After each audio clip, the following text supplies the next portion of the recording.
少年，你可知我是何物？我了个刀！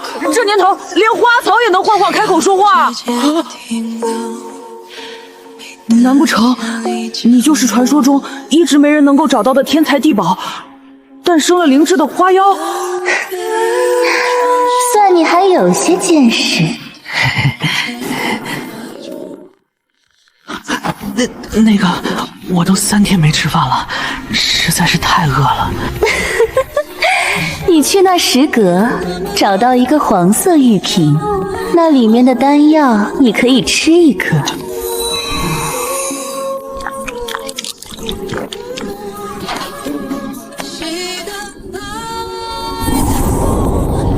这是什么灵丹妙药，竟然这么神奇？这是辟谷丹，吃上一颗，你10天不吃东西都不会感觉到饥饿。那这些瓶子里装的又是什么？有固本培元类丹药，也有专治外伤和内伤的丹药，不过都已经所剩不多了。哪个是治外伤的？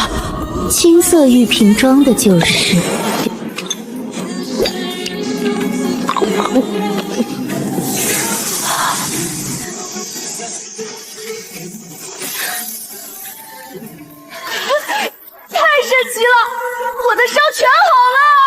我生来命苦，父母过世的早，族兄杨武打着抚养我的幌子，霸占了我家的几亩薄田。他好吃懒做，动辄逼我干重活，每天只给我吃1顿剩饭。要不是我进山时总能找到一些野果勉强充饥，他早就饿死了。你既有缘闯入此洞府，那这些东西以后都是你的了。那石阁上的3本古册，其中2本是修真功法，还有1卷黑色卷轴是藏宝图。你要是有兴趣，可以修炼其中的紫元诀。修真功法紫元诀？我虽然不识字，但这修真的意思我听爷爷讲过。这世上有修真之人，可飞天遁地无所不能。这衣服的主人昔日就是修真之人吗？没错，此乃昔世前辈作画后留下的衣冠冢，你服下的丹药皆是他生前所炼制。你若能成为修真者，也可以像他一样，拥有掌握自己命运的神通。你想不想成为修真者？若能成为修真者，不仅能依靠自己的力量改变命运，不再挨饿，更能挺直腰杆，在这世上获得自己周全，再也不用受气了。我要怎么做才能成为修真者？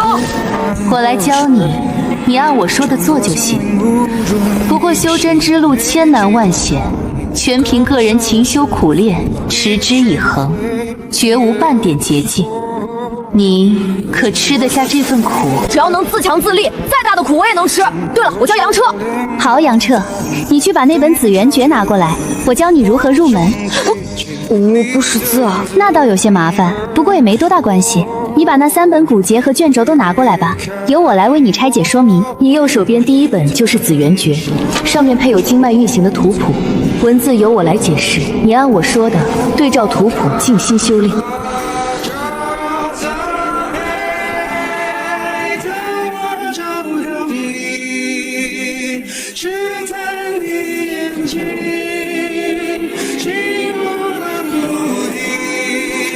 终于成了，只要我把杨彻吞了，我就能离开这鬼地方。我上不来气了，怎么谁都要欺负我，我不甘心！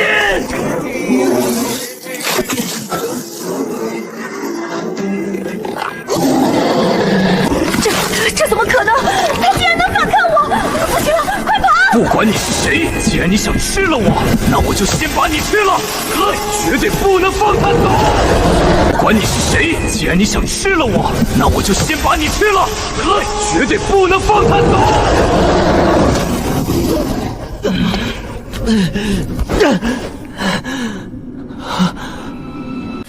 那紫色光球对我绝对是不怀好意。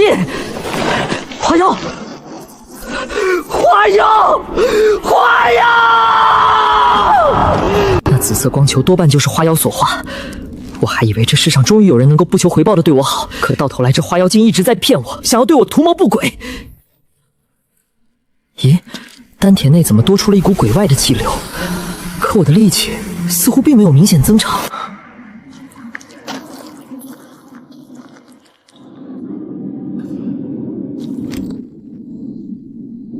咦，这这银针一看就不是凡物，先收起来，说不定以后能防身。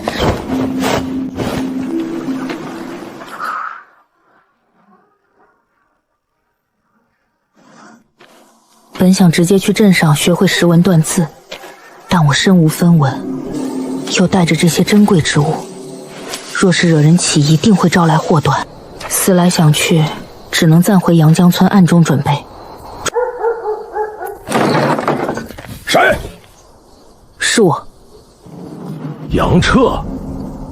哼，你居然还活着！这段时间你去哪儿了？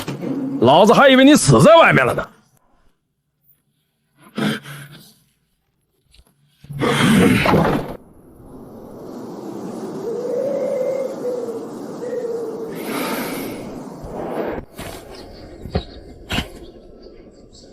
如今天地广阔，我要外出历练，靠自己的双手闯出一片天。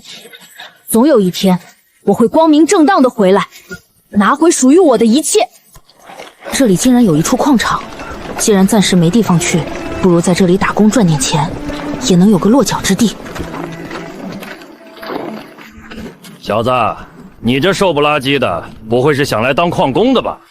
掌柜的，别看我瘦，我从小在山里长大，干活踏实，有的是力气。哼，这样吧，看见那块大石头了吗？你要是能把搬起来，我就要你。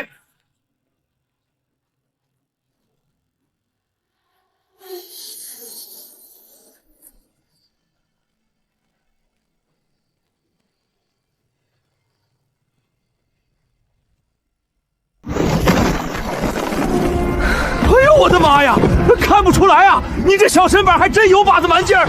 哎，那来吧，把这份契约签了，1个月2两银子，最少干满3年。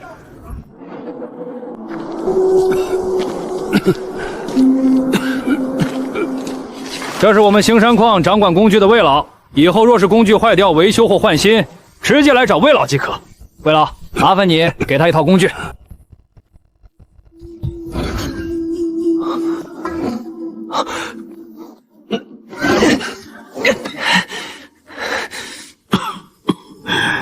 小子，你叫什么名字？我叫杨彻。我老胳膊老腿了，身体也不太好，正缺一个帮手。这叫杨彻的少年就留下来帮我吧。这小子拿工具的样子丝毫没有像旁人那般费力，一定是个练武的好底子。这种人才给赵公主当苦力卖命，实在是可惜了。多谢魏老，我一定好好干。我这里的活儿也并不轻松，今天第1天你就先熟悉熟悉。这是关于兴山矿工具管理的一些规矩，你要牢牢记住了。魏老头，我人还在这儿呢，这算怎么回事？说吧，契约书拿来我看看。转让需要多少差价？你能把杨彻传给我？哼，魏永正，别人怕你，我赵民可不怕你。我那侄儿赵渠可是乌门内门的核心弟子，你只不过是被贬至这兴山矿曾犯过大错的一名外门长工而已。想强占我的人，门儿都没有！放肆！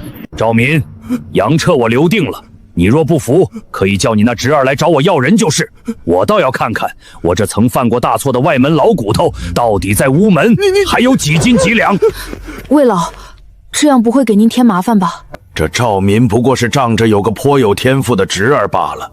我虽是受罚之人，但也不是随便一个管事就胆敢欺辱的。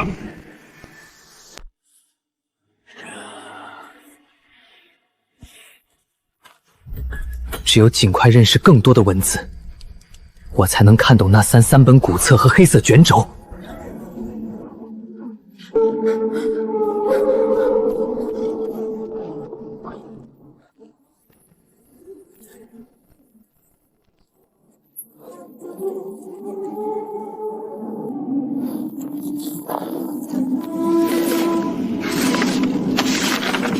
这本古方札记上详细记载着很多绝妙古方药丸的功效和无比制药的方法。青色玉瓶中装的是能治外伤和内伤的养元丹，绿色瓶中装的是能解百毒的清心丸，最后一个白色玉瓶中装的是固本培元类的，叫八珍丹。这些药源除了清心丸外都没剩几颗了，行走在外，我得省着点用。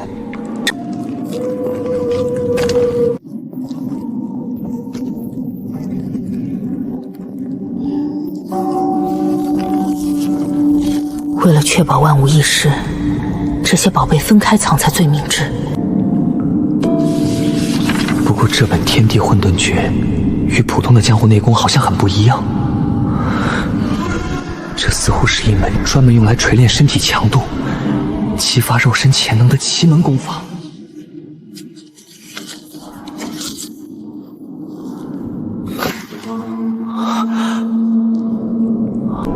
原来这天地混沌诀主要是将吸纳的自然之气用来引导锤炼身体，从皮膜到肌肉，再到经脉筋骨，同时还要配合各种强身健体的草药进行药浴浸泡，从而不断增进身体的强韧度。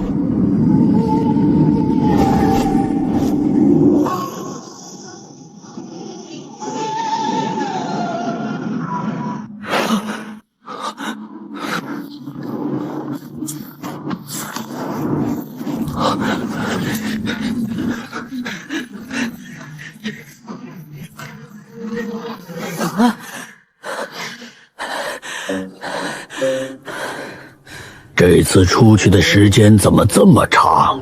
下不为例。是，魏老，绝不再犯。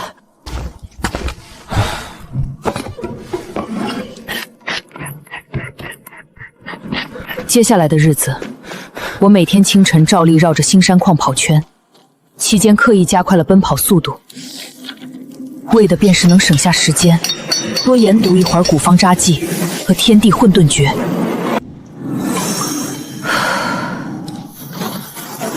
我终于修炼到第2层了，而且身体除了内力明显增长，精神也变得饱满，身体比以前轻盈了许多。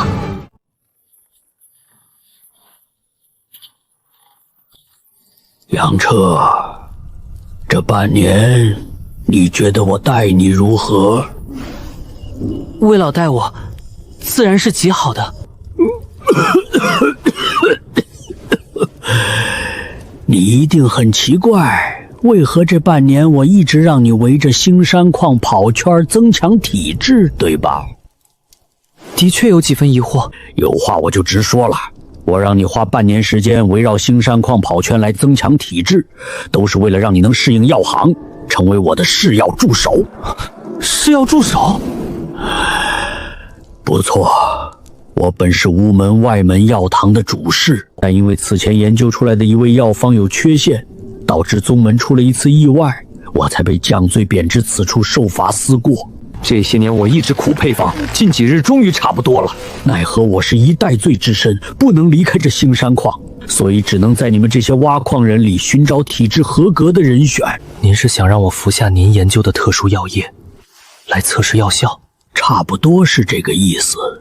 不过因为是试验，所以并不是让你直接吞服，而是浸泡在配比好的温热药液，由我控制分量。若你同意协助我，我会倾尽所学；若你不同意，现在就可以回矿区去挖矿。不过那赵民多半会找你的麻烦。天下没有免费的午餐，魏老这半年的照顾和教导，我理应报答。既然能靠自己的本事换个走出矿山的前程，这药液我泡的。魏老，试药可以，但我有2个条件。好，你说。第一，浸泡药液必须在间实物里进行。第二，我希望魏老能正式传授我实战的武功防身。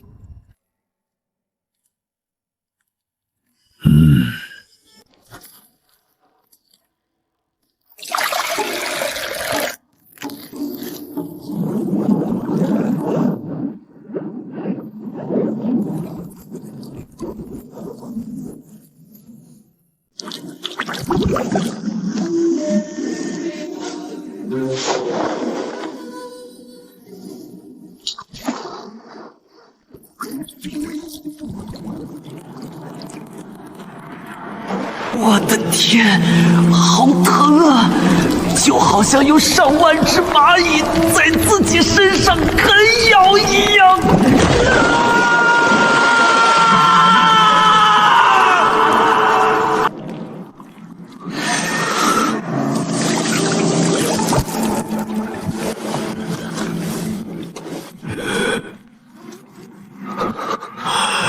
这是解毒丹，你快吞下。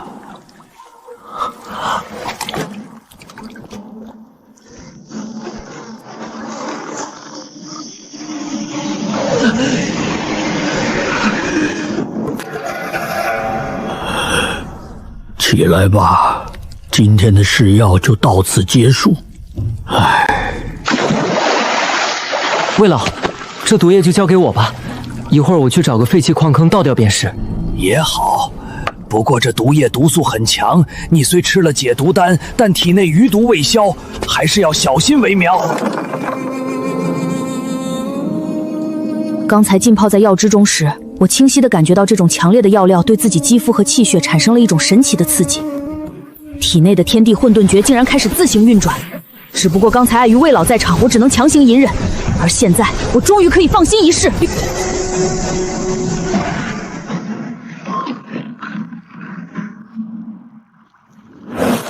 果然有用。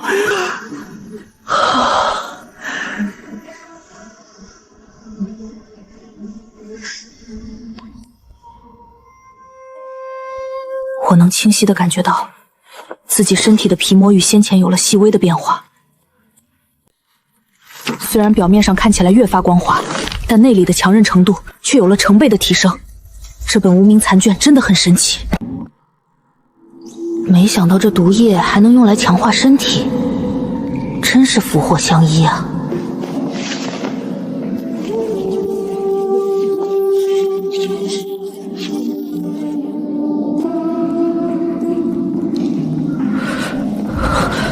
我现在已经将所有秘籍上的文字烂熟于心，而且通过这本札记记载，当初的那个花妖竟然是传说中的九叶莫阳果。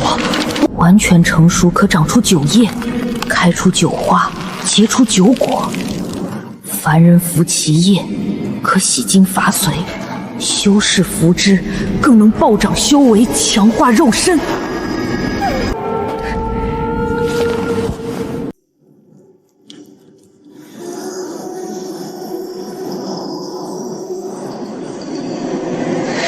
由于同时兼顾2种功法，我如今依然停留在炼气期2层。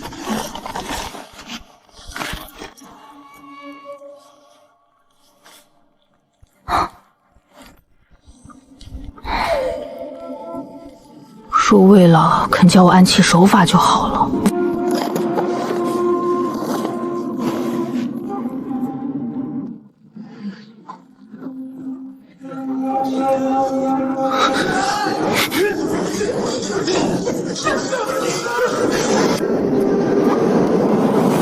那个方向，赫然是魏老居住的石屋所在。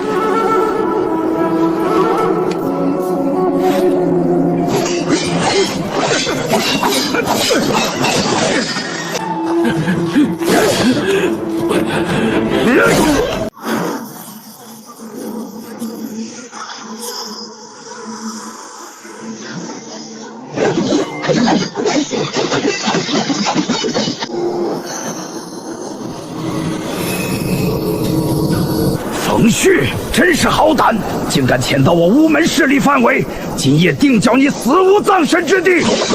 哼！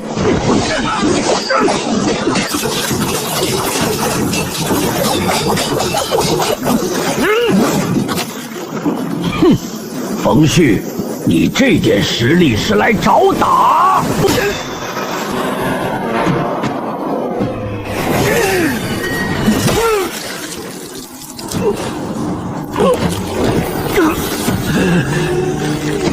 有毒！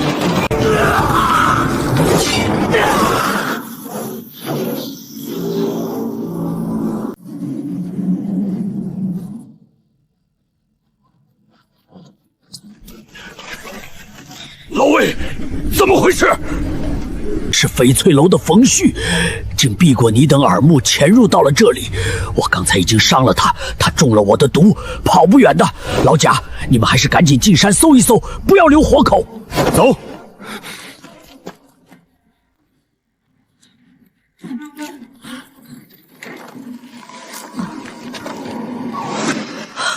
那叫冯旭的青衣人，要是逃到我藏东西的矿洞，可就糟了。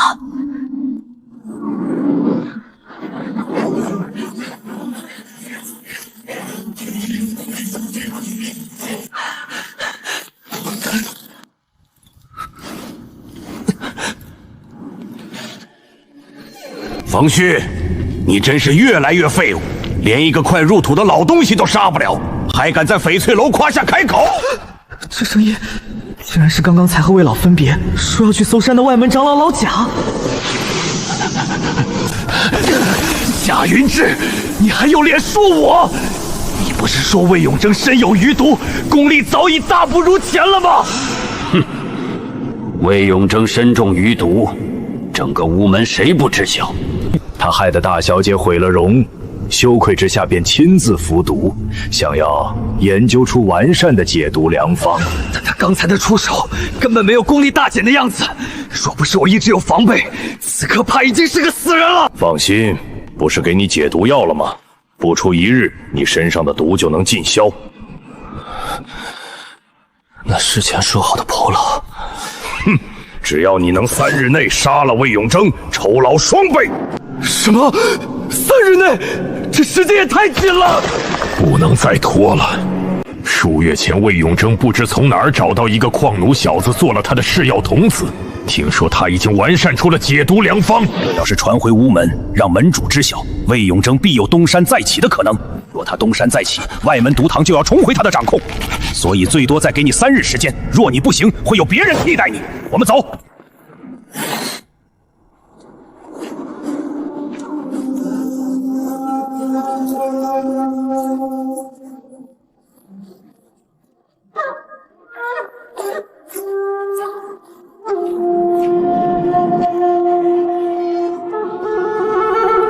还真是怕什么来什么。这个该死的刺客冯旭，竟然偏偏真的留在了我藏匿所有修仙身家性命的废弃矿洞里。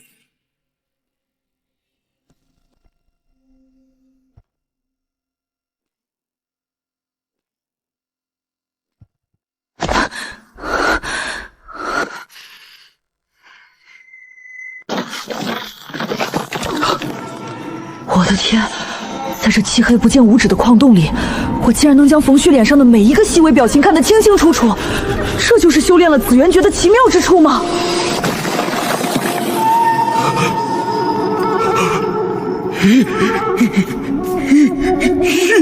姐！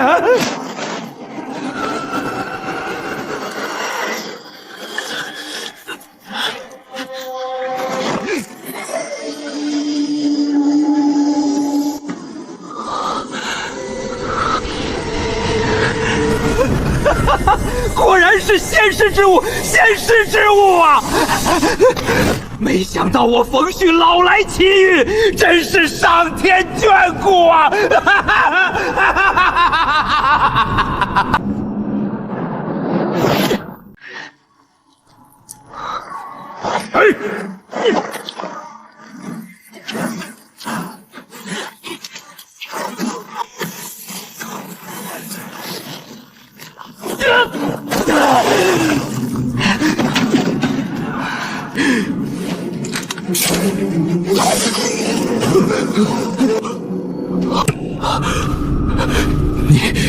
你竟然用暗器！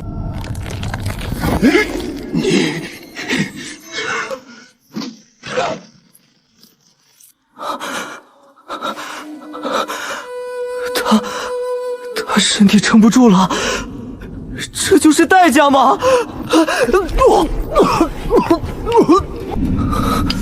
这里竟然记载着名为太玄引光阵的神秘仙家阵法，而且这银针更是一套极其极限点的成套顶阶修士法器，飞火流星。果然，我杨彻足够幸运。法力、法术、法器，原来这才是修仙者的手段。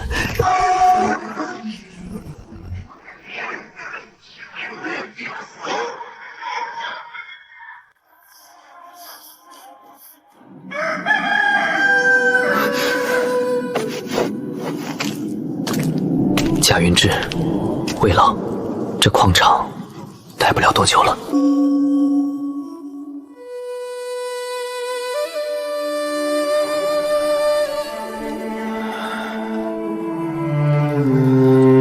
这1个月来，我表面上一切照旧，但背地里却疯狂苦练暗器手法。昨日深夜，魏老再次遭到2名强敌的暗杀，魏老拼死动用了保命毒功，虽然击退了强敌，自己却也彻底重伤不治。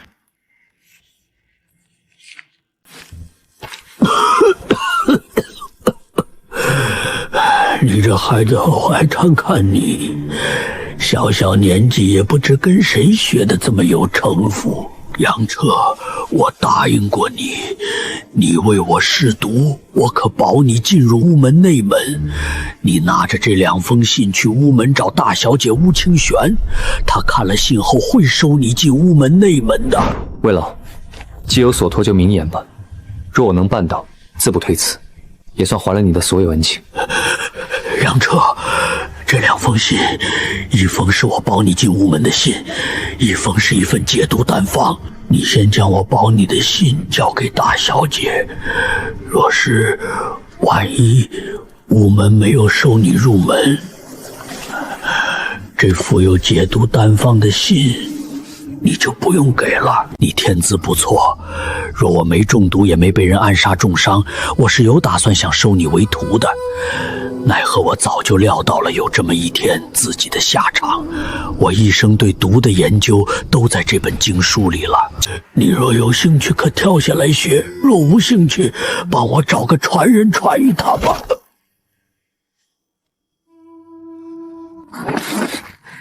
赵明，现在该轮到你了。看透了，老子打死你！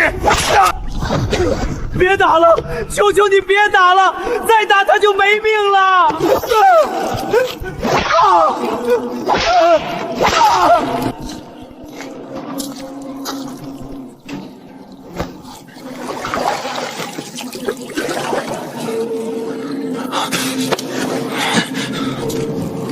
杨彻，你来这儿干什么？带我去见赵民。见赵头？赵头岂是你想见就能见的？你可别忘了，你也是矿场的人。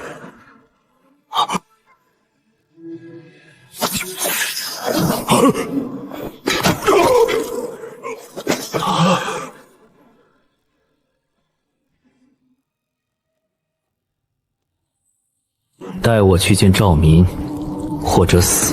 你快把这玩意儿弄出来，我马上带你去。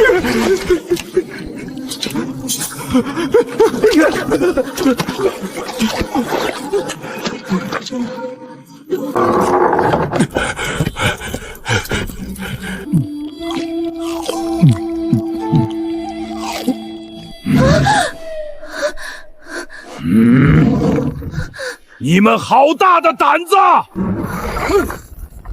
李瘸子，你搞什么鬼？没看到老子正在吃饭吗？哼，是你？你来干什么？当初与你签的契约书，还给我吧。还给你？凭什么？你自己签的约，就连那魏永贞都没能从老子手上拿走，你一个毛都没长齐的小子，又凭什么？那就不要了。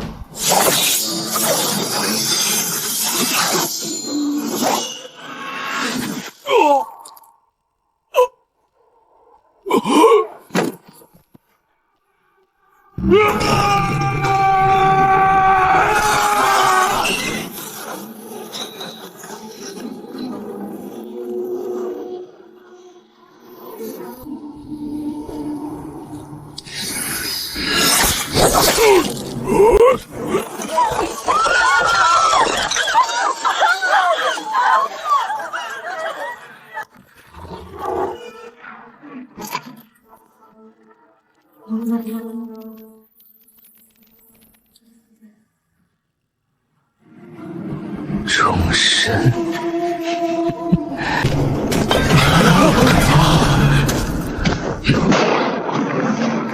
谁识字？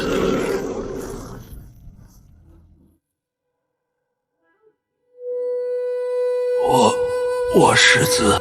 这些都是被卖给赵明为矿奴的契约书，你帮着挨个找到对应人，由他们自行处理。你把这些契约书偷出来，想害死我们呀！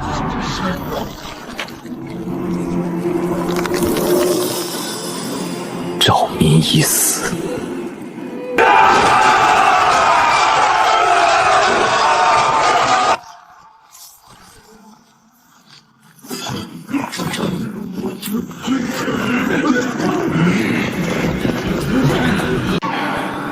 难道赵民真是这小子杀的？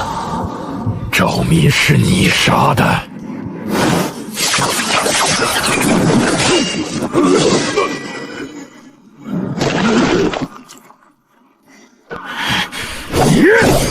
大胆魏永贞，竟私自将内门暗器手法传给了你，真是该死！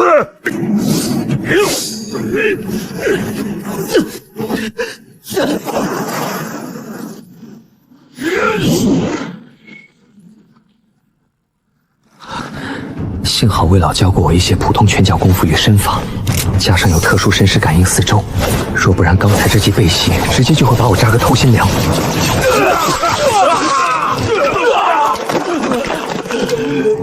这小子平时看起来人畜无害的，竟能与这些凶名在外的乌门外门高手交战，且不落下风。这小子的暗器诡异至极，速度实在太快了。他一个10多岁的少年，体内的真气怎么可能充沛到如此地步？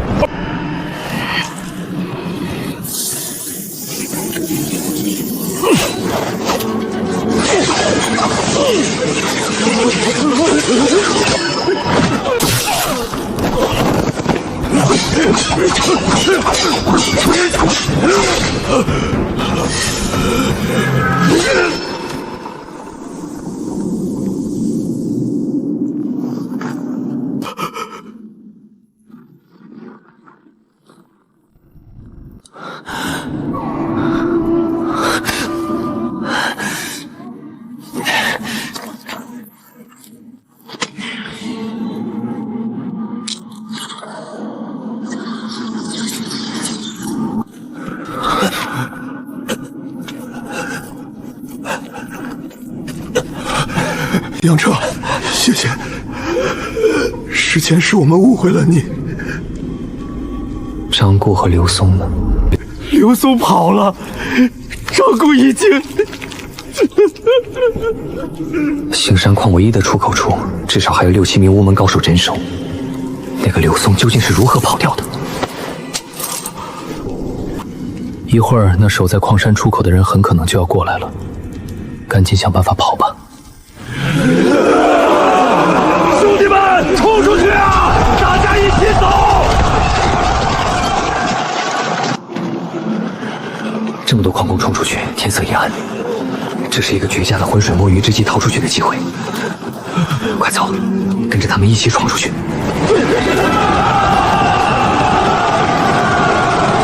站住干什么？你们要干什么？全都给老子滚回去！冲出去啊！大家一起走！全部退后！老子可不会手软！他一个人杀不了我们，全部冲出去！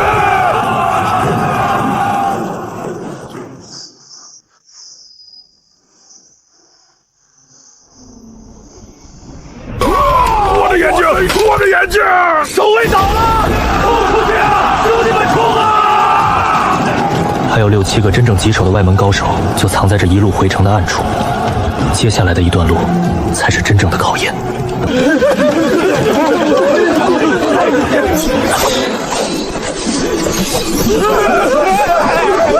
是回旋镖，快逃啊！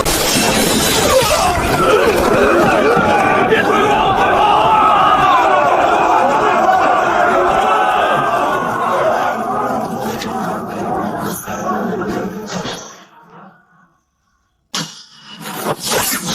被发现了！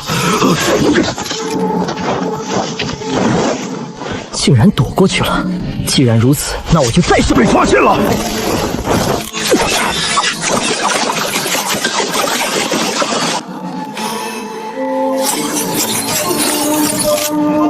快跑！有埋伏！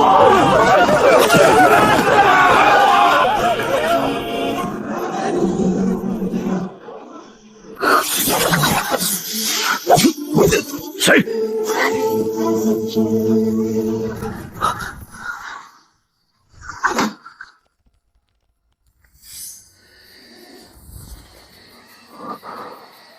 魏老说过的暗器飞黄石。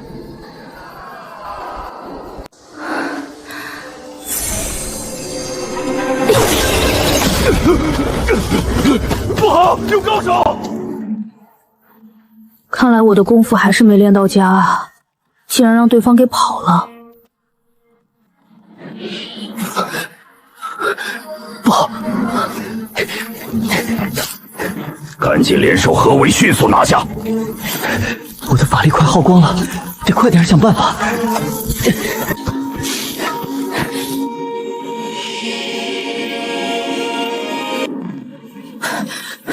这人跑得真快啊！我还想找个地方歇会儿呢，真是不巧。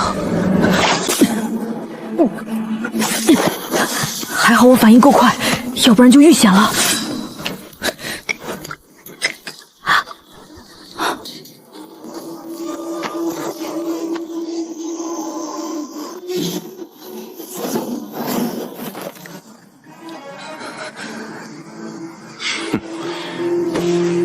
终究还是没耗过老子。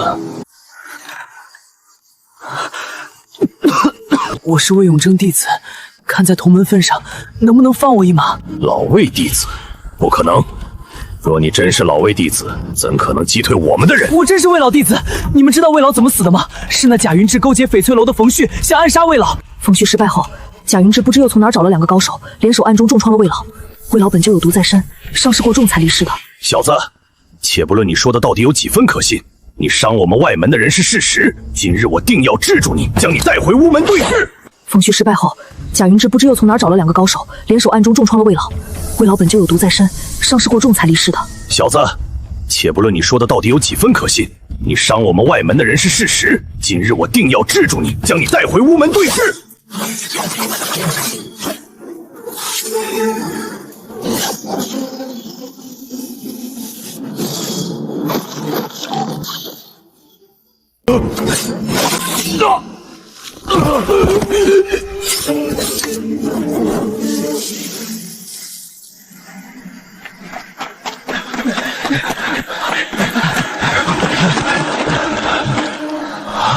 快！那小子说是贾云志勾结翡翠楼的人暗杀了魏老。什么？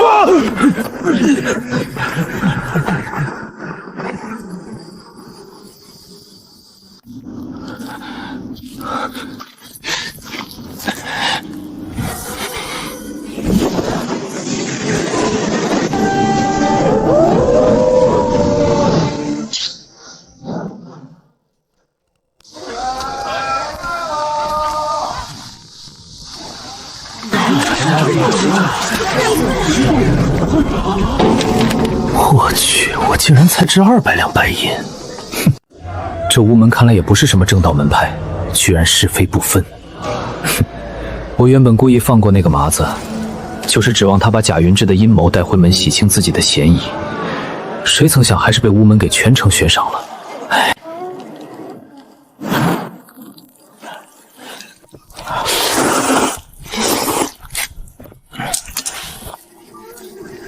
杨虎，要是你得知我被通缉了，又该是什么反应呢？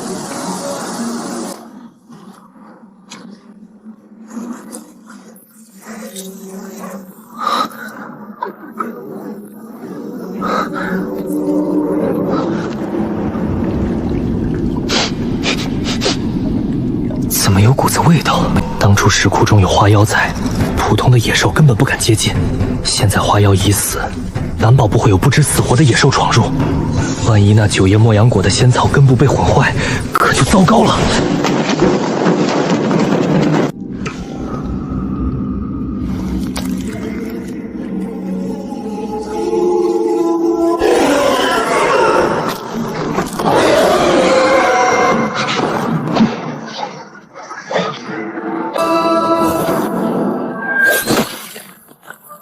这闭眼青狐居然能躲怪我注入法力的法器飞针。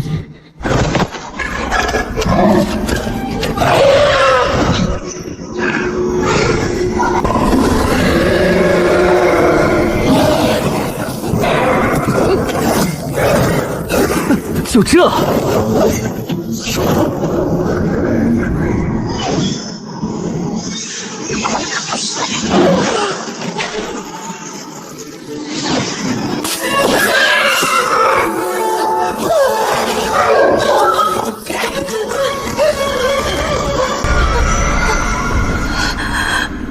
为什么我的全力一击没能把眼前这个黑手人类彻底撕碎？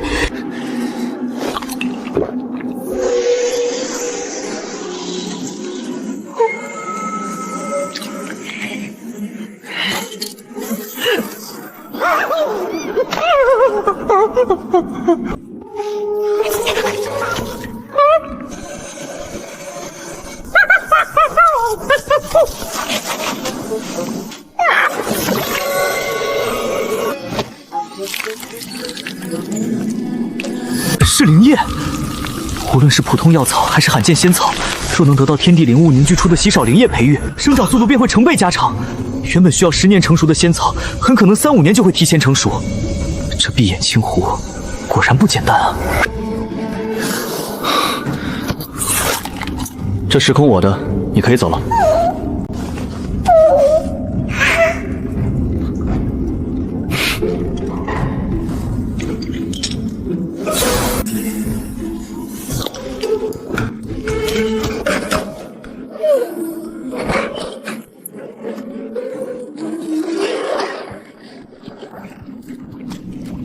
我此番重新回来，按照炼丹札记上的记载，在这里细心培育这株9叶墨阳果，一边在这里闭关潜心修炼，不达到紫元诀的炼气期3层，自己绝不罢休。山中无岁月，修行无假死。我隐居在石窟之中，不问世事，一心闭关。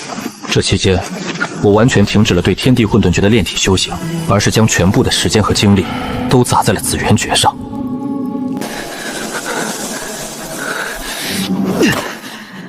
看来一味如此继续修炼下去，效果实在甚微，必须另寻他法才行。拼了！炼丹札记上曾明确警告过，八阵丹必须等修为达到炼气3层之后方可稳妥服用，否则会有经脉崩裂、爆体而亡的巨大危险。可现在我也唯有冒险一搏了。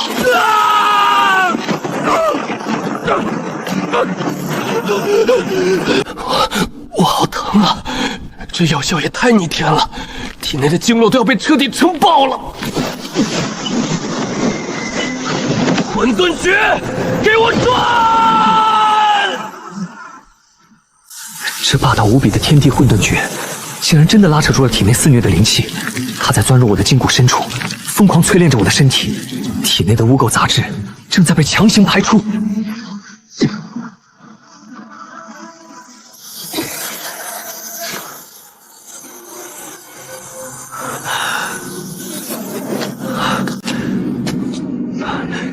炼气期3层，我成功了！炼气3层，成了！我甚至能清晰地感觉到我的听觉、视觉、嗅觉以及神识都提升了。就算我把眼睛闭上，方圆10多丈范围内所有的风吹草动，我也能全部清晰感知。这种感觉太妙了！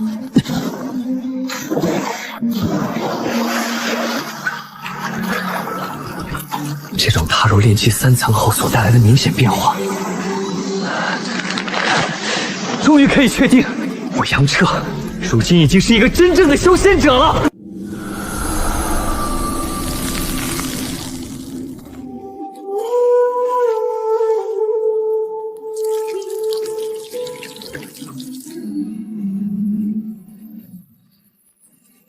近半年来，我一有时间就研究这份藏宝图，只是上面描绘的地形极其复杂，只能隐约看出地图的最终线路所指之处，似乎在一片一望无际的水面之上，并不是在陆地，还真是奇了怪了。这藏宝图的尽头到底会是什么宝物呢？紫元诀古册最后附带的几种法术，如今我已经通过识字彻底知晓了名字，分别是天眼术、炼气术、控物术、御风诀和冰剑术。法诀晦涩难懂，之前我一直专注于兵剑术，却毫无进展。我明白了，当时尝试修炼太玄引光阵为什么会失败，除了修为和神识偏弱，最关键的就是缺少了这门控物术作为基基。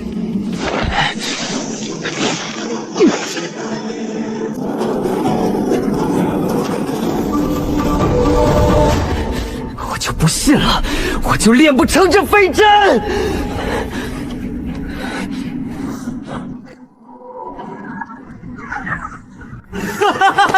成功了！控物术终于学成了，我果然是个天才。那接下来就趁热打铁，把天眼术和敛气术也一并修炼成功。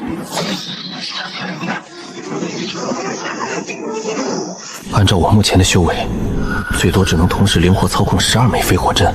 如果再强行增加，脑袋就会传来剧烈的昏胀感，而且随着我将越多的法力注入飞火阵，飞火阵的针身便会微微变粗一些，威力也成倍暴涨。冰剑术和御风诀，或许是因为修为依然太低的缘故，怎么修炼都无法成功，只能暂时放弃了。这一次重回石窟，我可是足足修炼了1年半的时间。如今虽然收获还不错，但疑问也越来越多。要是有个仙师解惑，修行不知能快上多少倍。是时候离开了。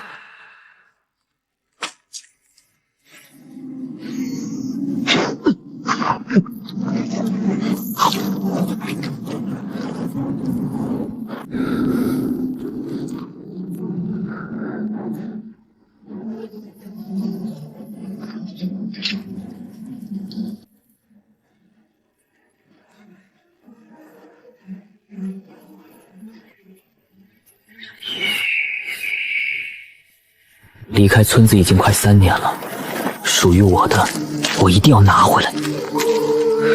这不是为了恨，而是拿回爷爷给我的东西。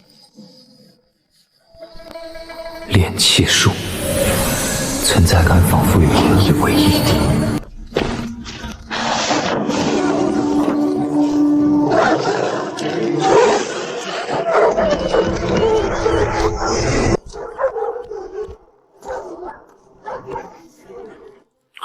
嚯，几年不见，长得膘肥体壮，哼！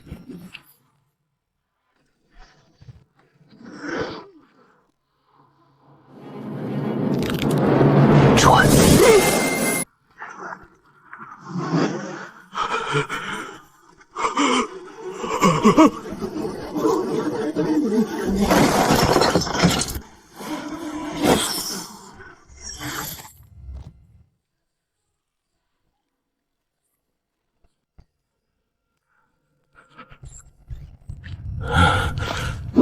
那个谁，赶紧起来干活了！你刚被人送过来，还让我对你特殊照顾。我保证你这一身肥膘，1个月就能瘦30斤。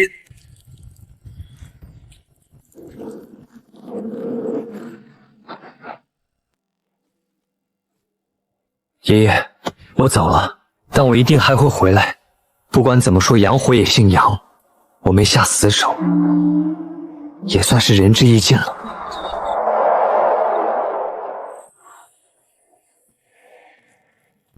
3载霜雪敛天真，一夕寒芒了旧恩。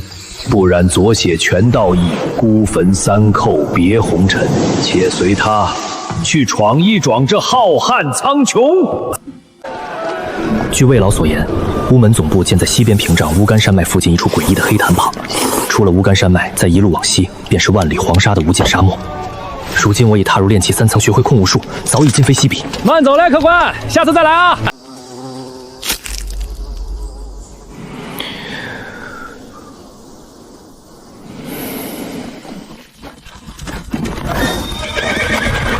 何人胆敢拦我家小姐马车？活得不耐烦了！多一事不如少一事。睁大你们的狗眼看清楚了，这是乌门的马车，不想死的赶紧给老娘滚！乌门。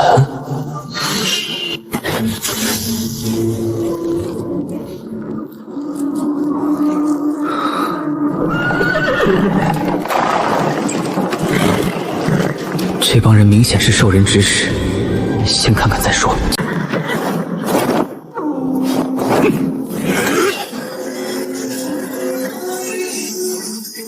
你们找死！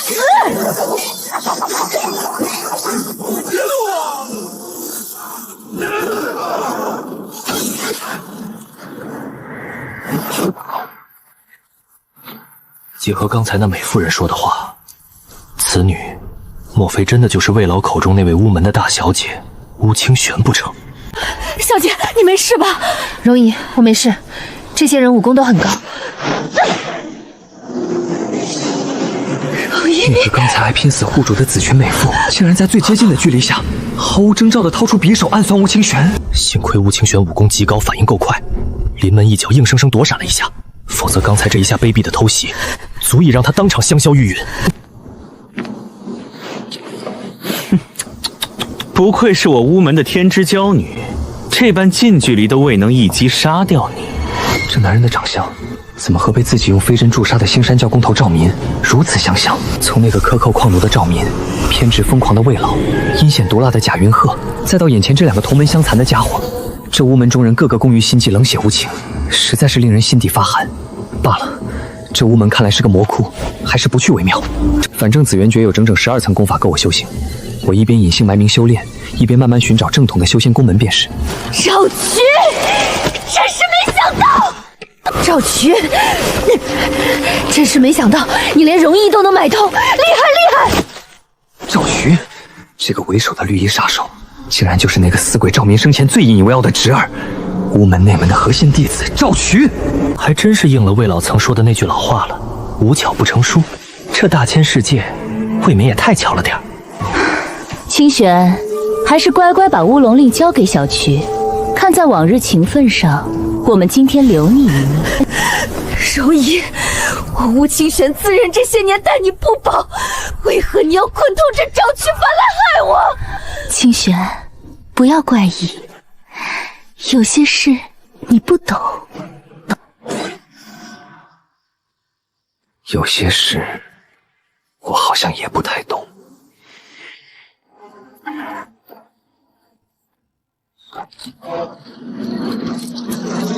不过这些今晚都不重要了。既然是你赵渠主动撞到了小爷的手里，那么今晚这里的每一个人都要付出代价，一个不留。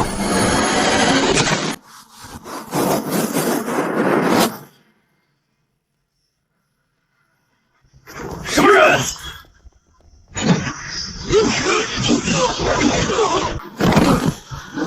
修仙者！竟然跑了！这三人的反应真是快啊！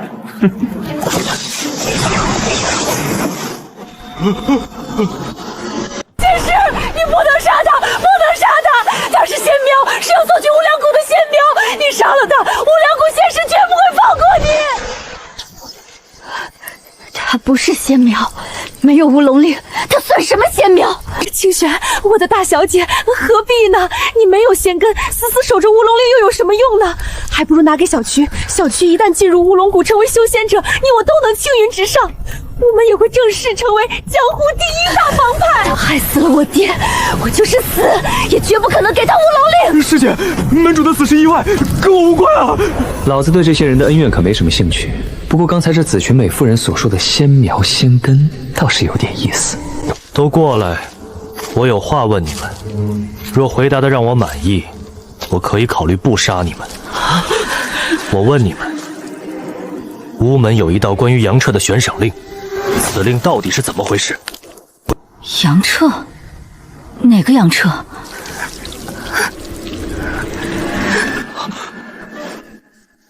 巫大小姐，说说吧。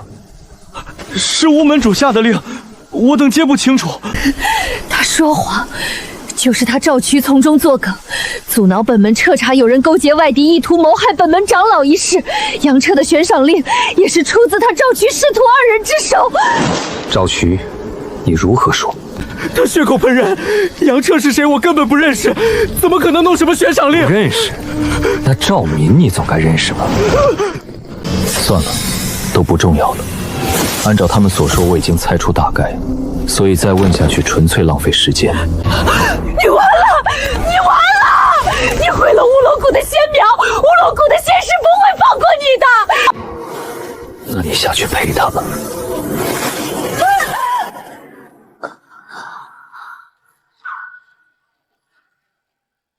我帮你灭了仇台，现在你一五一十把关于什么乌龙令、仙根、仙苗之事详细说与我听听吧。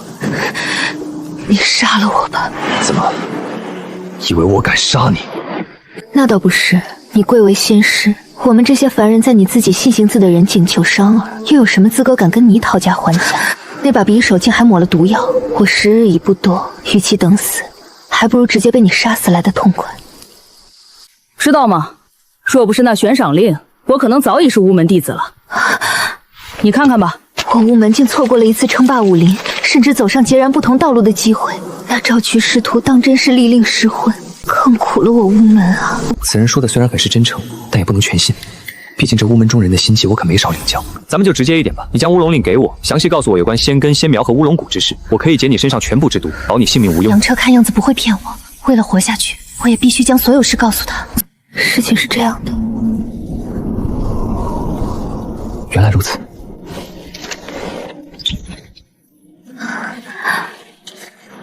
我费尽心力寻找修仙宗门，竟这样就解决了。不过现在来看，要拿到那枚乌龙令略有些麻烦，因为吴清玄为了确保不让那赵渠得到，竟将乌龙令给扔进了乌门禁地黑巫潭里，真是麻烦。现在我们走吧，一起去乌门禁地，你带路。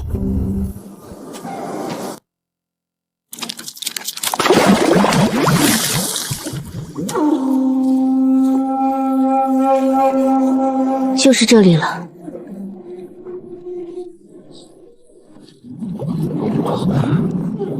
这水一看就有毒啊！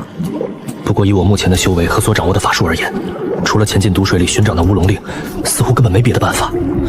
我的身体可是经过数月吸收毒液强化过的，再加上天地混沌诀应该没问题。不管了，先试试再说。扛住了，虽然现在扛住了，为了保险起见，我还是含一颗清心丸。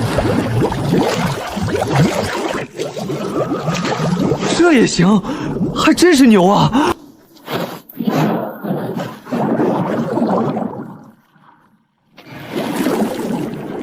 找到了，你还真是幸运。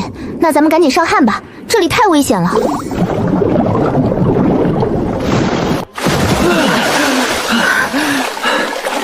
你拿着它去乌龙谷，就说是乌干山脉乌门选出的仙苗。我本就没有仙根，所以这令牌对我也没什么用。到时我会给你证明信一封。不过话说，仙根这东西究竟是如何测出来的呢？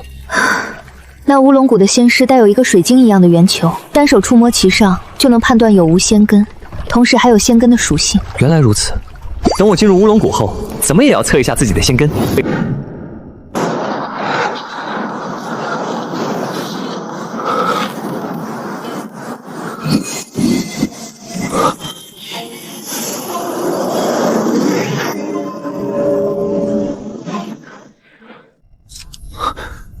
修仙者，我乃乌龙谷接引弟子双月，烦请你将乌龙令和证明身份之物交与我一关。仙子姐姐好漂亮啊！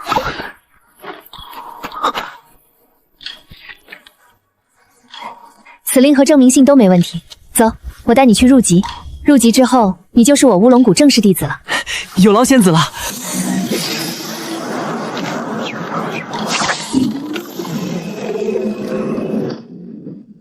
我们到了，随我来。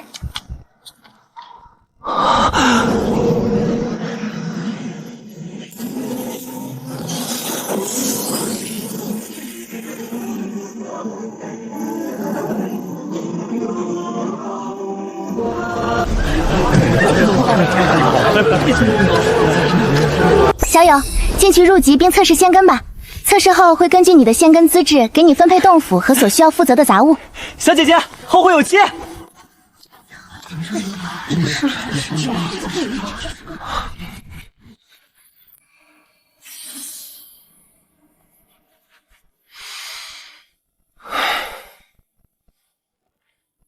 你叫什么名字？杨彻。哪个杨？哪个彻？木易杨，清澈的澈。把手放在测试水晶上吧。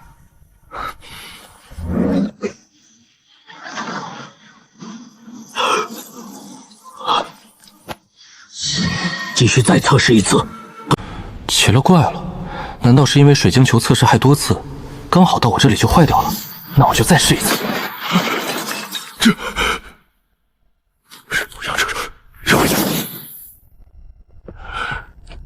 穆师叔，此子仙根颇有些鬼怪，我这水晶球根本测不了他的资质，还请师叔亲自出手测试一番。把手伸出来吧。可惜，真是可惜，太可惜了。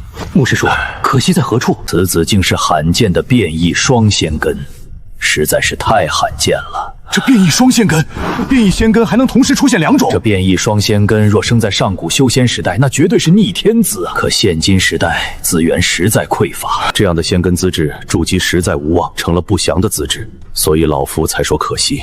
这少年是生错了时代啊！穆师叔，那这少年该如何安排？总归是持我乌龙谷乌龙令来的，就还是正常收他入谷。你看着给他分配洞府和杂物吧。是，穆师叔。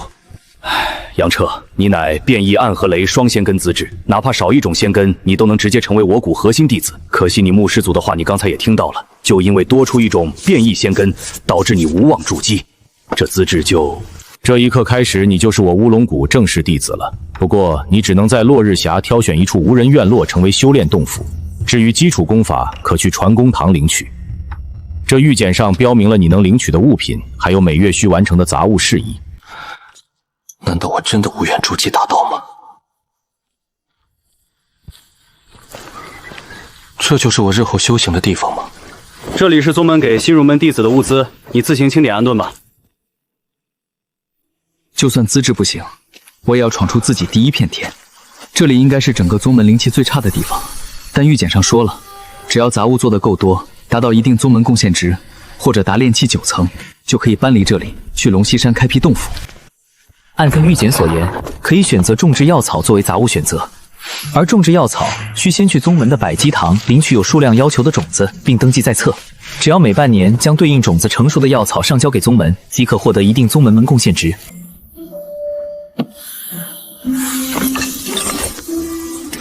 这些东西好似没什么用，还是应该先去宗门的藏书之地，看上它个10天半月再说。落日峡地处乌龙谷边缘，距离宗门中心大殿与藏书阁都十分遥远，灵气也相对稀薄，需借助飞行法器才能缩短路程。看来得先把飞行法器练好才行。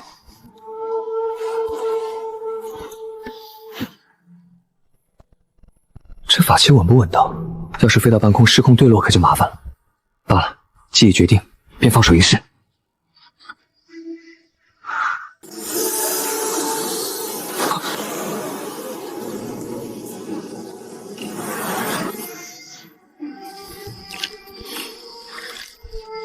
若是能有灵液、灵土培育，长势应该会更好。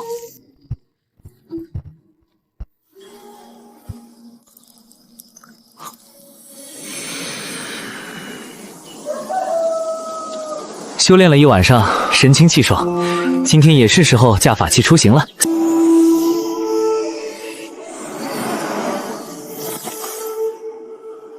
这是种常见的止血药草，培育门槛低，长势旺盛，种在9叶鸳鸯果旁边，刚好能起到遮掩效果，最契合我眼下的情况。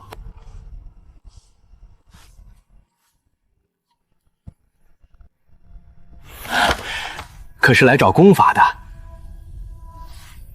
那是来找丹方的？那一定是来找法术的。那你来干什么？前辈，可有查阅关于仙根的典籍？从那门里进去，里面的书都是免费看的。看来无论上古修仙代还是现今，常见仙根是5行属性，金、木、水、火、土5种，而变异仙根属性就多了，如风、雷、暗、光、毒、冰雪等。自己是变异暗和雷双仙根，筑基非常困难。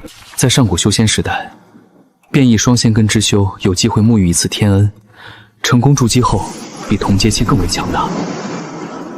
不过到了如今的修仙时代，资源匮乏，天恩消失不知多少年，而且筑基时2种变异仙根会发生不可思议的相互消耗，使得比普通修士筑基难上1000倍万倍。而天恩究竟是什么，现在几乎已经没有任何修士知晓了。管他呢，只要能正常修炼就行，其他就交给天意吧。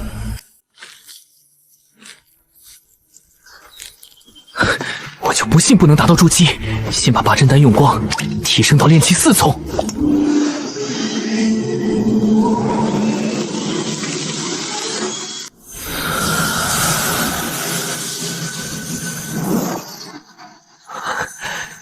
我终于进入炼气期4层了，八珍丹也用光了。要想继续增进修为，就只能依靠那些药材。我得去看看。竟然已经快要成熟了，也就是说，我这次修炼最起码已经有半年时间了。修炼的时候，时间竟然过得这么快。哎呀，好久没吃东西了，好饿啊！干脆自己做一碗葱油面吃吃。吃面不吃饭，香味少一半啊！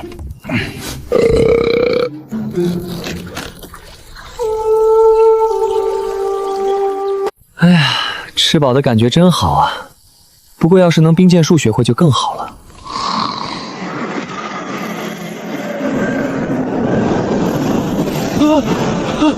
好热啊！太热了！救命！心若冰清，天塌不惊；心若冰清，天塌不惊。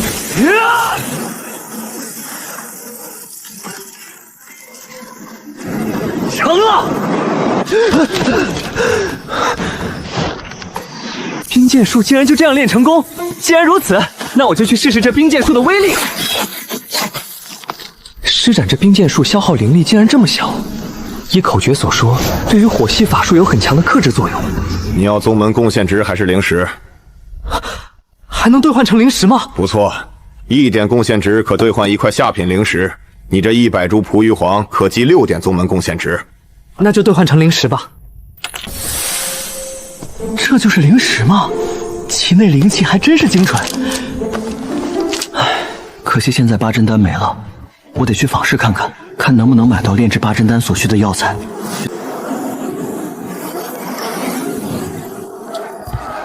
掌柜的，炼制八珍丹所需的忘琼草和地云勺，店里有吗？我这里没有，别的坊市也绝对不可能有。暂且不说这2种没有店里药材，就算是有，我也买不起。唉，看来没有灵石的财力支撑，我终将一事无成。看来得想办法搞钱了。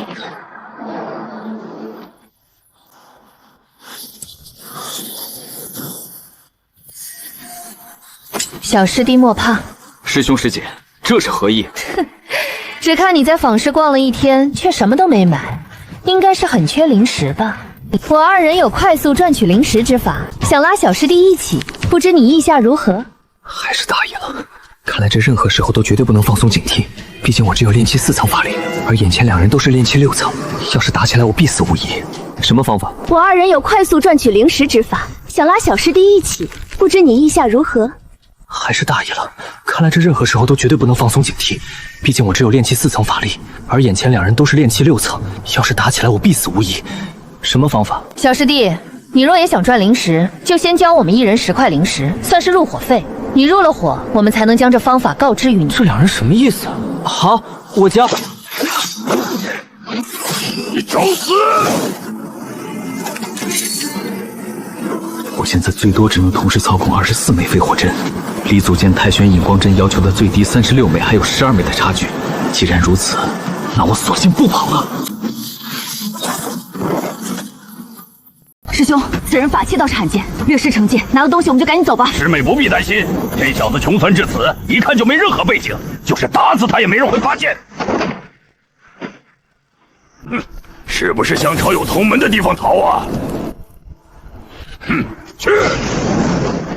灵剑术！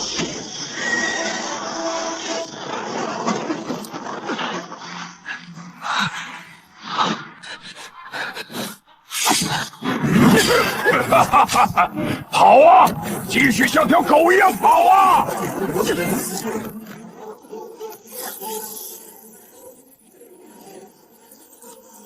师兄，不要再戏耍了，拿了东西赶紧走吧。好，就听师妹的，小子，下辈子投个好胎吧。混蛋！你敢暗算我！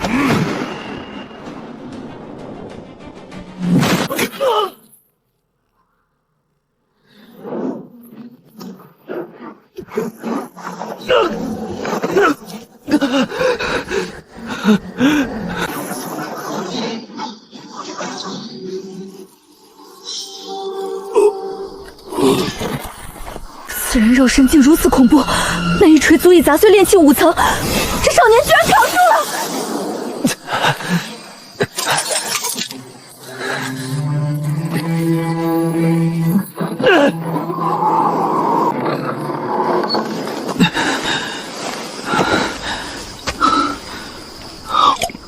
说没这飞火阵，死的就是我。如今伤势都已经好了，也是时候看看这储物袋里有什么好东西了。这刚好是炼制8珍丹丹的辅材。等等，这怎么还有一幅地图啊？看来我得去这地方看看。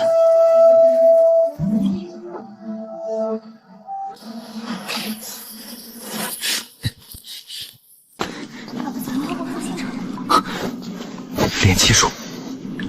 月师妹，灵石还是不够吗？这石门十分古怪，总感觉似乎少了一样什么东西。谢瑶师姐，当时陈师兄还得到了一个金属样的圆盘，丢了。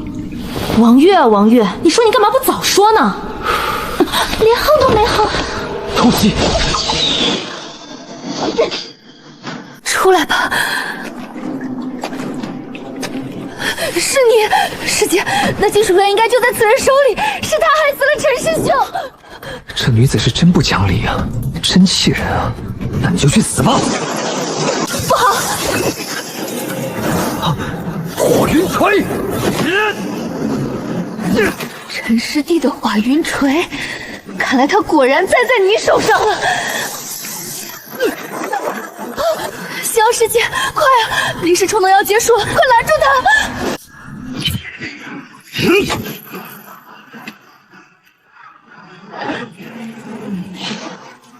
走，快进去！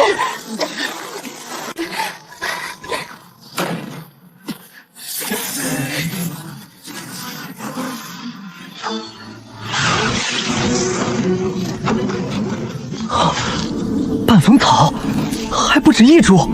这2天收集了不少珍贵材料，如今就只差一位地云烧了。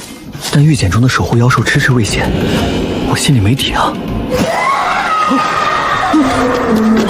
道友，是你吗？还请出手相救。道友，若没我宿主，你根本出不了此地的。若救下我们，采到的灵草，甚至这里的伪仙草，都归道友。我的灵石不足，若没他们，确实打不开石门，确实是个机会。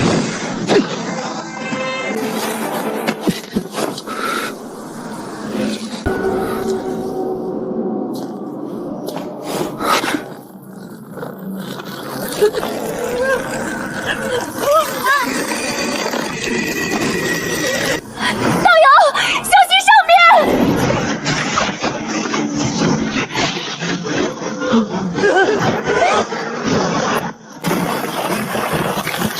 想找个接手。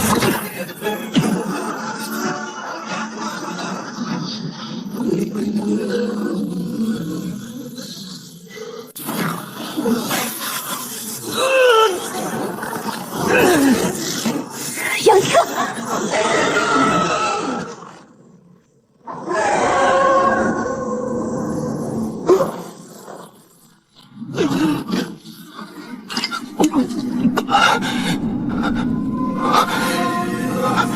仙草。师姐，他吞了灵果。道友，快把解药给我，我恢复全部法力，或许就能击溃此黑玉蜘蛛。师姐让黑玉蜘蛛吞噬了。我又中毒已深，少了个帮手只会更糟。不行，少年还不能倒下。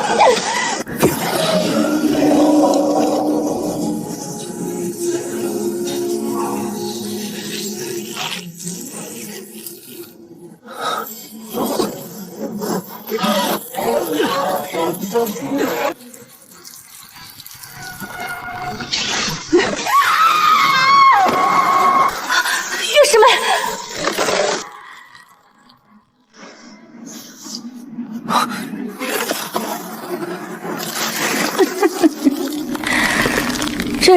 小辈的身体也太差了。你不是王月师妹，你是谁？快滚出我师妹身体！女娃娃，老身想夺舍的本是你，可你意志力不错，老身还真没十足把握。不过你这师妹可就差远了，心脏太重，左右摇摆，夺舍很容易，就是可惜了这身体资质实在不怎么样。你到底是谁？老身是谁？老身也不记得了，实在太久，久到老身以为再也不会有机会重现这世间。小家伙，老身的东西可不是那么好拿的，怎么这就想溜了？道友，解毒丹。道友，若你恢复多一些法力，能不能打过这人？一个中了毒的电气修理也想杀老身，黑玉，去杀了他们吧。中毒了。好小子，老身居然低估了你。道友，我有一物应能助我二人逃脱，不过我需要时间来施法，你有没有办法拖住这人一会儿？我4层啊。那一起等死。你挡住他，让我突破炼气5层修为，只要突破炼气5层，就有把握反过来拖住他，好让你施法。好，希望你不要食言。不为而可笑的挣扎，老身最喜欢的就是看你们这些不自量力的小修在生死面前挣扎，而最终又绝望的样子。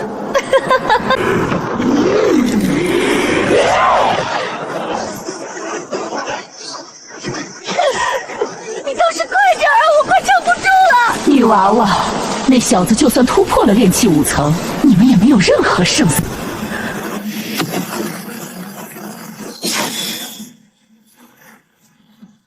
道友，你可以安心施法了。待会儿你无论看到什么，都不要分心，好好施你的法便是。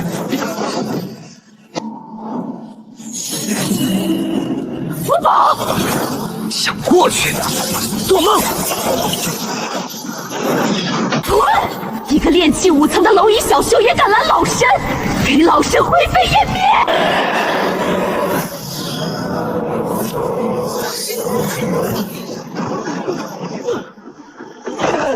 你倒是快点啊！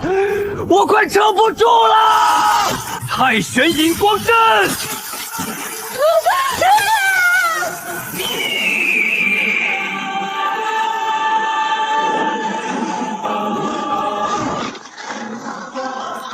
老哥！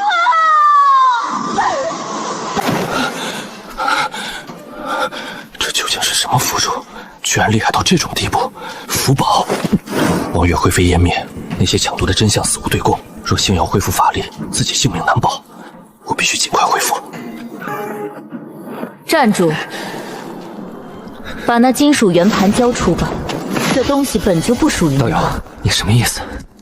你不会真认为陈道友身上的金属圆盘是我抢掠来的吧？怎么？难道不是吗？看来，若不能洗清嫌疑，今日就算出了这药园，也是毫无生路。那晚在乌龙谷，王月与陈姓男修想要强行抢夺于我在先，而且那陈姓男修还想要对我痛下哈手，却反被我侥幸反制。这就是事实，你爱信不信？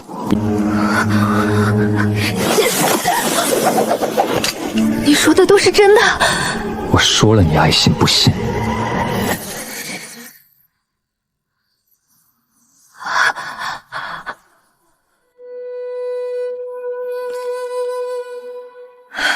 先前我向你求救，也向你许过诺，且解决那夺舍我师妹的魔修，你也出力不少。既如此，我暂且不再追究陈师弟之事。看来这叫文星瑶的师姐暂时不会再对自己动手了。不过那金属圆盘，待我们出了此地，要上交宗门，毕竟这东西原本也不是你的。同为五谷弟子，这文星瑶能从宗门利益考虑，我若拒绝，怕是不妥。2日后，我们在石门处会合。我现在要去采药，别跟着我。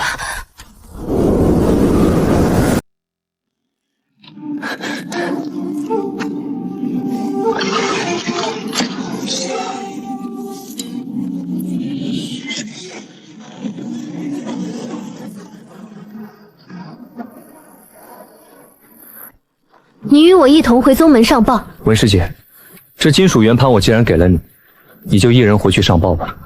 不过还请师姐不要提及我也对这里发生的事保密。好。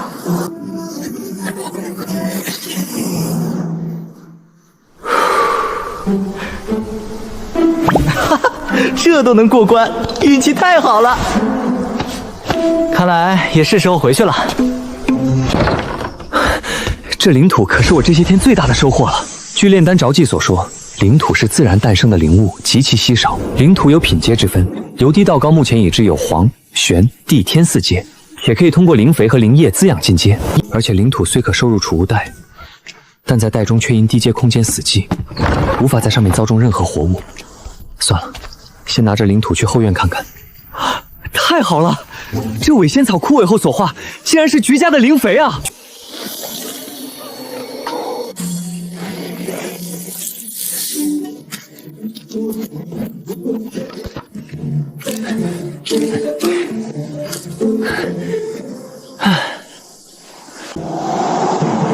按札记所述，炼制初级丹药需要用到火球术，没办法，还是先把火球术练好吧。这场景怎么和之前那么相似？自古阴阳，水火本就是两个极端。既然如此，我便将这冰封的海洋融化。星星之火可以燎原，星星之火可以燎原。下雨了，这火焰竟然不惧雨水。成了。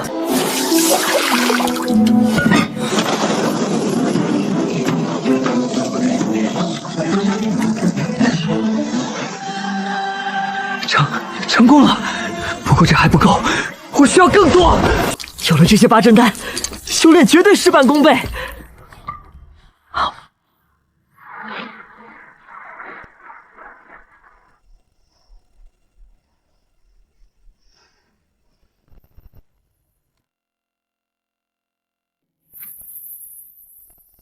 2年，练气8斤了，身体好像也结实了不少，真是惊喜啊！我现在感觉自己可以一拳打死一头犀牛。现在去后院看看草药，说不定我还能继续修炼。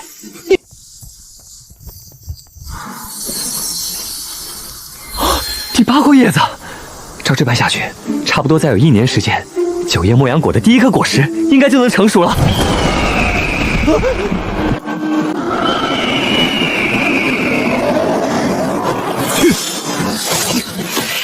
这样的事情近1天已经发生了多次。随着第1颗莫阳果即将成熟，天地灵物散发出的怪异奇香，由于领土的催长，怎么也遮掩不住，引得周围无数灵禽异兽蠢蠢欲动。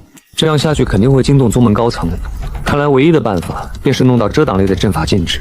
可宗民禁制非核心弟子不可学，仿师买阵旗又需要天价，说到底还是缺钱，还是缺灵石啊！对啊，赚灵石可以去接悬赏任务啊。虽说灵石确实要赚，但怎么就没有那种直接奖励法阵的任务呢？哎，等会儿，好像还真有。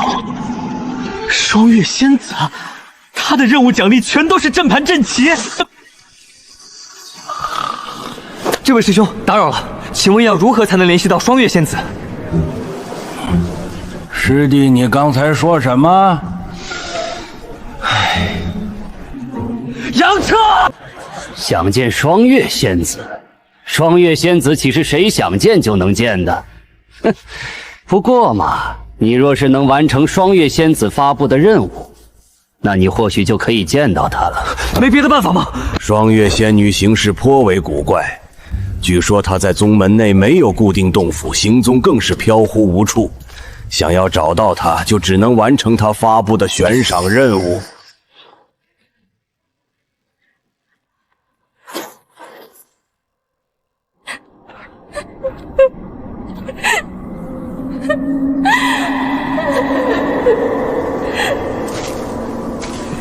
怎么还哭了？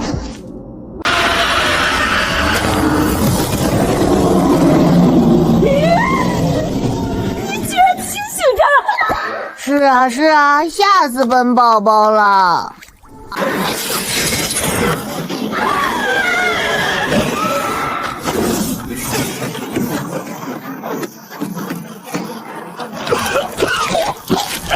年轻人，你还真是心狠手辣呀！年轻人，为何你没有中老身的幻术？此前来了多少修士，没一个能躲过老身幻术的。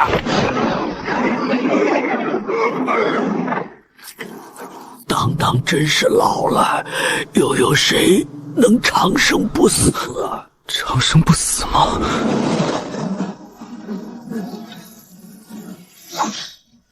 任务完成，去找双月仙子交斋。咦，看着有点眼熟啊！哦，我想起来了，你好像是我结引过的入门仙苗吧？仙子前辈竟还记得此事，晚辈深感荣幸。姐姐还是这么美啊！仙子前辈，晚辈已将任务完成，但有一事相求，这要猎肉的奖励物品可否换成有迷幻效果的阵旗呢？迷幻效果的阵旗可是价值更高呢。这样一换，我可是吃大亏了。不瞒仙子前辈，晚辈正着急使用此物，所以如果仙子前辈愿意，晚辈也愿补上一些灵石。算了，你我也算有缘。这迷幻阵旗你且收好了。我记得你当初好像是乌干山脉教那叫巫门的俗世门派送来的仙苗吧？巧了，前几日我回谷时，在入谷迷阵出边的岐黄山脚看到出巫人似乎想要求助于乌龙谷，不知道现在他们人走了没有？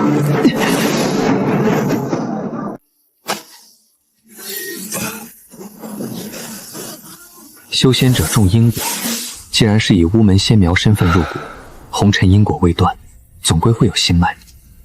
既然这样，还是出谷去看看吧。二位师兄，可有俗世中人自称巫门的人来过？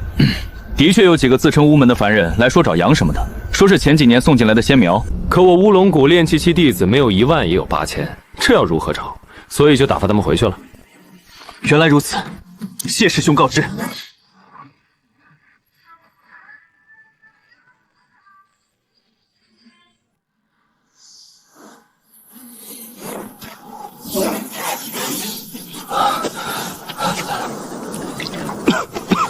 兄台，多谢相救。你叫什么名字？来自何门何派？在下龚萧，巫门中人。兄台，你还是别管我，赶紧走吧。我巫门仇家众多，怕是会连累兄台。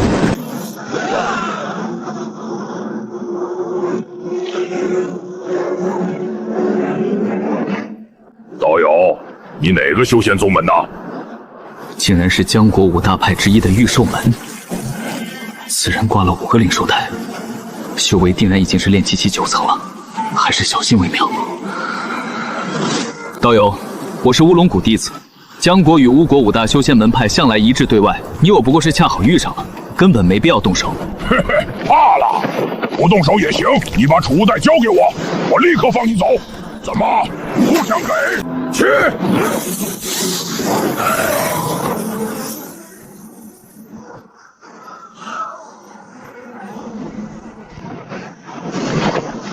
好小子，老夫倒是小瞧了你！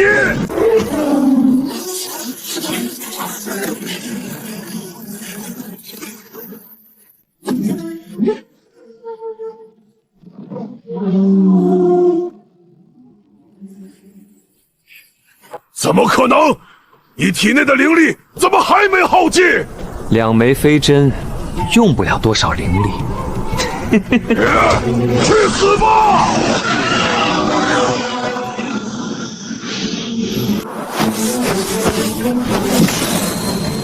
太玄引光阵，双阵同出。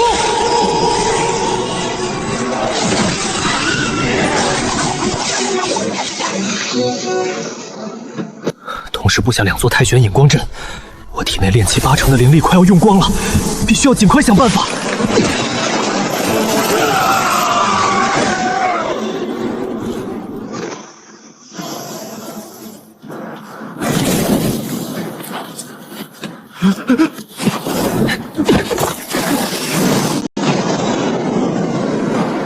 吴青青还好吧？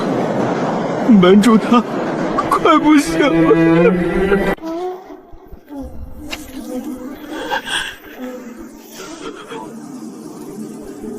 巫门残存弟子，回禀仙师，门主他一直在黑巫坛，也不许任何人靠近。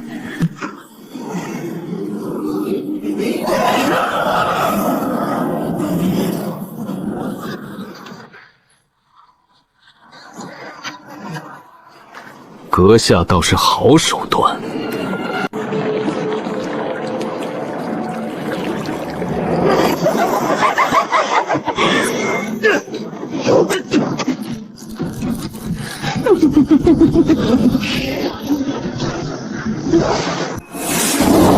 我有天地混沌诀，这晦气根本奈何不了我。给我滚出来！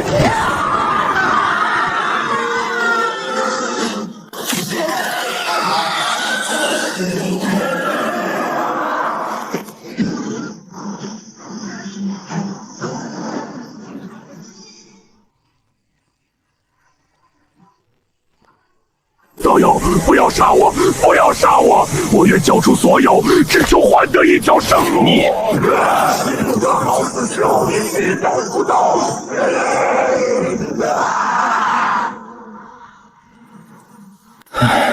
终于消掉了。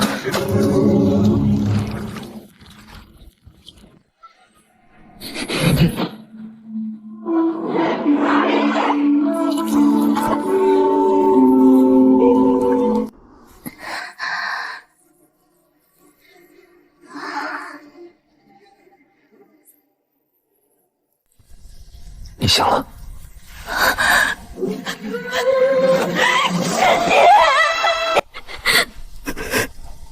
当初因我没有灵根，无法成为修士，可成为修士是我一生的梦想。为此，我用尽了办法，都无济于事。直到有一天，我误打误撞，竟结识了一位魔道老妪。他看出我虽没有仙根，却是罕见的极阴之体，说要帮我，可结果他却哄骗我，让我滋生心魔，从而趁机以魔道秘术附身于我的身，强行控制了我的躯体。对修仙一途如此大我一样，为了仙途，他甚至连命都可以舍弃。没有仙根，真的就没有任何办法踏入修仙之途了吗？古往今来，自修仙有记载开始，仙根到底是什么？究竟是如何诞生在人的体内？至今是个谜一样的存在。仙根本身无法剥夺，更无法转赠，这几乎也成了一条修仙铁律。若非如此，无论凡俗界还是修仙界，都定会天下大乱。你说那魔道老妪是别国潜入我江国的修士？不错，他是修罗国天鬼宗修士。天鬼宗。有人来了，我们出去看看吧。紫色玉瓶是能治内外伤的养元丹，绿色玉瓶则是能解百毒的清心丸，你留着吧。我先回房沐浴更衣去。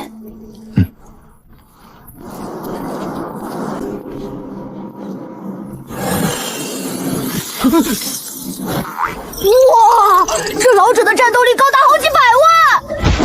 此人的修为我看不透，不过肯定是能把我打死就对了。小友，此地方才有阴晦之气出现，不过此刻已然消失，想必定是小友出手了。敢问小友出自何宗何派？在下乌龙谷弟子。原来是来自乌龙谷的小友。我乃路过此地的散修明普，感应到此地有鬼宗阴晦之气，是以特来查看。那阴晦之气现已彻底尽消，但我观小友出手印堂隐有黑纹，且非比寻常。请教明普前辈，我这印铺黑纹要如何去除？我可以观出，但无破解之法。要想去除你这印堂黑纹，小友可在1年之内去往我太炎门，我们自有高人可以帮你除之。多谢前辈，1年内我定去打扰。前辈，且慢！前辈可是太阳门之人？正是。前辈，我想入门，前辈能带我走吗？门主，极阴之体却无仙根，当真世所罕见。你叫什么名字？乌清玄。好，你可入我太炎门。妙翠，这一路你也不会孤独了。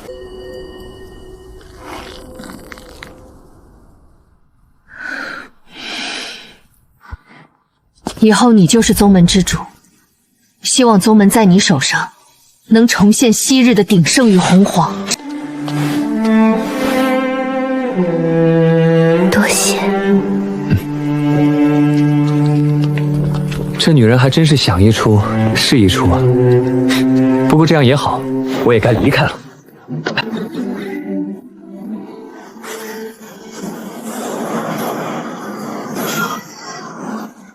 不对劲，有人来了。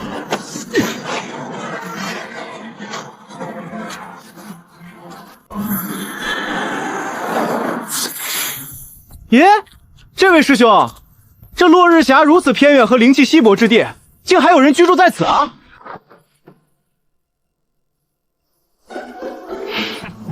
我乃百基堂执事，是专门过来检查药草种植事宜的。师弟莫要打扰，速速离去吧。不敢打扰，不敢打扰，师兄尽管忙你的就是。师弟，我只是好奇，我随便看看，马上就离开。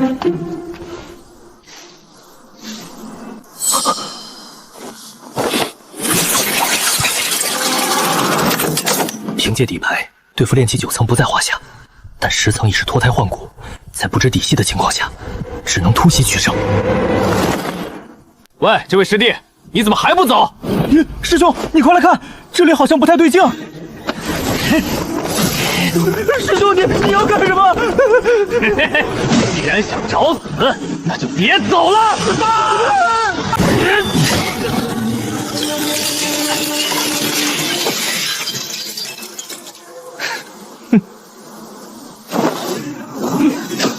好机会！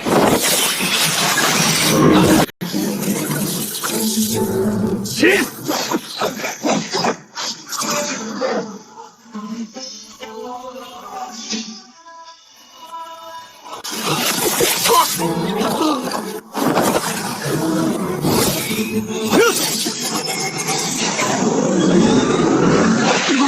真是好算计。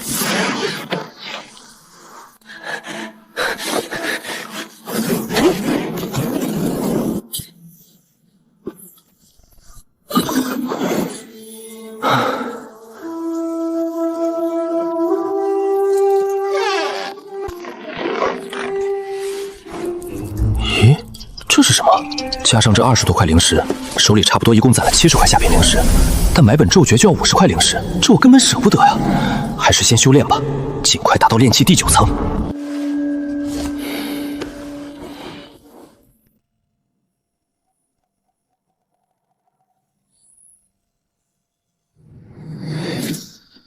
成了，炼气第9层。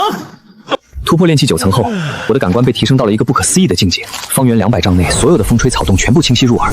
地下的一条蚯蚓在翻身钻地，远处古树上一只飞蛾正与蜘蛛激烈搏斗。我就不信我不能筑基，只要自己能修炼到炼气12层，多吃几颗筑基丹，一定能突破。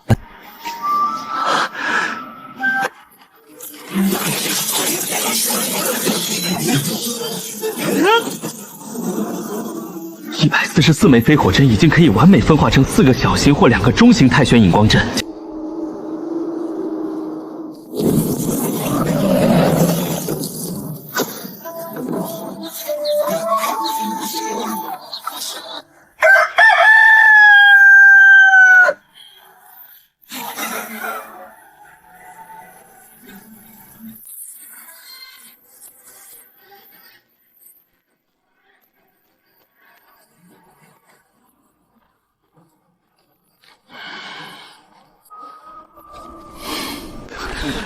弟子杨彻见过孙师伯，请问这里有没有炼气9层后能够服用的增进修为的丹药或丹方呢？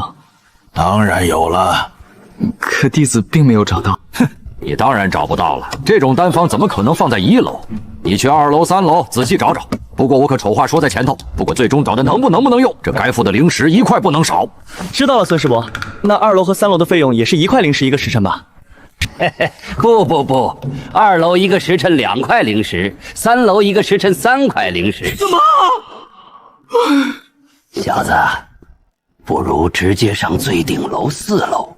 虽然1个时辰4块灵石，但我可以保证，若你运气不差，极有可能找到珍贵的古方。正当我没读过书要宰我是吧？孙伯伯，弟子囊中羞涩，所以还是算了吧。回来费用减半，无论你找到什么丹方想要复制，贡献值或灵石减30%，不也减1半？好，那就多谢师伯了。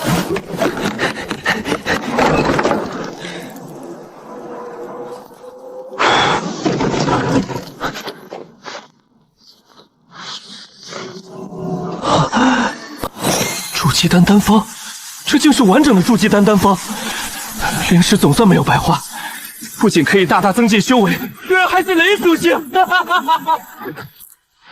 既然如此，也是时候开始做筑基丹了。我要做筑基丹。筑基丹，你这速度可以啊！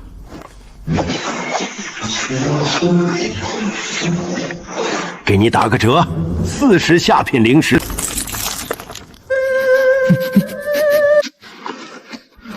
唉，我还是太穷了。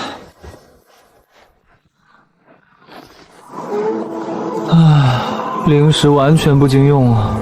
主要可以用替代品，但这8丹已经不属于初级丹药，甚至更有可能还在中级丹药之上，所以此前炼制初级丹药所用的特殊火炭已无法再使用，而是需要修饰真火或天地灵火进行淬炼。修饰真火需要筑基期才能诞生，自己又不可能去找宗门的筑基修士帮忙炼丹，而在乌龙谷唯一的办法就是借助地火殿的地废之火。可地火殿1天的租就费用就高达2块下品灵石，1炉好丹少说也要炼上10天半月。等等，对啊，我后院可是种了莫阳果。熟了，太好了！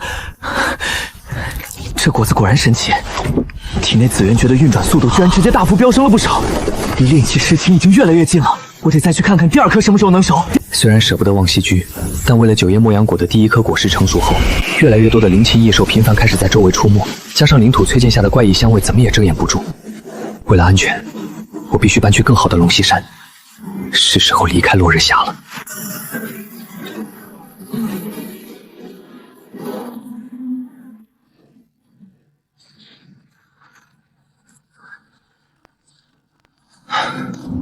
为了安全，得做一个幻影阵。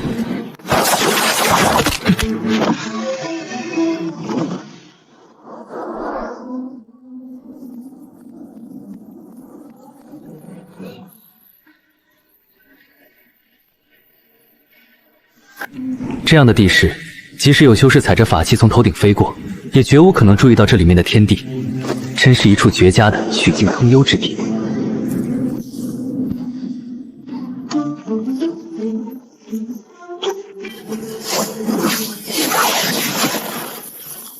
为了不暴露，我暂时不打算去百济堂登记。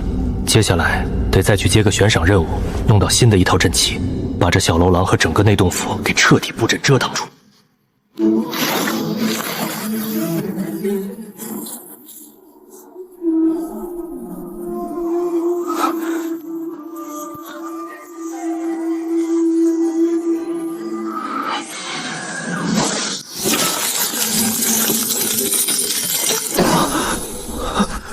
高达近100块下品灵石，我的天，这么多！我看看还有什么好东西。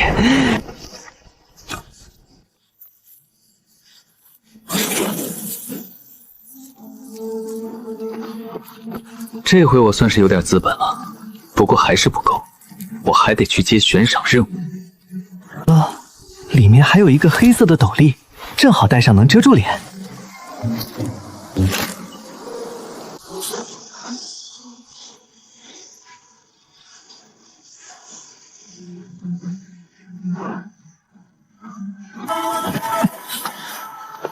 这竟然又是双月仙子发布的任务，而且是阵旗或阵盘。不管了，那就接了。此阵盘可以直接布设出拥有强大防御和遮掩之能的小逆乱4象阵，对我还是很有用的。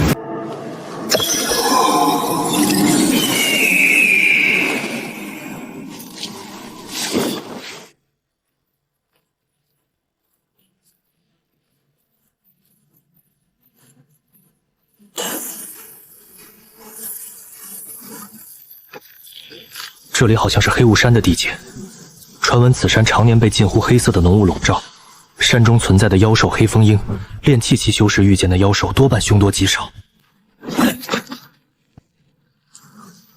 柳师兄，实在没想到你是个道貌引然之徒。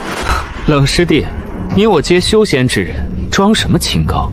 你敢说你没在背地里干过杀人夺宝之事？冷某确实干过，但那也是对极恶之人下手。像柳师兄这般爱地里阴同门的卑劣行径，冷某倒还真没干过。冷飞宇，别说的你好像多正派一样。我乌龙谷老祖都不敢说我们乌龙谷是绝对的正道修仙门派。修仙者人本就逆天行事，何况如今这修仙时代资源越来越少，谁不是拼命争夺？柳元，你实在太虚伪，亏我以前还真心与你相交，却没想到你这次明面上说是为了双月仙子，实则盯上了我的筑基丹，实在可恶！筑基丹，双月仙子。冷师弟，别挣扎了，赶紧乖乖交出筑基丹，看在同门一场，我会留你全尸就地掩埋。哈哈哈哈！去死吧！冷风吟，中了我的缠毒法力快速枯竭，我看你还能强撑到几时？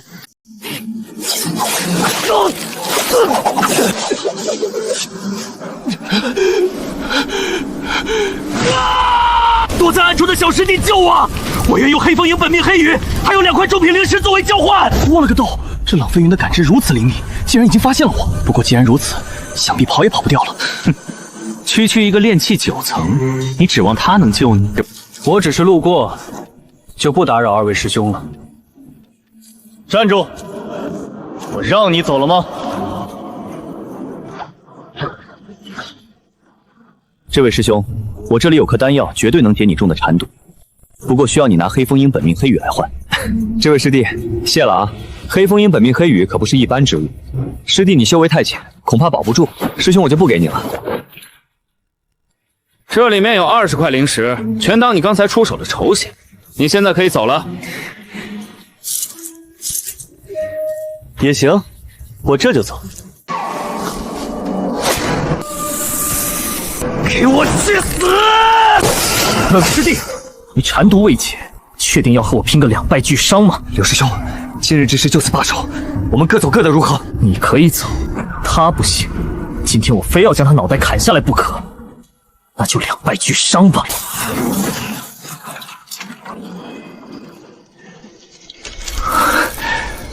不好意思了，2位师兄，这下谁也别想走了。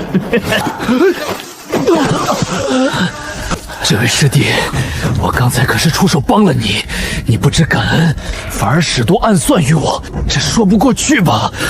冷师兄，再给你一次机会，我这里有一颗解毒丹，能解你体内全部之毒。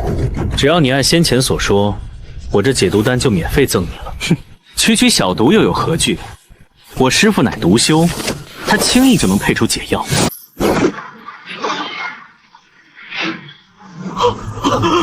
这位师弟，你先将解毒丹给我，我吃下后确实解了毒，2块中品灵石和黑风鹰本命黑羽，我立刻双手奉上。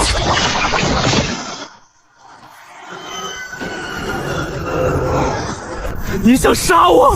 难道你不知我师父是谁？师父救我！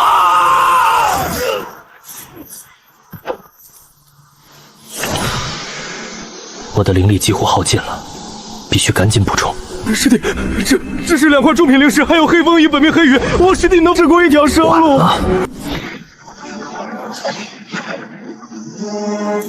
趁着没人发现，得赶紧离开。元儿啊元儿，早说了那双月仙子是为师都看不透之人，可你偏偏还敢痴心妄想，非要来捉什么黑风鹰，想要讨好他，如今竟因此遭人毒手。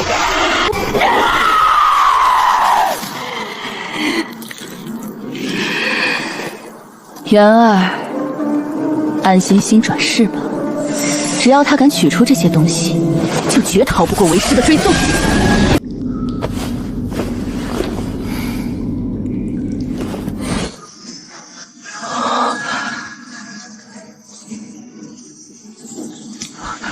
这就是中品灵石吗？果真非同凡响。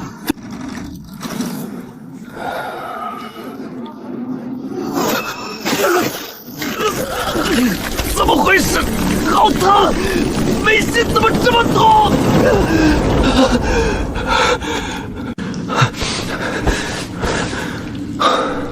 修炼后疼痛竟然消失了，不过刚刚是怎么了？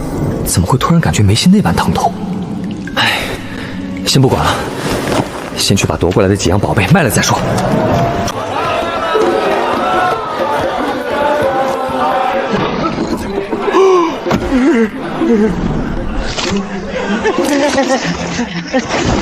这位仙友，请下次一定要再来呀，我给您折扣。我看看，原来最快转灵石之法是杀人夺宝啊！以后无论遇到任何修士，不管他表现得如何友善，如何大义，自己都必将时刻留心警惕，防止被杀夺宝。嘿嘿，先去悬赏大天看看。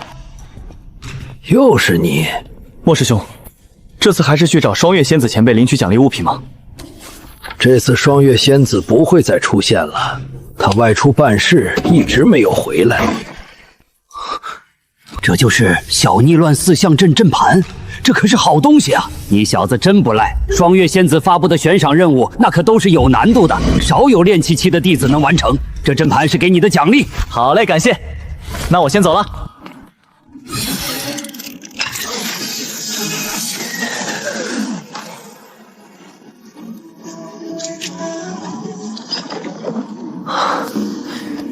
阵法一道，当真是神奇玄妙。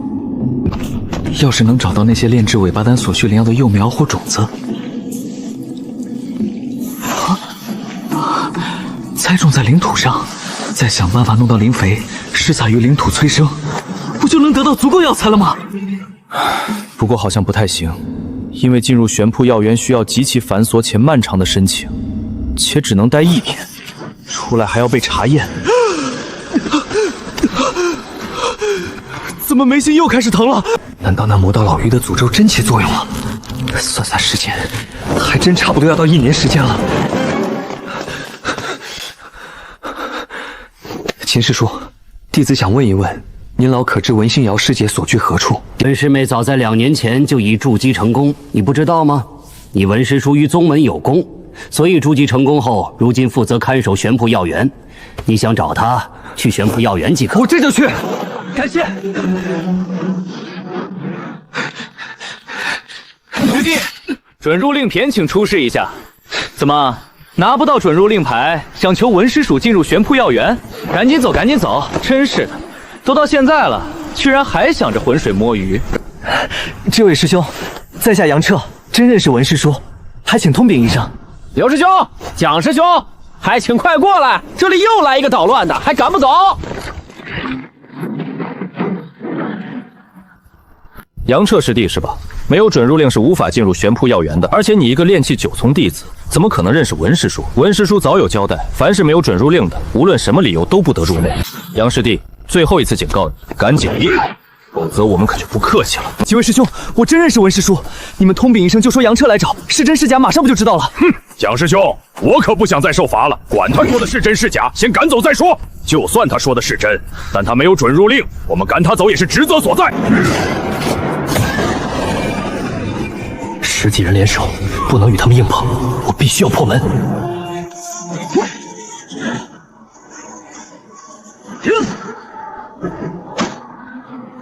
都住手吧！文师叔，星瑶师叔，申请入药园的弟子实在太多，而我有急事在身，实在等不了，所以就想到了你。若有思虑不周之处，还请师叔勿怪。随我来吧。既是你来采药，那便给你2日时间，其他需依旧遵照宗门规矩。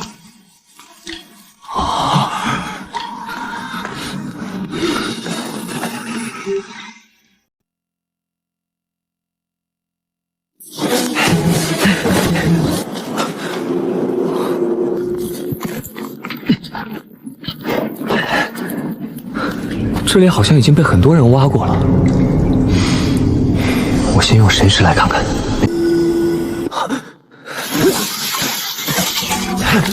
给我破！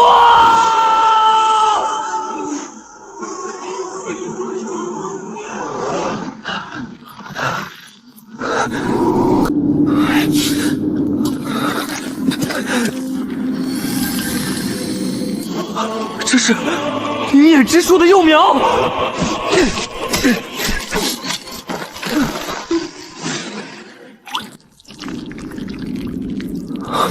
灵液，这竟然是极其罕见的灵液。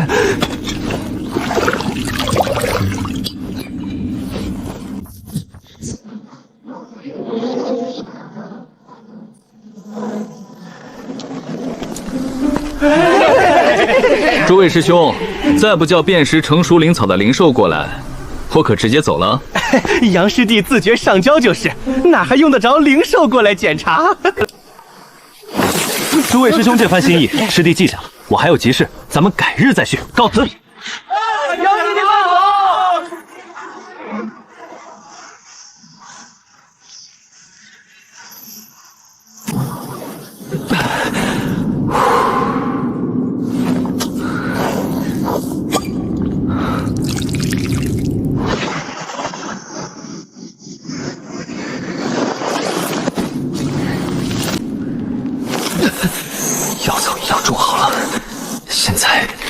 一刻也不能再耽搁，必须立刻出发去一趟太炎门。那魔道老妪在1年前下的恶毒诅咒，还真得去找冥谱高修给我看看。来人，请留步！擅闯者可是会触发我们大阵，弹指间性命不保。我自乌龙谷而来，有事面求冥谱大修，还请通禀一声。找冥谱师叔，你确定是找冥谱大修？有什么不对吗？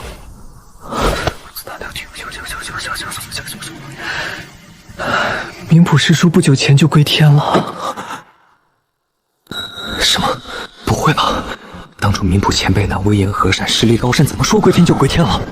当初冥谱大修应该带了2个女子回太炎门，其中一名凡人女子叫吴清玄的，请问她是否还在门中呢？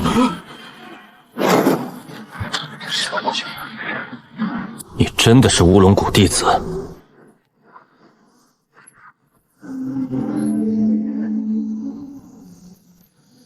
如假包换。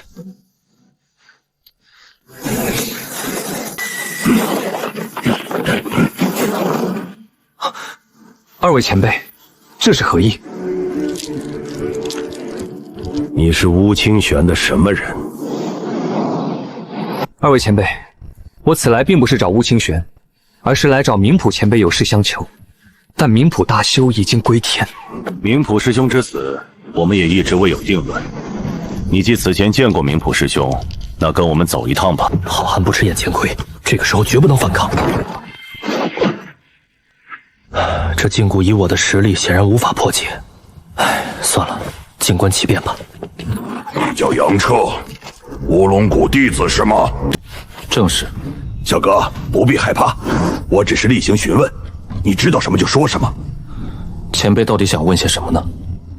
你可能还不知道，虽然暂定凶手是他带回门中的那凡人女子的乌清玄，可一介凡人女子，即使有着极为罕见的基因之体，但没有任何修为的一个弱女子，如何能杀得了冥谱师兄呢？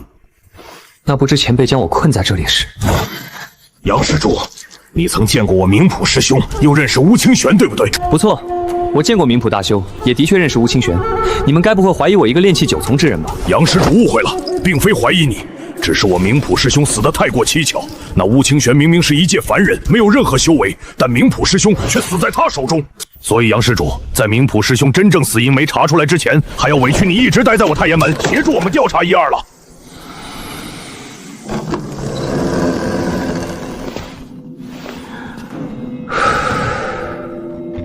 我名为眼空，杨小哥，可否告诉老朽，你来我太炎门究竟所谓何事？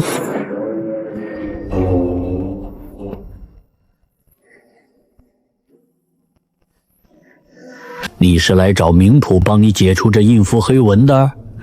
冥谱怕是还没这个能耐。前辈所言不差，冥谱大修也曾言，他们虽能看出我这印符黑纹，但并不能帮我解除。不过却说贵门有高人可以帮我解除这黑纹，我这才来此。原来如此，杨施主，你这印堂黑纹，一般人确实连看都无法看出，更莫说想要解除了。依我所观，你应是中了某种歹毒诅咒，想要解除这种诅咒可并不容易。前辈可有办法？有。那前辈可否出手相助？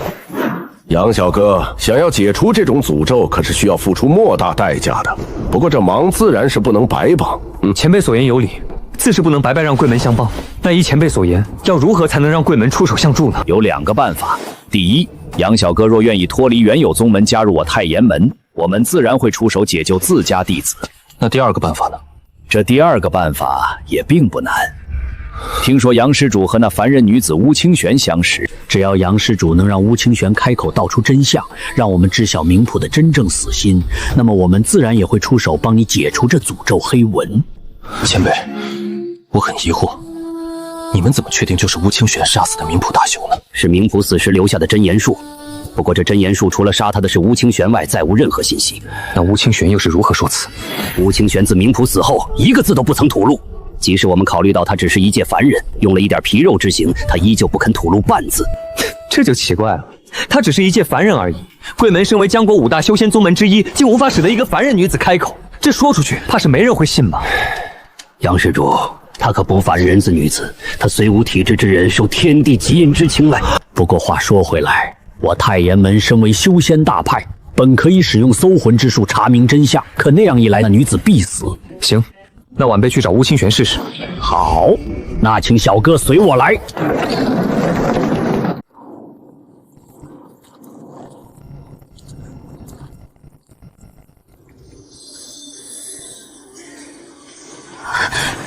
杨彻，杨彻，赶紧离开这儿！这太爷门非常古怪，你千万不要相信这里的任何人。乌姑娘，明普大修的死和你有关，是真的吗？明普大修的死和我有些关系，但并不是我杀的。我一介凡人，怎么可能杀得了一个修为高深的大修？但他们说，高阶大修死时使用了真言术，而真言术所指杀他的人就是你。别人不信我，你也不相信我吗？我什么人你多少也了解。白衣姑娘，我相信你不是凶手，那你可以说说高阶大修死时到底发生了什么吗？当时发生了什么，我确实也不清楚。自从跟随高阶大修来到这太爷门后，每日卯时我会前往大殿听他讲道。可有一天却不知怎么，竟听着听着睡着了。等我再次醒来，就发现高阶大修已经死了。那日大殿中只有你和高阶大修2人，没有别人了吗？有，还有明普大修带回来的妙翠姑娘。那这妙翠呢？我不知道，我醒来后她就不见了。那如此说来，这妙翠也有嫌疑啊！的确如此，可太爷门的人却说真言术绝不可能出错，所以认定我就是杀死明普大修的人。吴姑娘，你且放宽心，我让太爷门的人去寻一下这妙翠姑娘，或许就能真相大白。杨施主，怎么样？前辈，乌清玄说，当时有一个叫妙翠的人也在场，前辈可知这妙翠人在何处？此女已疯，一整天都是胡话连篇。其巅峰修为，以修为而论，她同样没有可能杀死明普。前辈，能带我去见见这妙翠吗？没问题，请随我来。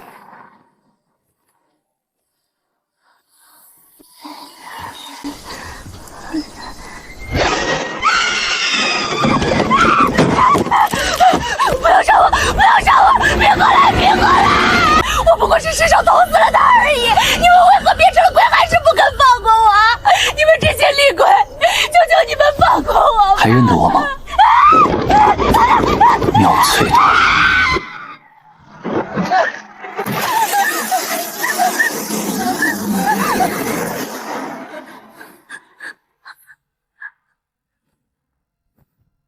前辈，再带我去明普殿看看吧，或许就快有答案了。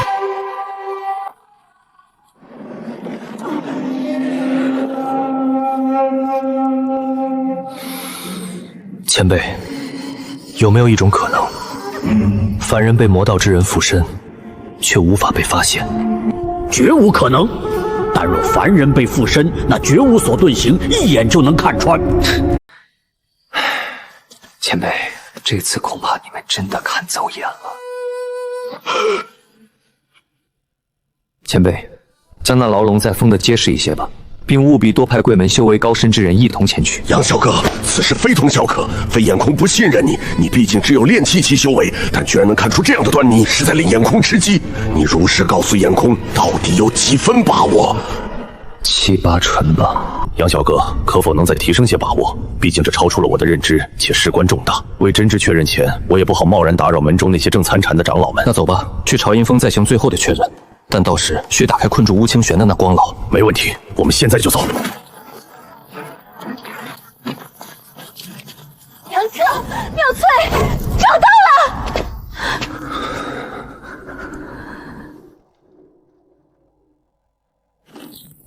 现在眼空前辈就放你出来。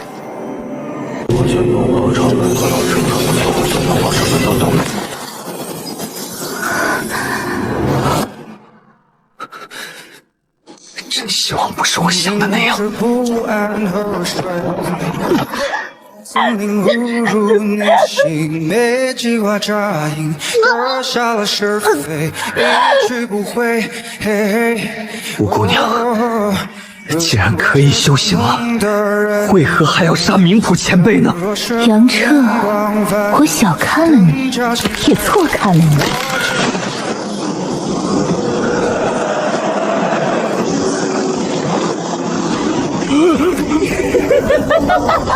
魔宗大修，我竟没能看透他的伪装。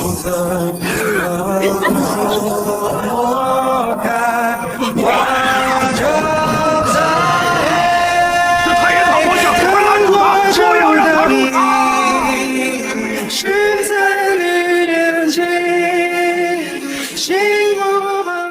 数十年的寿命啊，竟换得了如此短暂的修仙之途，你真觉得值吗？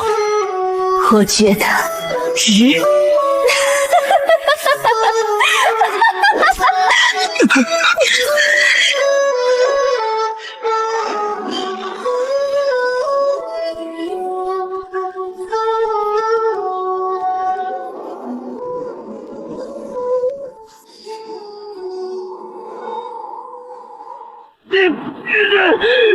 放开我！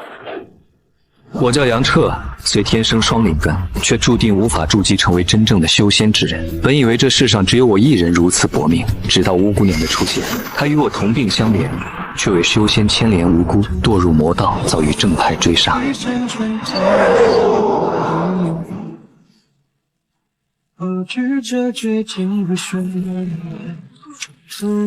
魔杖，修得性威。杨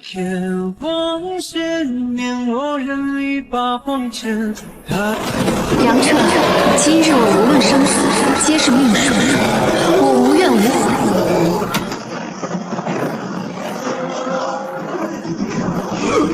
不好！魔女耗损寿元，实力非同小可，快用降魔阵风灯！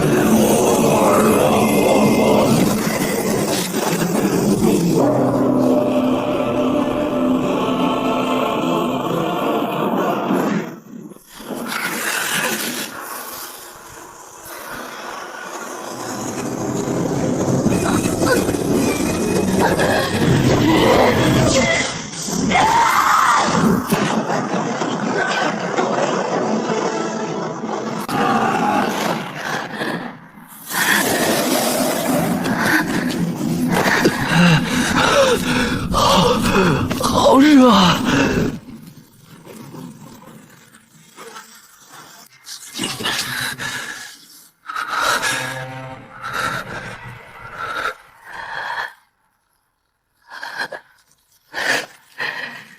杨彻，你到底如何发现是我的？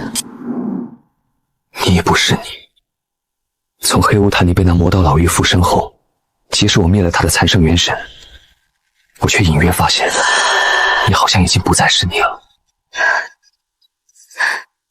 你对我说了很多，你说太炎门的人说真言术绝不可能出错，所以认定你就是杀死冥普大修的人。我后来特意悄悄问过那眼空，他说根本没人跟你提过真言术，他可以确保这一点。即使我见到你后提了真言术，但也没有说过真言术绝不可能出错这样的话。后来我找到妙翠，我试探过她，可以确定她从未被附身过。从她的胡话当中可以推测，她当时应是见到了厉鬼一般的可怕景象。所以真相永远只有一个。不错，是我刻意用魔功迷失了妙翠心智，从而让她被我惊吓。你判断的基本不差，冥普大修的确是我所杀，让你失望了吧？正如你所言，我已不是我。吴姑娘，我想不明白，你既然也能隐藏自己的魔功，让别人看不出来，为何还要杀冥普大修？而杀了冥普大修，你却又没有杀妙翠。杨彻，你说的很对。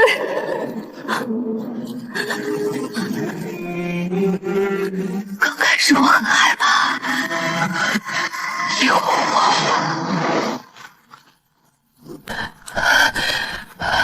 天鬼总有秘术，可牺牲大量寿元，以极阴之体为特殊仙根，从而直接吞噬别人元神，来获得强大的鬼道力量。但这样做我遭到了极大反噬，不仅寿元所剩无几，每隔一段时间我还要杀一名修行者，吞噬其元神来维持。冥普大修是好人，我从没想过杀他，但恰恰那日听经之时，我遭到了反噬，引起了冥普大修怀疑，我没有选择，只能痛下杀手。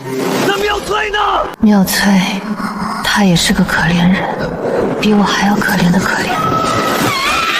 我从小到大没有朋友，没有知己，而妙翠，她算我吴清轩唯一一个知心的人。吴姑娘，值得吗？数十年的寿命啊，竟换得如此短暂的修仙之途，你真觉得值吗？我觉得值。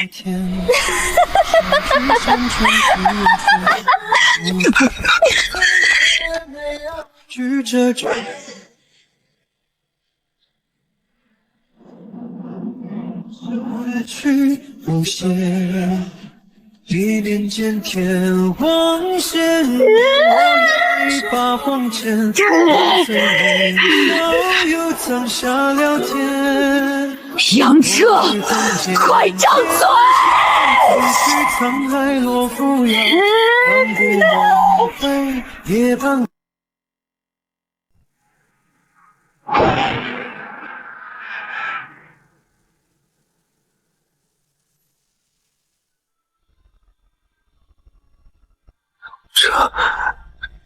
这难道是九心雷焰？吴姑娘，你怎么样？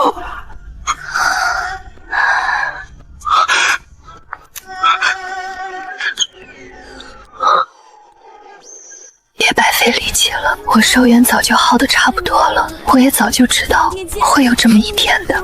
选择魔道功法，我并不后悔，相反，我庆幸自己有极阴之体，帮我圆了修行之梦。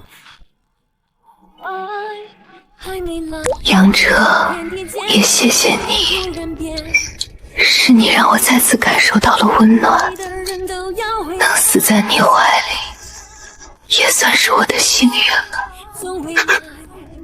请带上我一份夙愿，一定要走到那仙之尽头。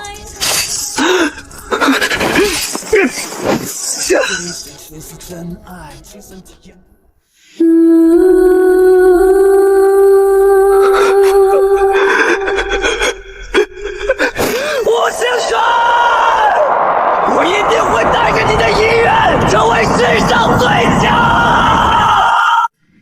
回到洞府已有数日，那些天我没能带走吴清玄的遗体，太严中将他葬在了门内的醉山。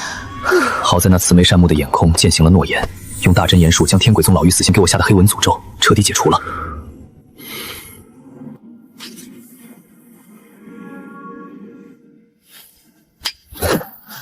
什么？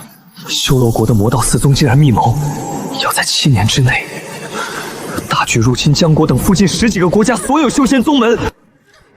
这重大消息若是贸然向上禀报，势必会惹来无尽的重大麻烦。他们尚需7年光阴筹备，此事暂且搁下，来日方长。眼下潜心修行方为正途。毕竟我曾与吴清玄约定，要走到修行的最高处。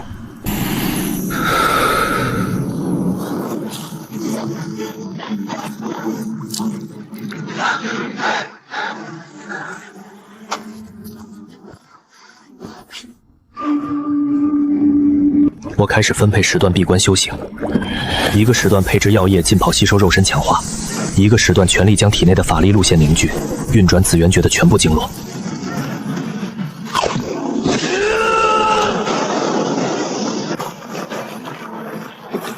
这种感觉是要突破了吗？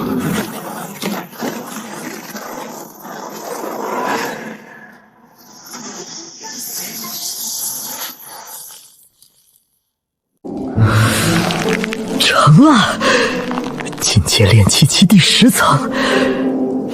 现在我得去把之前从柳元手里拿到的符箓和宝贝卖了，换点灵石和筑基丹，以备不时之需。这些符箓全都卖了，多少灵石？200左右吧。好，那快一点。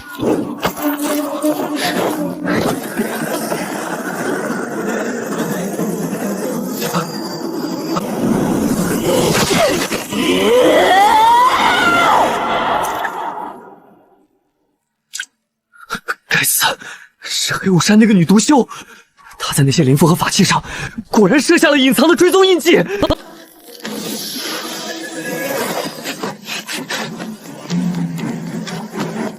撑死胆大的，饿死胆小的，得快点把其他的东西也卖了。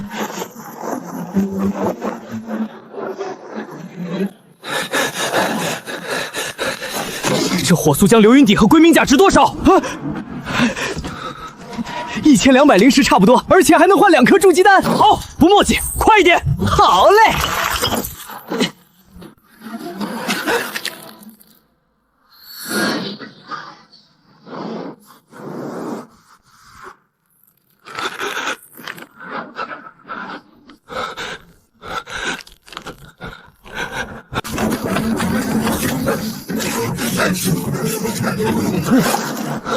有泥巴太好了，就在这里先苟着，等到安全了再说。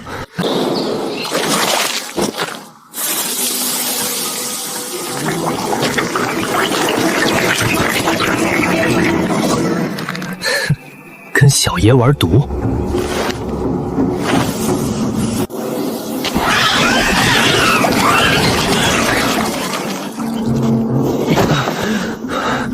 好险！那筑基女魔头手段通天，在成功筑基进阶之前，我还是要先苟着。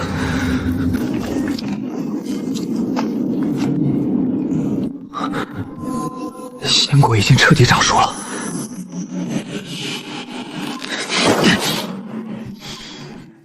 不过现在还不能着急。仙丹札记上说的明明白白，这类仙草果实若是能一味隐忍，等树上的果实全部长熟后再一起摘下服用，药力才能引发质的飞跃，产生意想不到的无上逆神神效。虽然当年被那恶鬼元神吸毁了1颗，但剩下的这8颗，小爷等得起。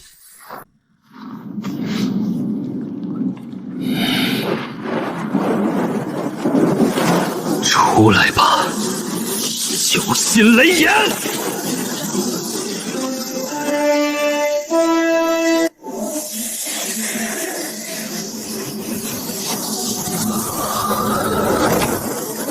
这火果然不同凡响，不过这火焰到底是如何孕育而出的？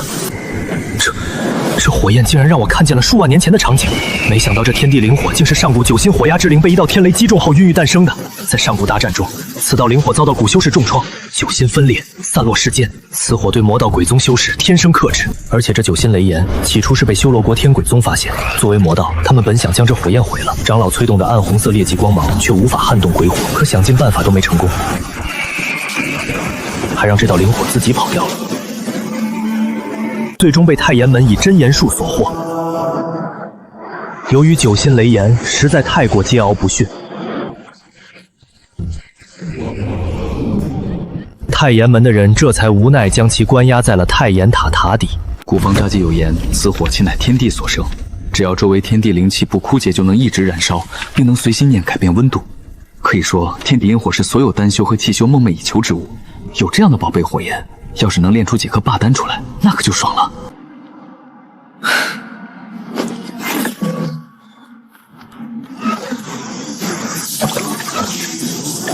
上天保佑，尽量少费几炉啊！难道第1炉就能成？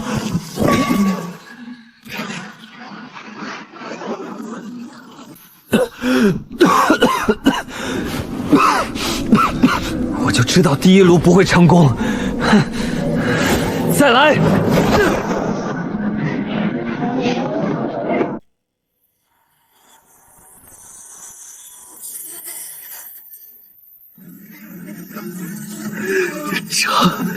成了！若没有古方札记和这火焰，想要自己炼道，简直痴人说梦。不过还好我够幸运，虽然不是正版的霸丹，雷属性大为减弱，但尽管如此，其中蕴含的雷之力还是够了。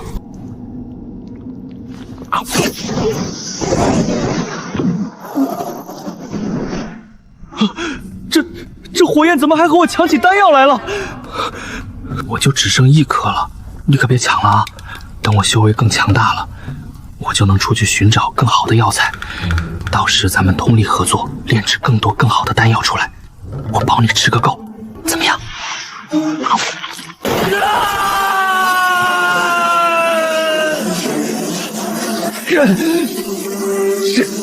这也太疼了吧！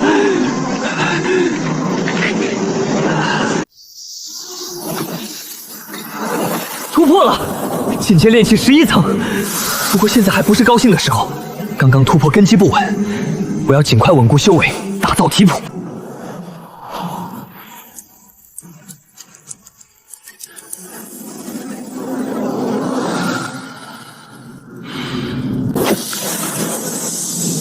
炼气11层，不知我的飞火针是不是也增加了？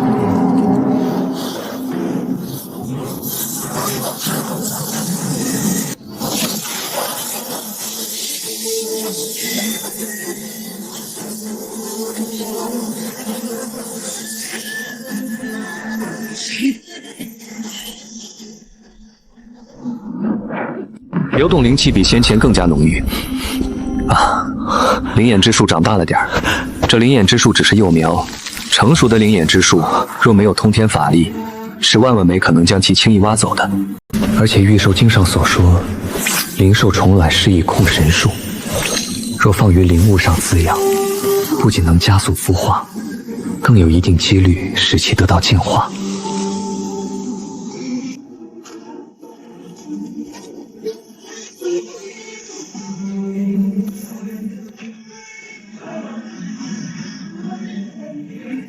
师叔，弟子杨彻前来报名参加筑基丹争夺。杨彻，不是师叔不看好你，本股炼气期弟子近万之数，新进阶到11层以上，且报名参加本次筑基丹争夺的也有数百之多，而筑基丹只有50颗。虽说修为达到炼气11层就能参加，但这其中更多还是炼气12层之间的争夺。你才刚刚突破在尾一渊，也并无多大希望夺得筑基丹。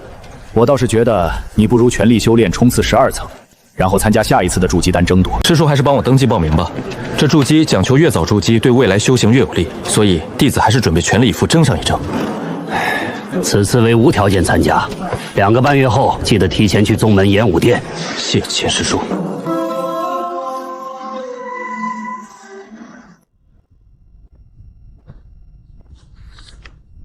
2颗淡淡荧光的下品灵石。啊，可以随意进入。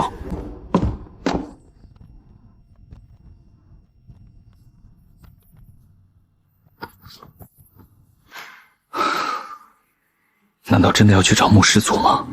算了，找就找吧。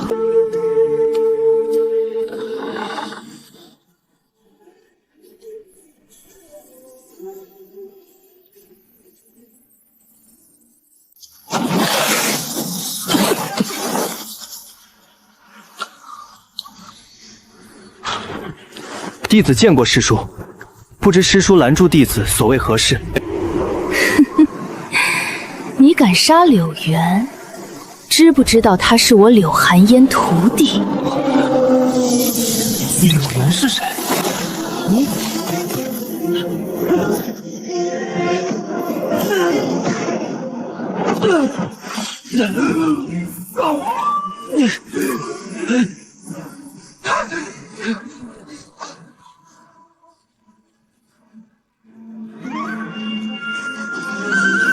急！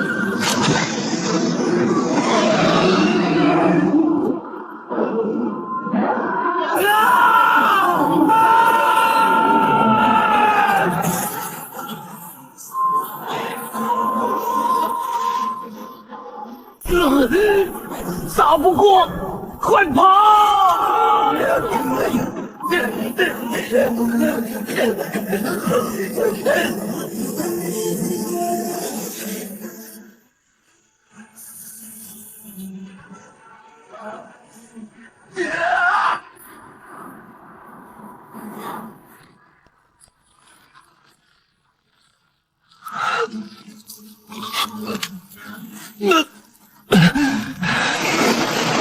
怎么回事？陈师伯，陈师兄，此人根本不配我乌龙谷弟子，他竟走魔道之路，暗中劫杀我徒柳原，抢夺我徒储物袋。现在我要求宗门将其处死，以正罪归。柳师妹，此事非同小可，你可有切实证据？当然，我徒柳原的法器和符箓不少都被我设下了追踪印记。若不然，我怎么可能锁定此人？将他的储物袋打开一看，不就什么都清楚了？你好像是叫杨彻吧？对于你柳师叔所言，你有什么要说的吗？那日柳渊与冷云飞起了争执，发生冲突，从而两败俱伤。然后被我碰巧遇见，拾起了两人的储物袋。结果这柳前辈就认定是我所为。这杨彻运气也太好了吧！还真是赶巧啊！是真是假，还真不好办。你有什么凭据能证明你所说为真？杨彻，你若没有凭据能证明你说的话是真的，我就只能按宗规处置你了，将你储物袋交予你柳师叔，然后由戒律堂行刑。杨彻，看来我得亲自动手了。就是死，我也要让你脱层皮！等等，我要见双月仙子！杨彻，你认识双月仙子？认识，所以我要见双月仙子，求她为我主持公道。你撒谎！你怎么可能认识双月仙子？杨彻，话可不能乱说。你说你认识双月仙子，可有凭据？要什么凭据？是真是假？问一问双月仙子不就清楚了吗？陈师兄，这杨彻定是知晓双月仙子此刻不在宗门，才故意如此有恃无恐。我看不必再浪费时间，直接将他格杀，以儆效尤。柳师妹，且慢。柳师妹，既生变故，那就先将杨彻囚于谷中皇寺地牢，待双月仙祖回来一问便知真假。若是真的，那自然要看双月大公的态度，再杀也不迟。杨彻，此事尚待查证，暂且将你关押本谷皇寺地牢。你可必须将柳园所有物品交还你柳师叔。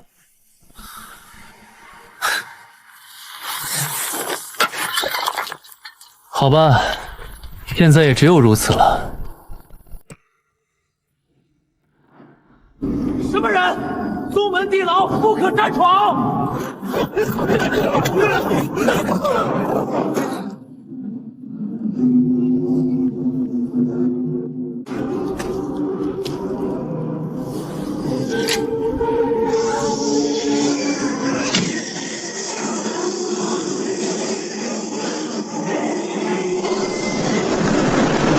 这烟明显有毒，是谁想要害我？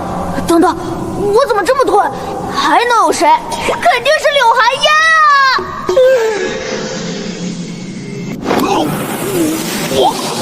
我中毒了！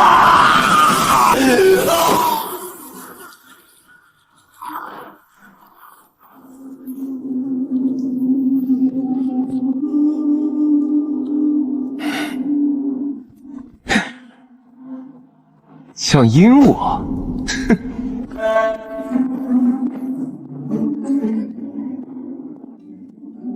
我还得谢谢柳寒烟，这不就从牢里出来了吗？你说他是不是傻，都不看看我烟气没？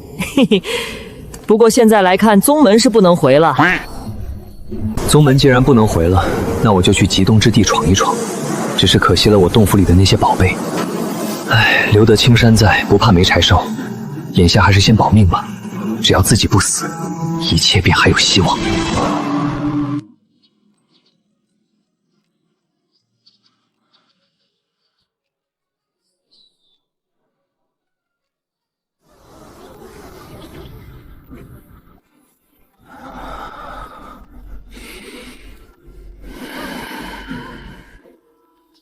当日我逃离宗门，来到极东之地的江国，为寻找栖身之所。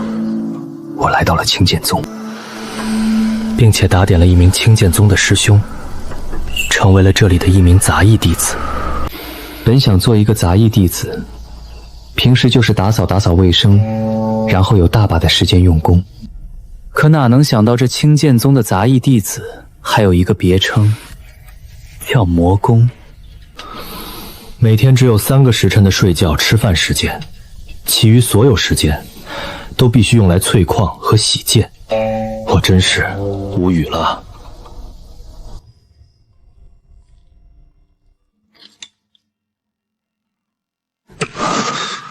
时间又到了，他奶奶的！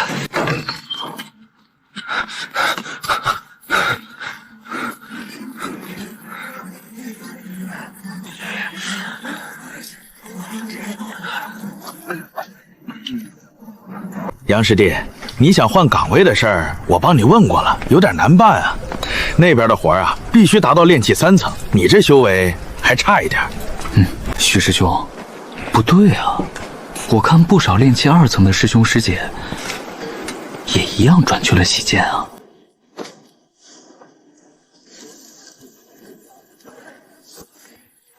麻烦许师兄了。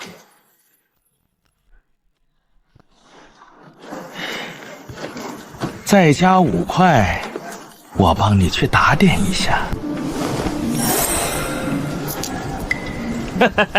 那行，明天我给你消息。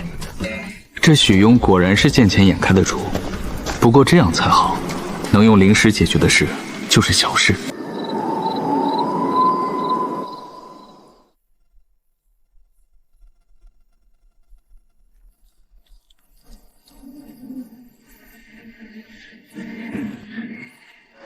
这小子新入宗没多久，我查过了，完全没任何背景，很可能是一只肥羊，可宰。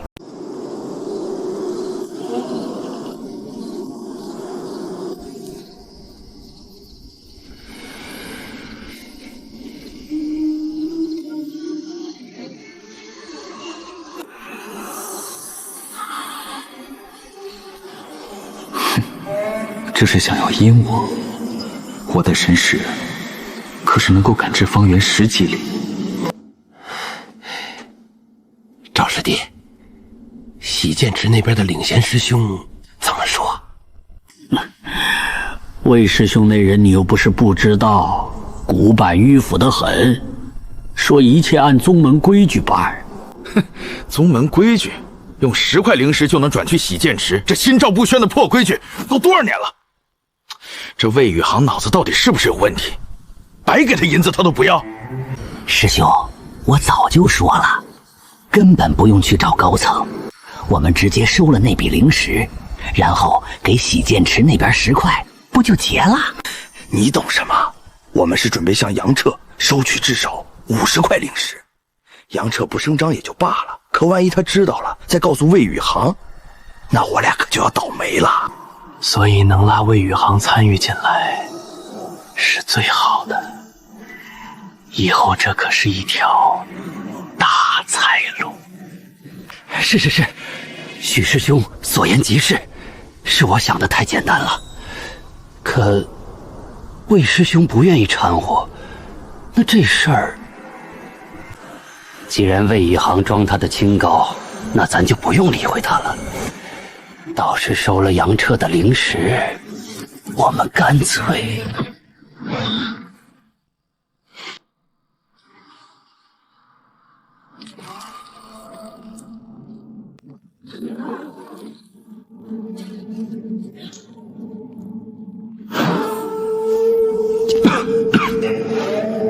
杨师弟，叫你来是为了你转洗剑之事。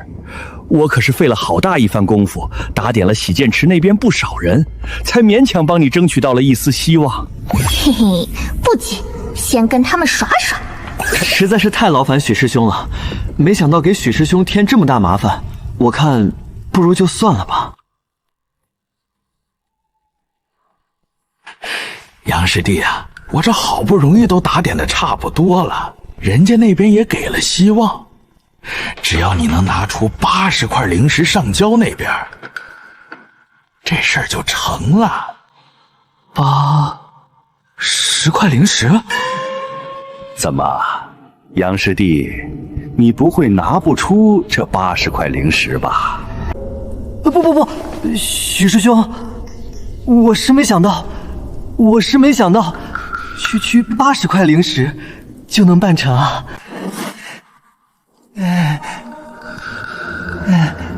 那杨师弟，你把灵石交给我，我去帮你办手续。许师兄，80块灵石虽不是什么大数目，但我也不能这样，什么凭据也没有就交给你，对吧？杨师弟，这是信不过我呀。不是信不过许师兄，我毕竟初来乍到，很多规矩都不懂，自然想求个安心。还请许师兄给我立个字据，这没问题吧？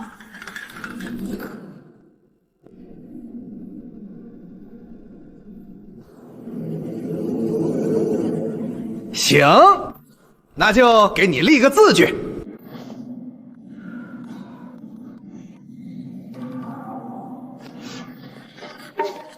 许师兄、赵师兄，多谢二位了。那我明天直接去办手续就行了吧？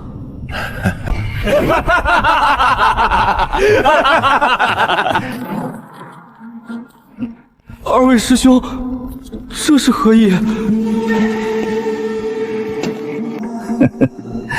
没什么，杨师弟，师兄请你在这里睡一觉而已。眼里有东西。许师兄真是高啊，师弟我佩服至极。这杨彻中了望尘香，待一觉醒来，他就什么都不记得了。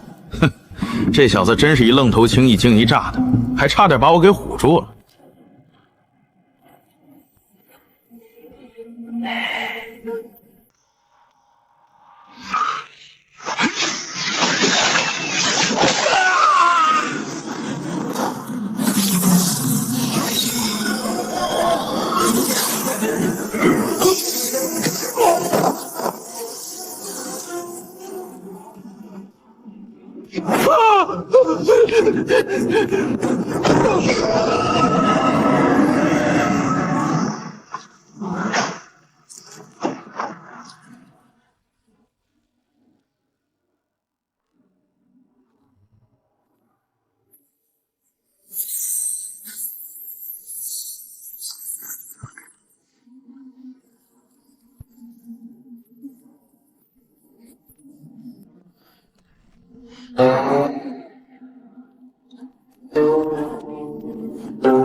听说了吧？是的，刚刚听说，许师兄和赵师兄两人到底有什么深仇大恨啊？谁知道呢？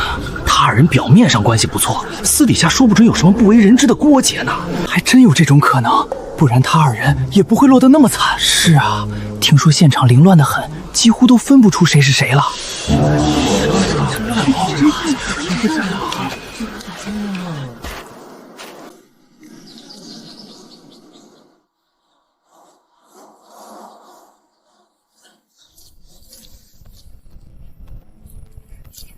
站住！可有出封令？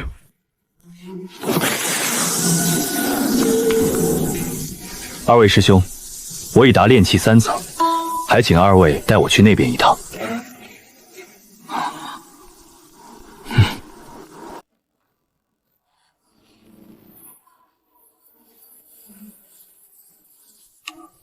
跟我走吧。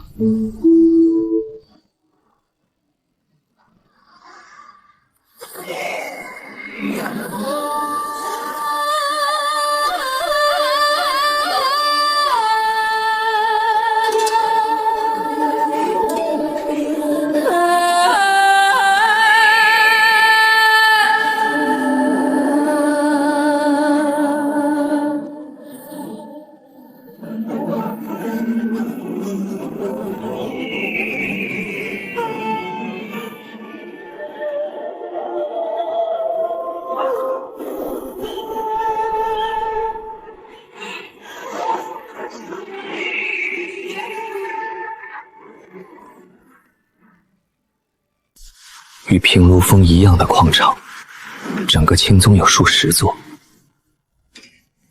不同矿场所产的石料各有不同，但提炼之后，最终都会汇聚到同一个地方。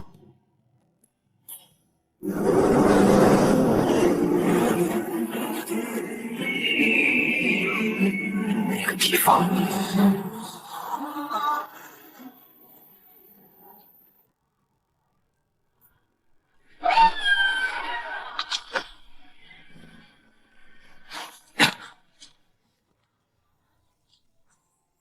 这广场之下，怕是另有玄机。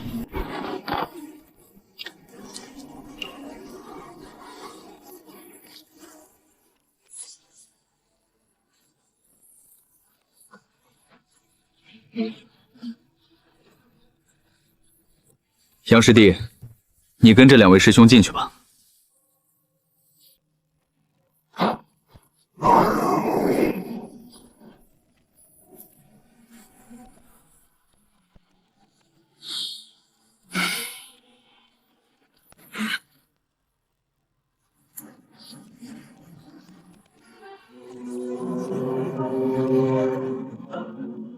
进去吧。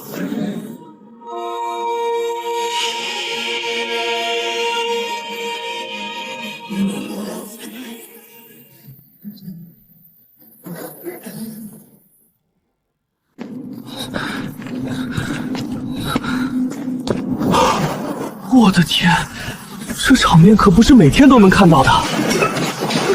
那些气质超凡的老者，便是青宗宗真正的铸剑师了。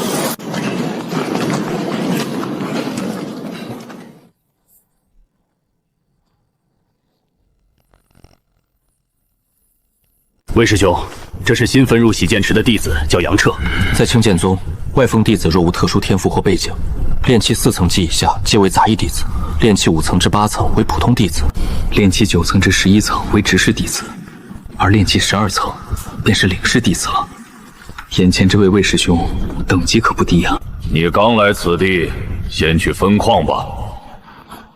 是，魏师兄。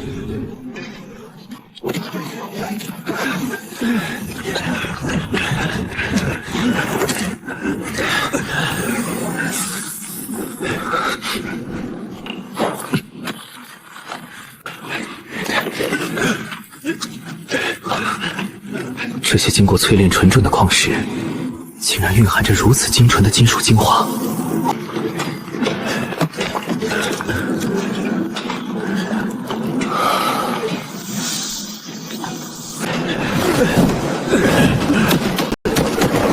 仅仅1个月，我的肉体强度便明显提升了一大截。若这样持续下去，岂不是真能练成刀枪不入的体魄？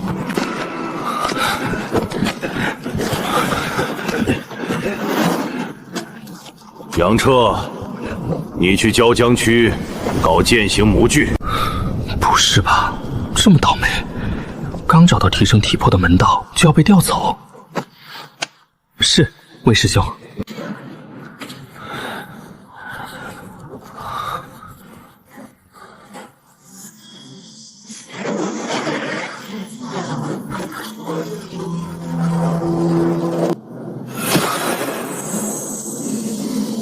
哇，这看着还挺有意思的。这些天来，那群铸剑师的每道工序、每个手势，早已被我死死印在脑海，反复揣摩下，其中的门道我已尽数掌握。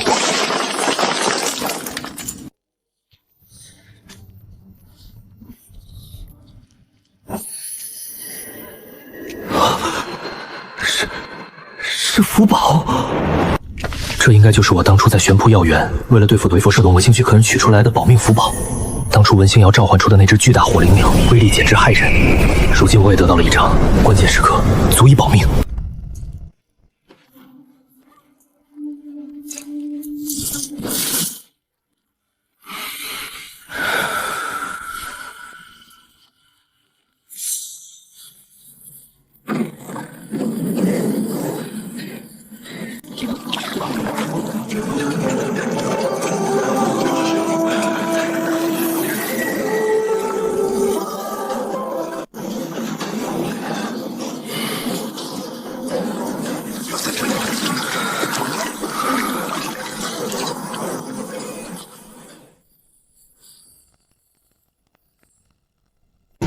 咦，杨师弟，你的实力好像并没有看上去那样弱啊。原来每日操之活技，法力也在不知不觉间精进了。这位魏师兄当真好敏锐的感知。魏师兄说笑了，我这点微末修为和您相比，那不是小巫见大巫吗？杨师弟谦虚了。既然如此，你便去捶打区捶打剑胚，淬火冷却吧。谢魏师兄。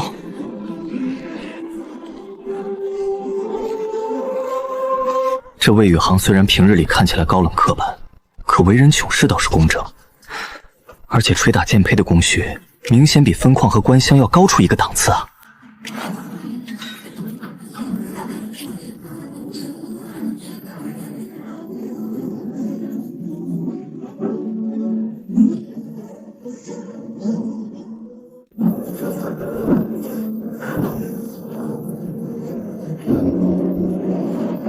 杨彻，凭卢峰有事，速速前往。杨师弟，我随你一起去平卢峰。是，魏师兄。莫不是有人查出来许庸二人之事是我干的吧？不对，不可能。当时我布置的周全无误，让那两人看起来就是自相残杀。可这位魏师兄怎么突然要陪我一起来？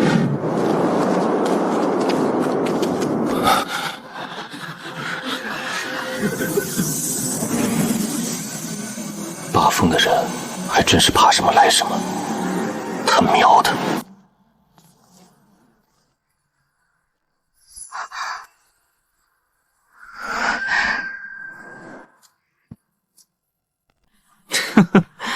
哟，魏师兄，真是好久不见呢。你怎么来了？听闻平卢峰命案牵扯到我这杨师弟，我便陪他一道过来了。简师妹不必多虑，该怎么查怎么问，你们公事公办便是。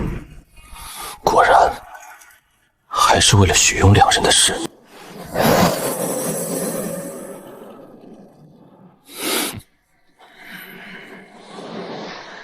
你就是杨彻师弟。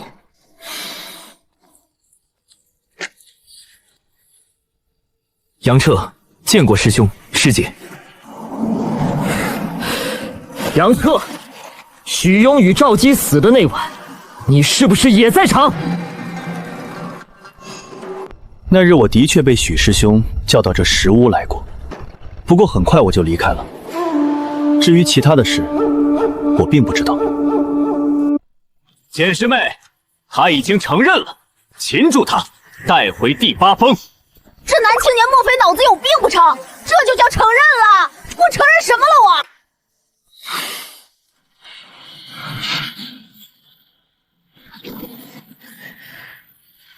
江武，你脑子抽风了吗？他承认什么了？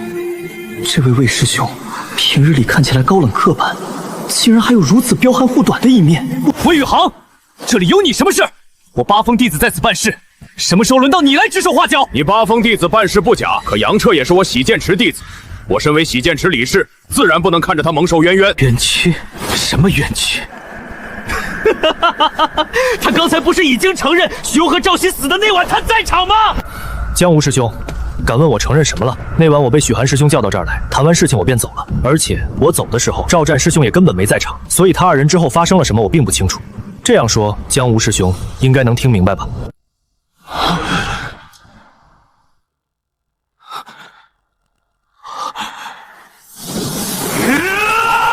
你找死！一个贱奴也敢如此大胆狂妄，知不知道老子是谁？江师兄，住手！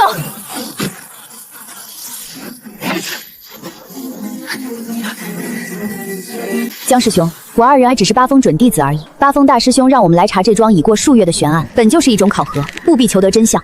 你认为，就凭杨彻炼气4层的法力，能同时杀得了炼气9层的许庸和炼气8层的赵教两位师弟？简离师妹，我要纠正你一点，杨师弟是半个多月前才突破的炼气4层，也就是说，案发当晚，他不过只有区炼气3层的法力。八峰给了考核，本想让杨彻这小子当替过杨，不过现在看来，只能再找机会了。好，杨彻，我会盯着你的，最好不要露出马脚。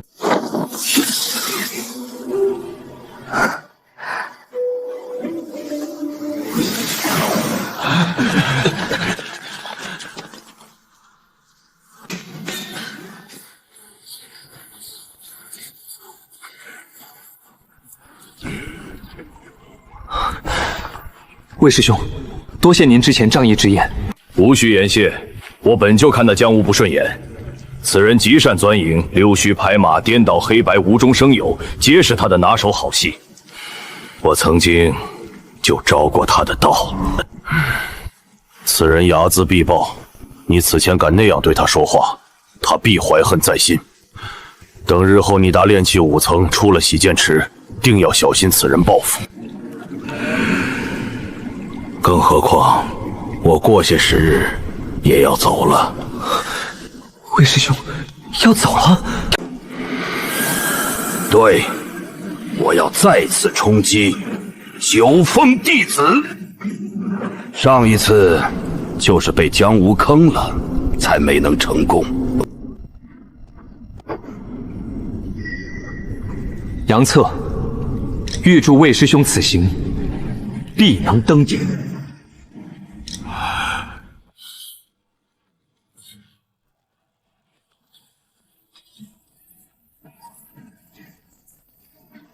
魏师兄一走，江无必会肆无忌惮地对付我。现在情况对我极其不妙，必须尽快提升修为自保。今晚我得炼几颗尾巴丹，抓紧提升修为。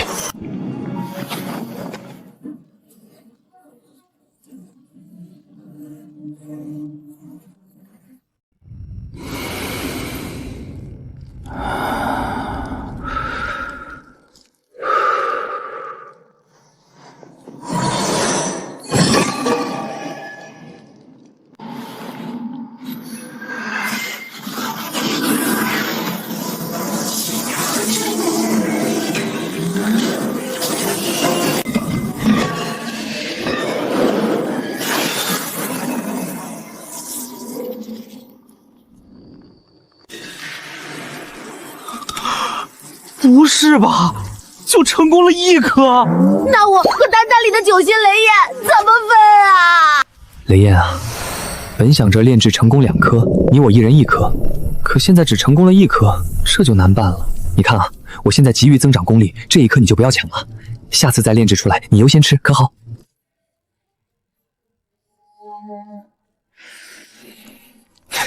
大哥，你倒是给点反应啊，大哥！唉，算了，那就1人1半吧。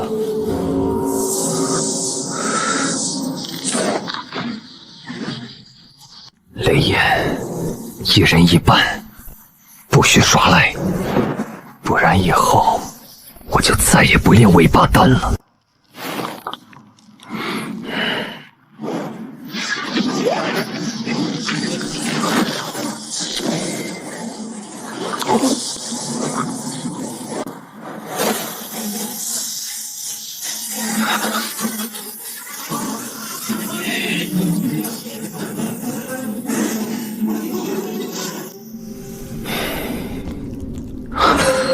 实力终于提升了，虽然还未突破到下一层，但申请离开洗剑池，前往玄清山脉出9峰外的任何地方，应该是没问题了。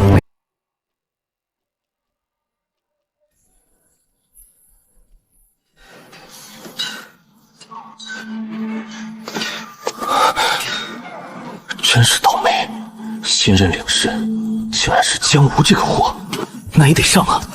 江师兄，弟子申请离开洗剑池，请师兄过目。你初来乍到，还不熟悉此间洗剑池的所有规矩和琐事，本领事不能批。你的申请拒绝。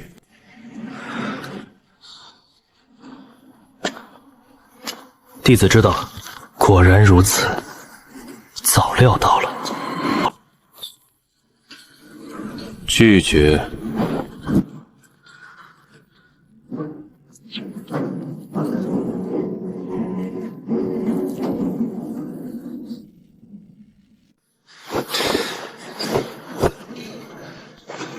杨彻，这次本留志可以不拒绝你，不过按照洗剑池的规矩，你必须先把池中最后一批100柄剑胚全部捶打完毕，淬火冷却。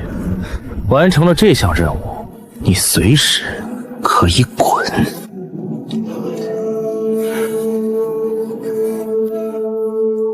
好，弟子答应。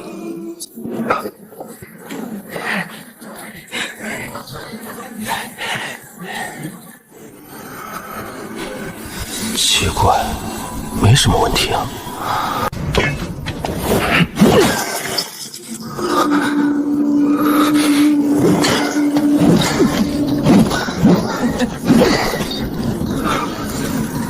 哈哈哈哈哈！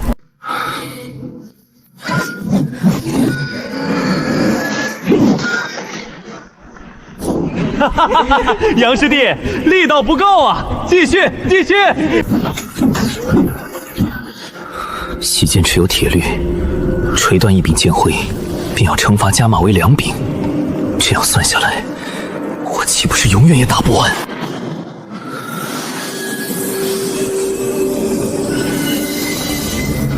材质明明没问题啊，怎么就总是断呢？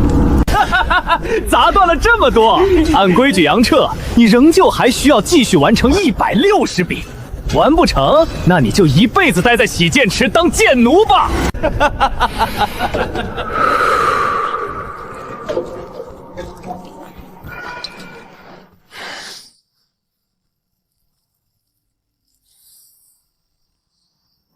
不对，这些剑胚的材质明明完好，可为何一锤便断？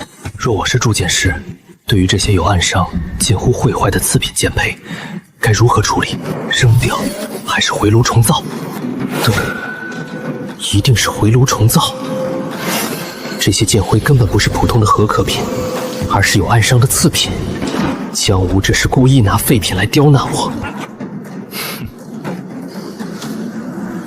既然如此，我何不利用雷焰，直接在锤下完成重造？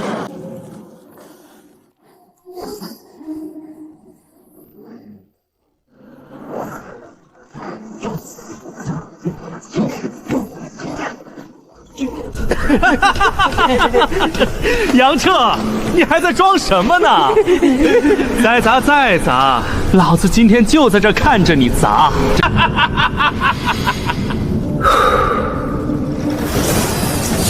这些剑胚有暗伤，雷焰，你尽管去感应剑胚之中的暗伤位置，全力助我掌握每一次下锤的绝对力量。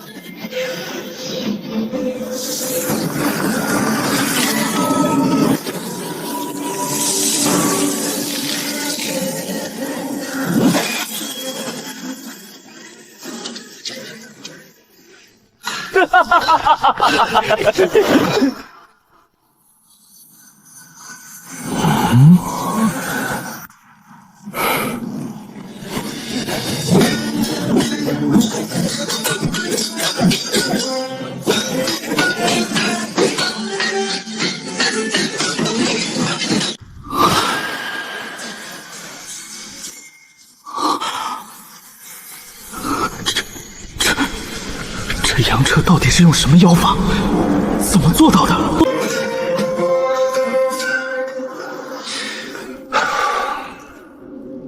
江师兄，怎么样？我现在可以离开了吧？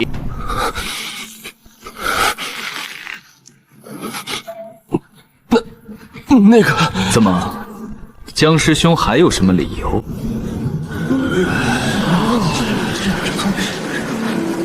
那么多师兄弟可都看着呢。江师兄，您不会想反悔吧？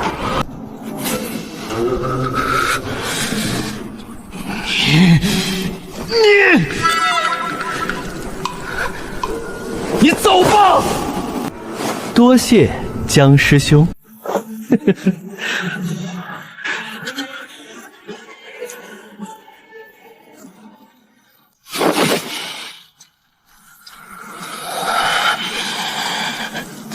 杨彻，这是没完！终于离开这里了。现在我得先去玄青山脉的偏远密林看看，听说那里有不少机缘等着我。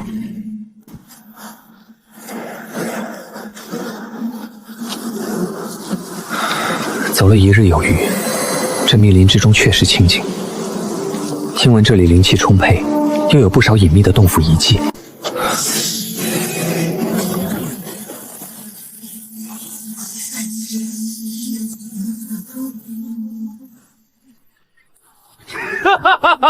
杨彻，老子终于找到你了！今天这荒山野岭就是你的葬身之地。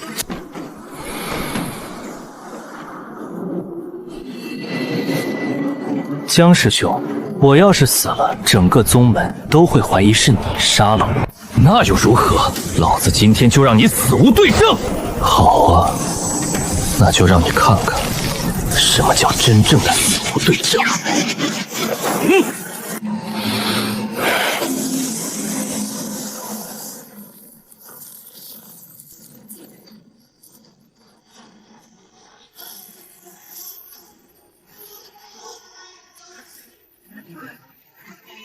哈哈哈哈哈！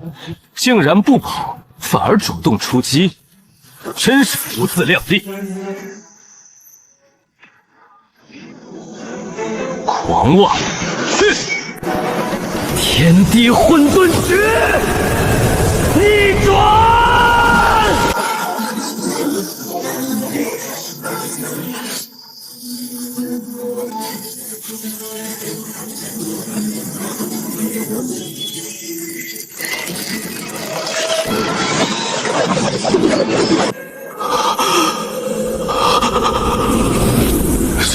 什么？这不可能！你到底是什么怪物？我的天！我现在的肉身强度竟堪比上阶法器。果然，那几个月的矿石没白捡啊！这小子越是表现得诡异不凡，便越证明我之前的怀疑是对的。可是现在的问题是，我好像打不过这小子。江无，今天死的人好像不是我。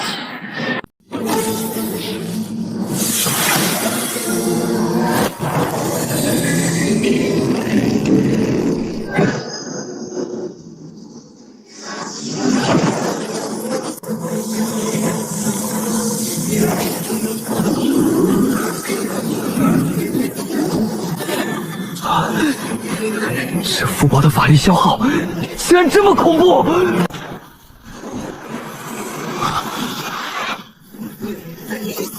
符宝，你身上怎么会有这种东西？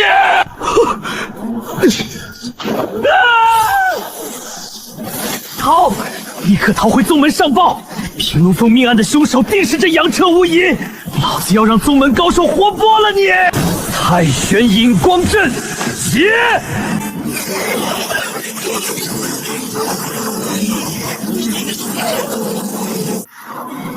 给我滚！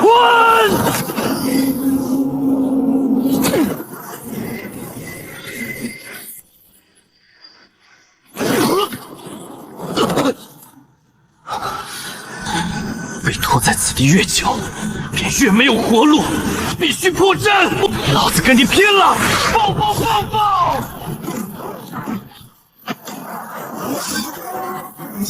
怎么可能？这到底是什么飞阵阵法？为什么连高阶灵符都炸不开？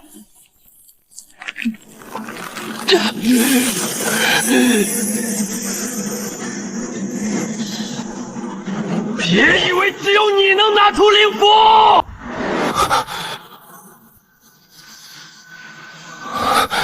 不好，这是中阶灵符的极致能量爆发。中阶降霜阵是千丈封出泰山龙山山岳上位。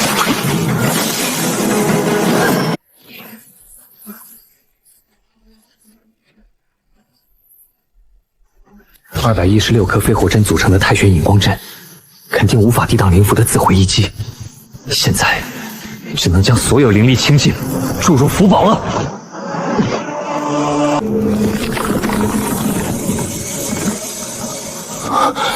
这枚符宝的真实名字，乃是古修大宝之缩影——山海印。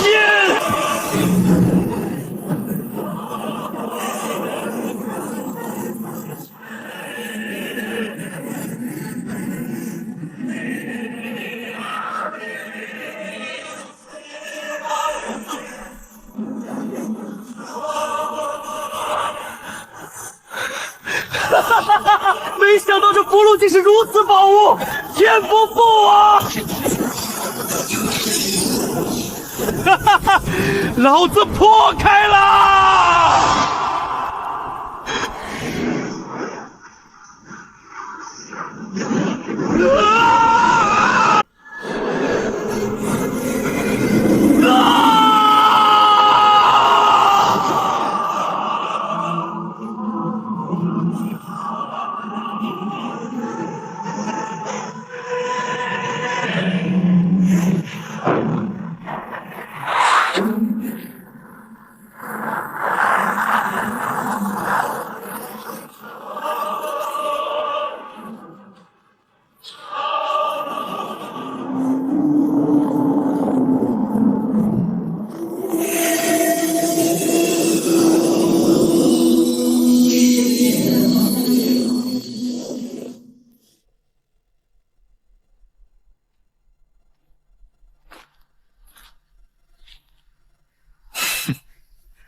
看你还装不装了？死了吧！该。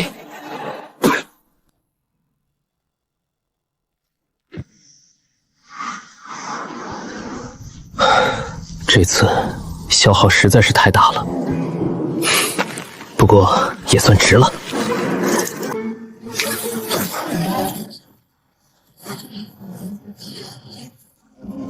真男人从不回头看报账。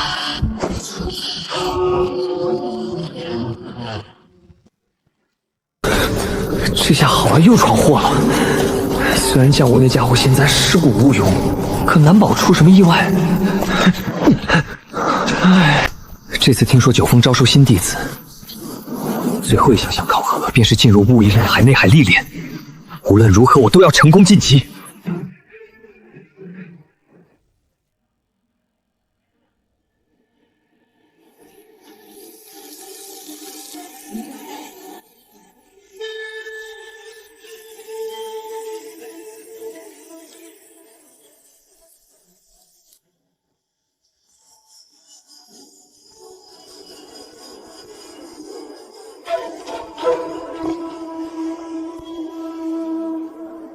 师傅，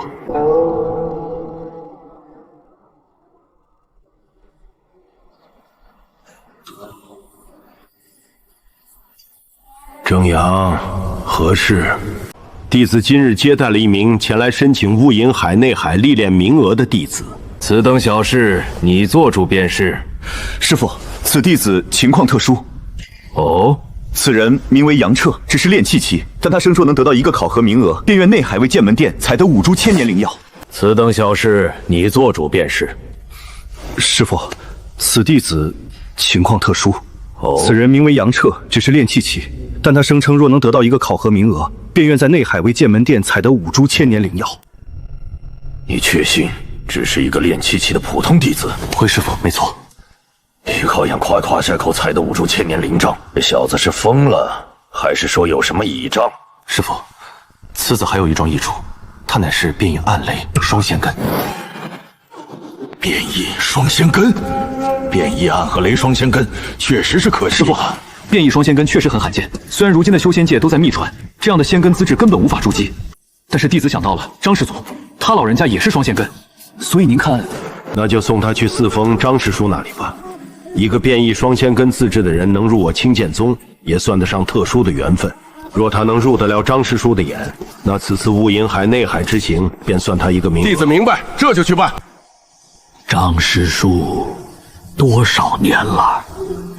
希望这孩子能成为改变你的契机吧。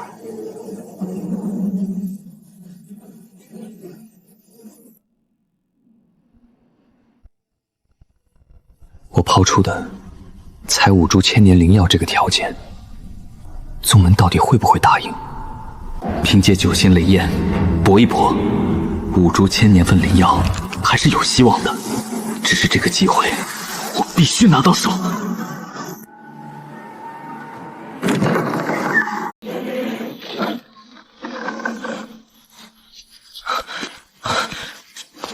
郑师叔，怎么样？店主说了，鉴于你情况特殊，让我带你去第4峰。若你能入得第4峰峰主的眼，你便有资格得到一个入雾隐海内海历练的名额。第4峰，传闻那位张师祖脾气极为古怪，已经上百年没收过弟子了。不错，想必你也听说过这第4峰了，9峰之中最特殊的一峰。若你怕了，大可以选择放弃。还请师叔带弟子前去。好，跟我来。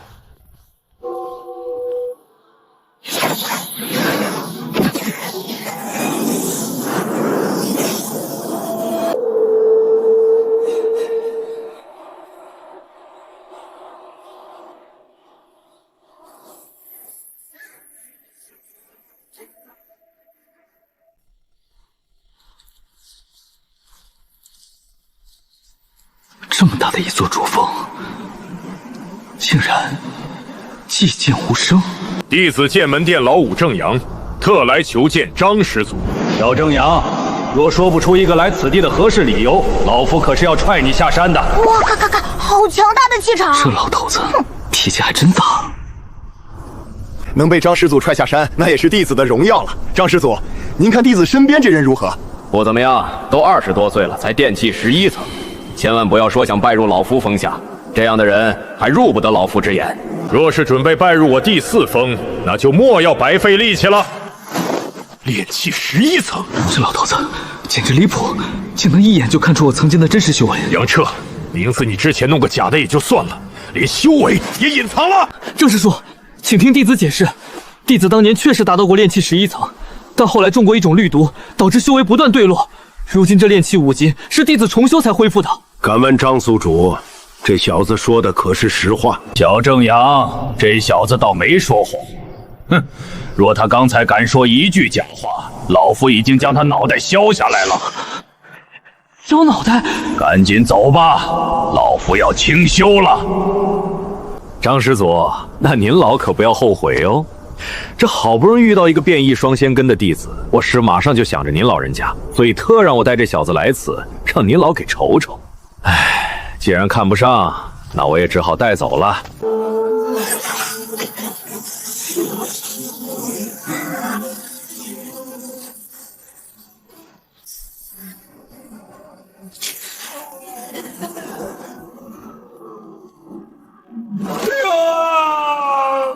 张师祖，这杨彻小友就拜托您啦！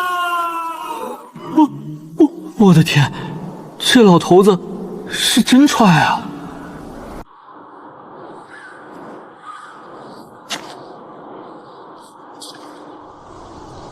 还不赶紧滚进来，让老夫好好瞅瞅！杵在那儿干甚？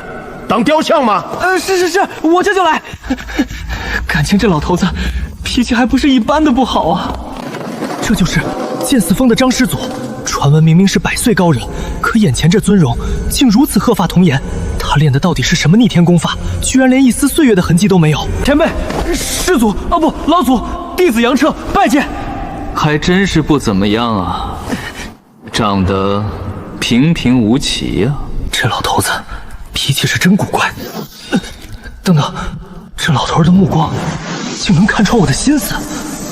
我感觉自己在修仙界10年的秘密全被他一眼挖空了。暗雷变异双仙根，确实罕见。把你会的最强法术打出来让我看看。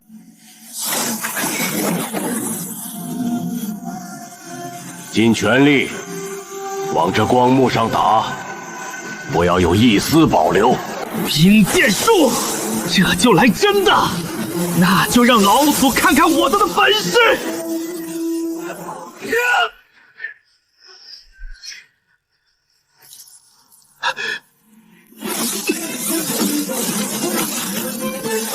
我求输！就这？想用法器灵符之类的就算了，法器灵符再厉害，那也不过是外力。你还是走吧，你与我第4峰没什么缘分，除了变异双仙根。这老祖话里有什么深意？可这老头子一而再再而三的轻看于我真想拍拍屁股走人。此处不留爷，自有留爷处不。10年修仙生涯，让我学会了隐忍和克制。我有种强烈的预感，只要自己从这里转身离开，此生便与那仙之尽头，绝对再无半分之缘。我必须忍。老祖，那要如何做才能入得你眼？你来我青剑宗多久了？你明明身具暗河雷双仙根，却为何没有修炼这2种属性的功法？虽说变异双仙根筑基极难，但你却白白浪费了这2种仙根资质。你看看你现在修炼的都什么玩意儿？冰剑术、火弹术，这都什么垃圾？暗影术会吗？雷球术会吗？再进阶一点的暗示术会吗？闪炼术会吗？小子，不是想知道如何做才能入得我眼吗？既然还有几分不错的志气，那就随我来吧。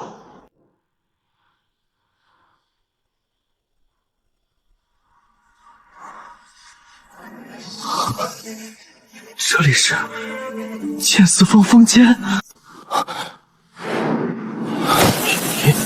九星雷炎怎么？这峰间之上到底有什么东西？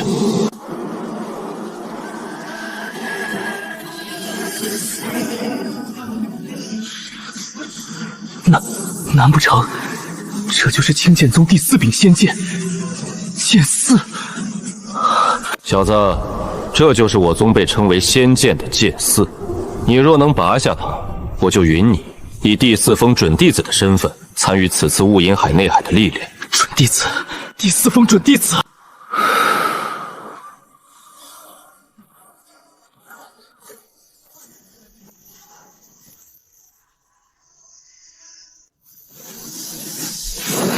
仙剑啊仙剑，我的前程全陷你身，你多少给点薄面，让我拔下就行。小子以后若得道飞升，定带你一起。罢了。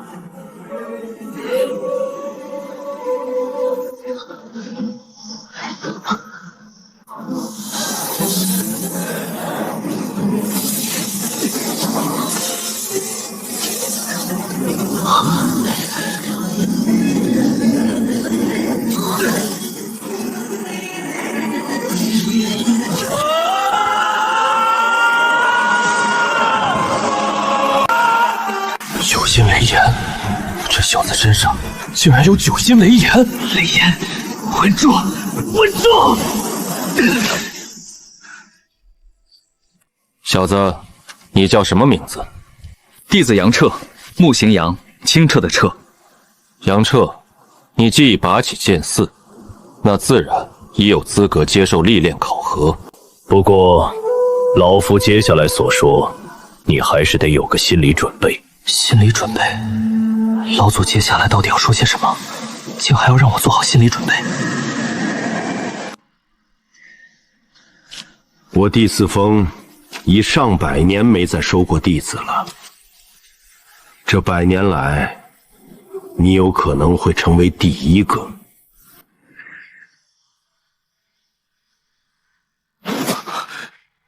上百年，第1个。那你之前，老夫有过2名弟子，他们都是天资极高之人。可惜，当年老夫所有心思皆在亡妻身上，忽略了对他2人的教导，以致最后酿成惨剧。依据宗规，每峰都有9个正式弟子席位。这9个弟子席位，并不只看修为高低。想要成为9峰正式弟子，无论天赋、实力，亦或者运气，都不可或缺。9峰弟子每年都要接受外峰弟子挑战，虽说能挑战成功的，这数百年来未曾对有过。你若成为我4峰弟子，定会有大量外峰弟子向你发起挑战。而即便是现在，你是4峰准弟子的消息一旦被知晓，我明白了。您老意思是，我即使成为正式弟子，也会是9峰弟子当中最弱的一个？即使是现在这些准弟子当中，我恐怕也是最弱的一个。一旦被这些准弟子或者是外峰弟子知晓，肯定都想打败我，取而代之。若是自己即将以第4峰准弟子身份参加历练考核的消息被所有弟子知晓，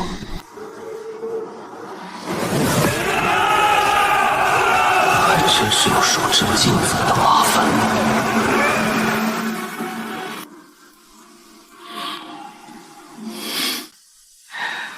难怪这第4峰老祖要让我做好心理准备了。小子，这是宗规，一旦收你入峰，外峰弟子或9峰准弟子发起挑战将你击败，老夫也不好拒绝。现在你只是有资格参加考核历练，能不能成功还未可知。所以接下来，老夫很郑重地告诉你，老夫不会给你任何帮助。第4峰的资源，你暂时也不能动用。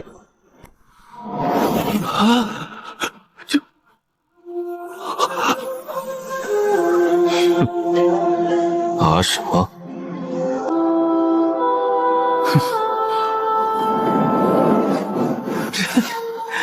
这老祖是真的要把我彻底放养啊！你要靠自己本事通过历练，老夫才会真正收你。这期间若有其他弟子找你麻烦，你也只能自己解决，万不能打着我第4峰名头，更不能打着老夫名头，否则别说想让老夫收你，这内海历练你都参加不了。好了，你小子可以走了，直接去找你正阳师叔吧，老夫已传信于他。后面一切都靠你自己了。若你死在内海禁地，那也是你小子的命，怨不得任何人。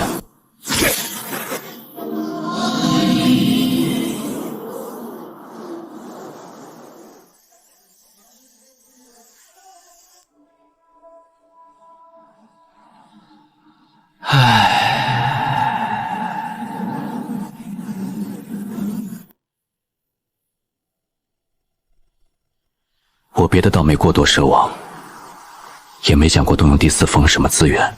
就是对老祖刚才所说的暗影术、雷球术，还有暗视术和闪炼术什么的，心痒难耐啊！本想好好表现一番，说些好听之言，求这老者把这几种法术交给我呢。看来也是没什么指望了。无论如何，都一定要通过这次内海历练。当然，更重要的还是那宝藏。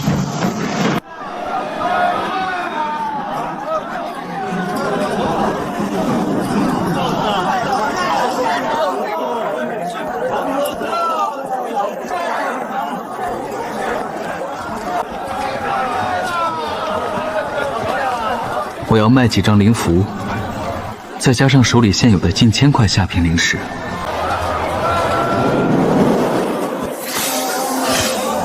买一件顶阶防御法器，再采购些炼制尾巴丹的药材，好赶在1月后的雾阴海之行前，将修为再提高一些。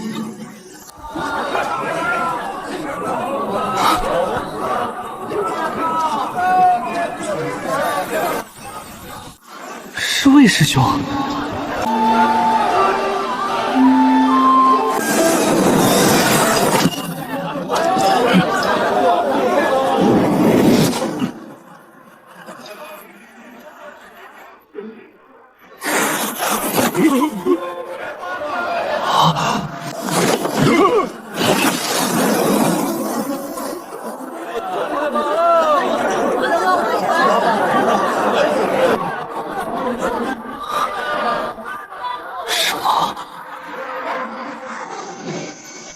魏师兄可是炼气12层顶峰修为，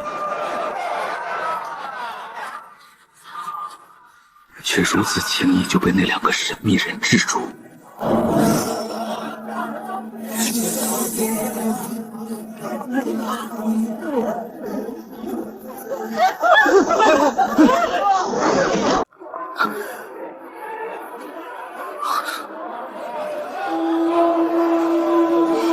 该死，跟丢了。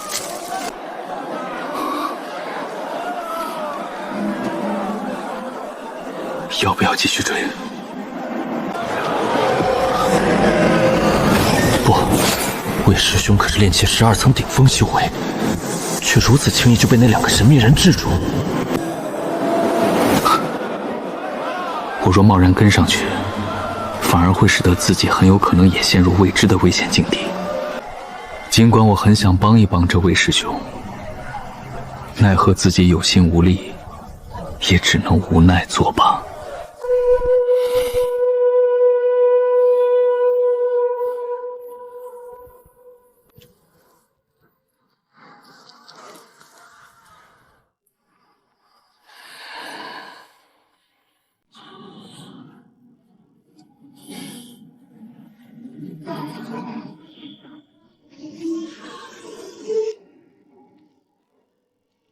这药材极为昂贵，我一定要小心到极致。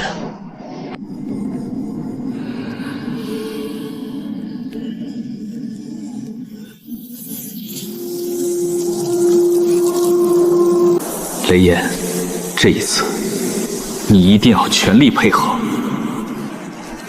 若是2份药材都能成功，我们就能都分到1颗完整尾巴丹。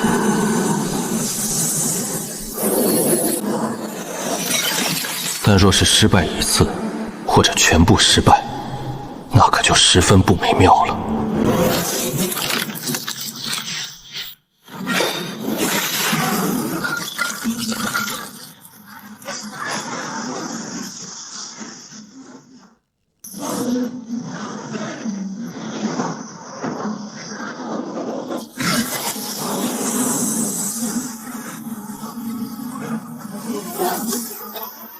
成了。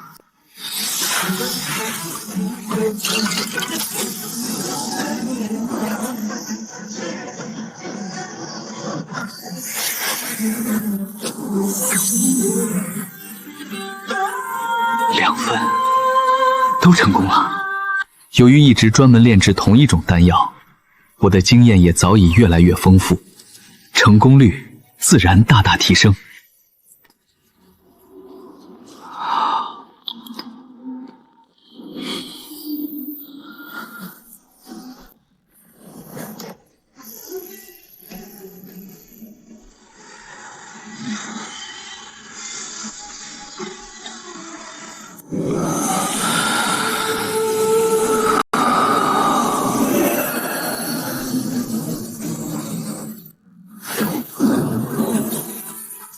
炼气8层，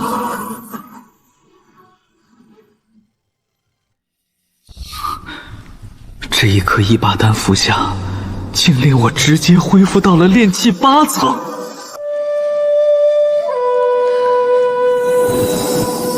是因为这次丹药品质它大大提升了。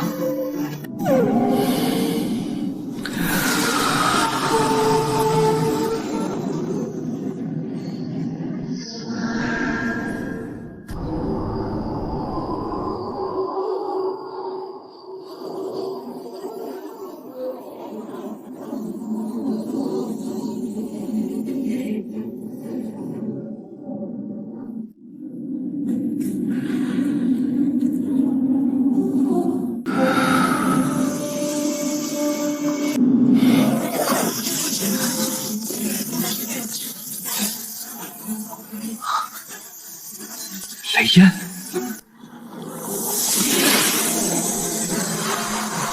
相处这么久，我还是多少了解这九星雷烟的脾性。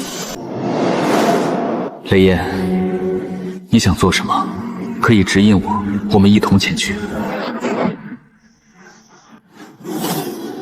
什么？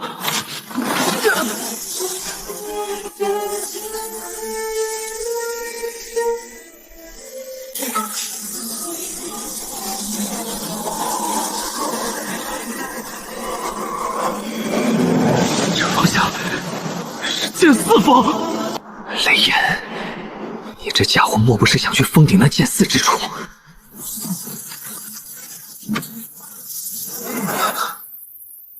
你疯了！剑四峰老祖要是发现，还不扒了我们的皮？我现在都不敢肯定，这四峰老祖到底发没发现你？等等！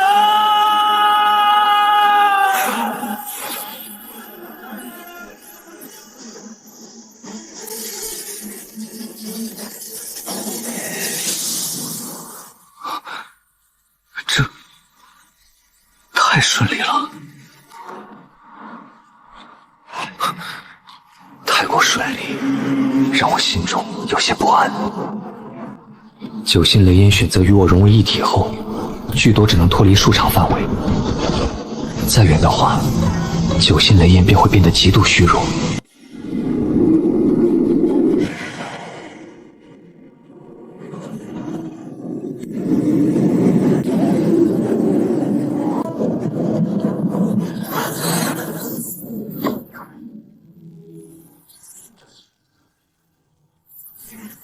哎呀！完了完了，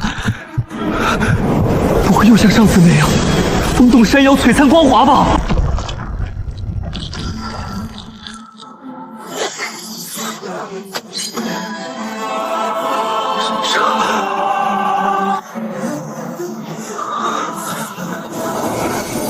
剑四自己飞到我手里了。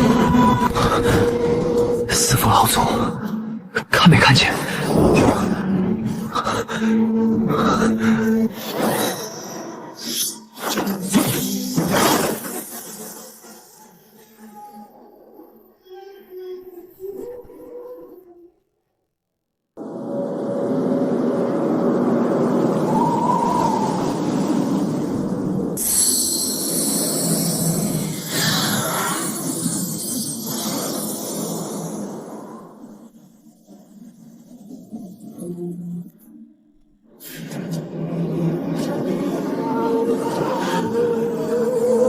这小子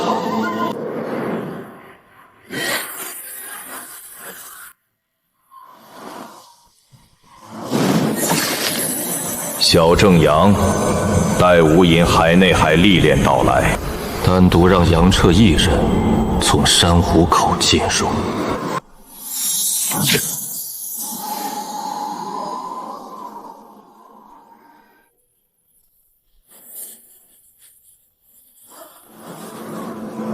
九星雷炎，剑四，变异双仙根。有意思，真有意思啊！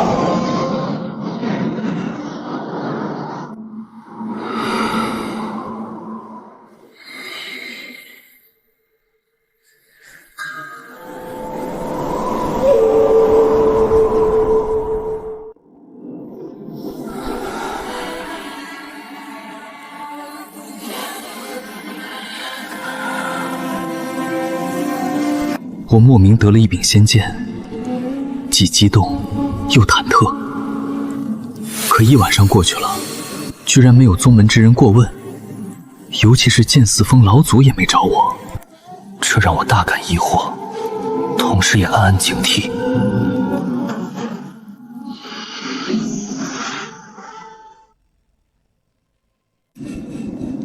罢了，这一段时间就好好闭关修炼，争取剩余的时间还能恢复到炼气9层。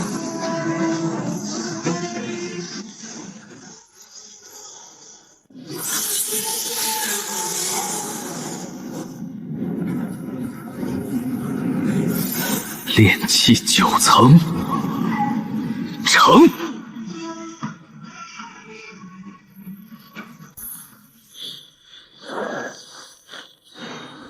杨彻，内海历练日子已到，立刻前往剑门殿会合。来了。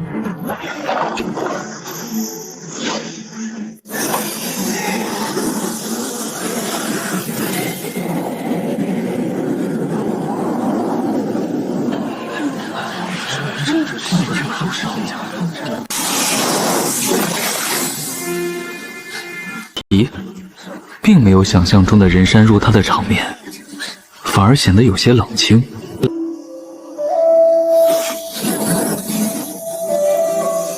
加上我，一共81人。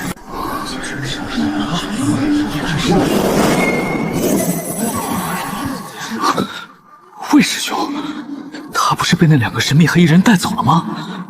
怎么会出现在这里？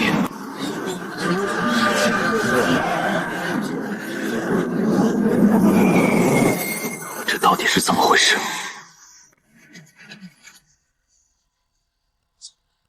杨彻，这边来。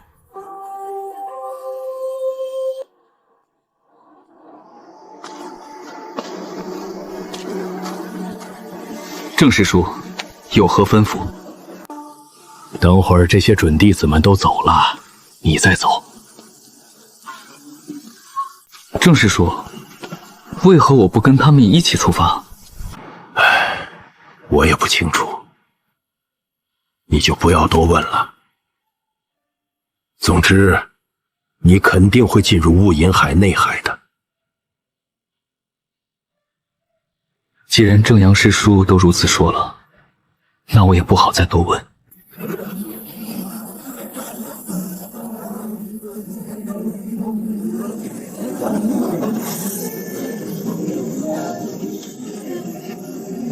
星月神州。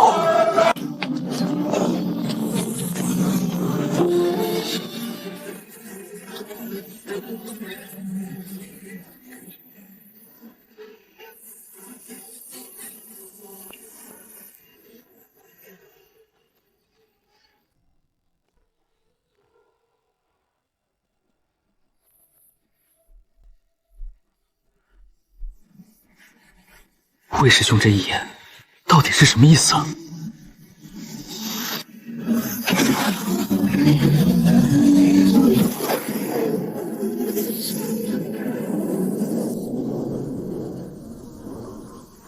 杨彻，过来。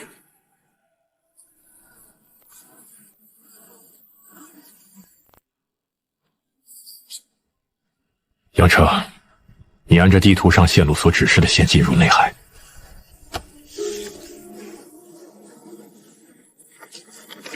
是师叔。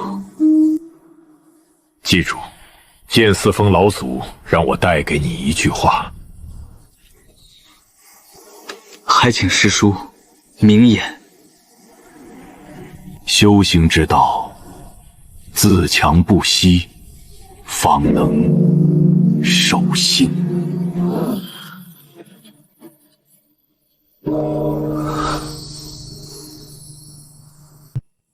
赶紧去吧，5株千年灵药，你可别忘记了。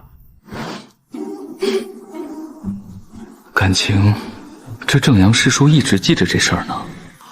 弟子谨记师叔教诲。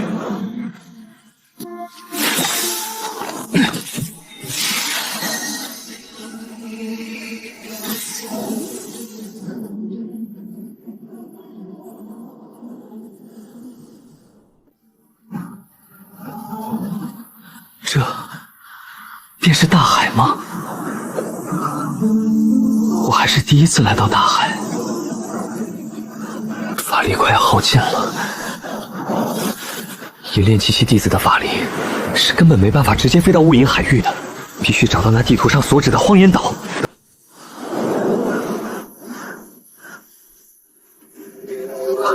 荒岩岛。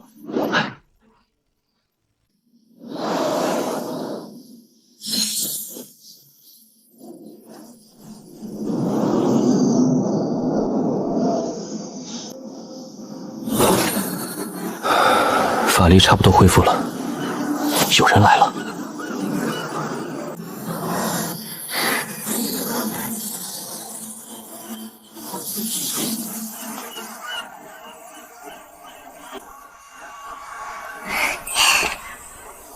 哎呀，这里怎么会有个小道友呀？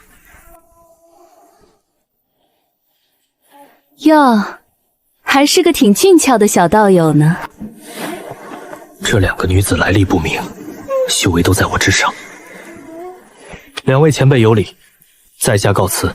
哎呀，小道友别急着走呀，这荒凉之地怎会出现一位小道友？莫非是玄青山脉哪座宗门的弟子？在下青云宗弟子，路过此地，既已相见问礼，在下尚有要事在身，就此别过。道友，还请留步。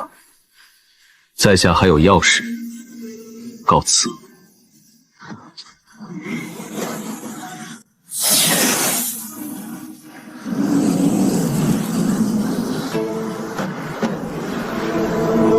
这是何意？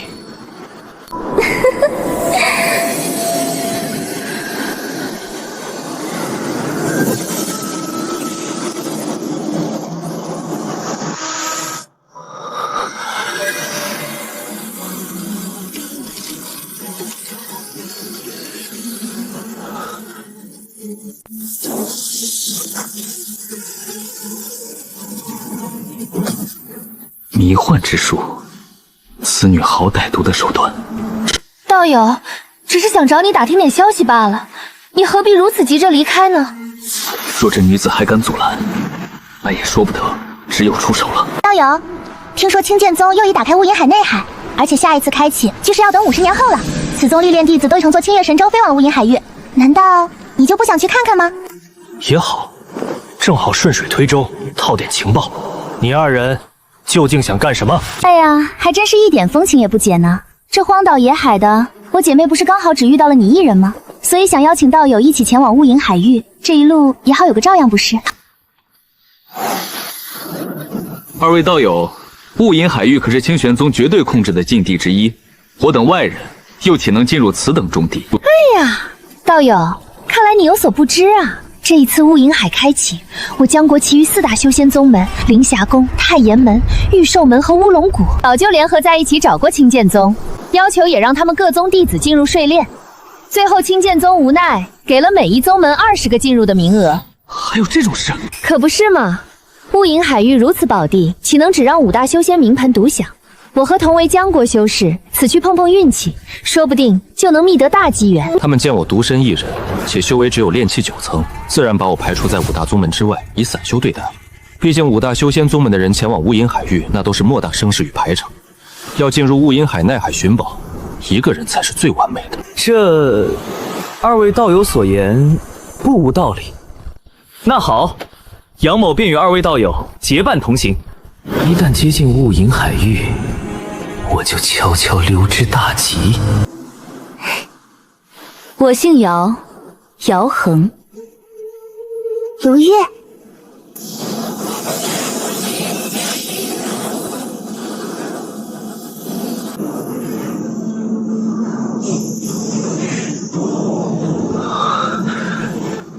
这姚恒似是对周围海岛极为熟悉一般。那边有荒岛可落脚。每每在我们三人法力快要耗尽之时，他总能精准找到一处荒岛落脚。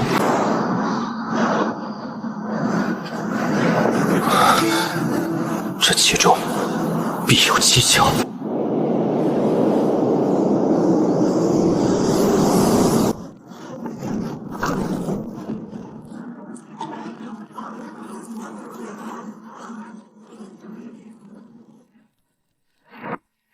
恒姐，我们三人道行尚浅，想要进入雾隐海域寻机缘，只怕难以如愿。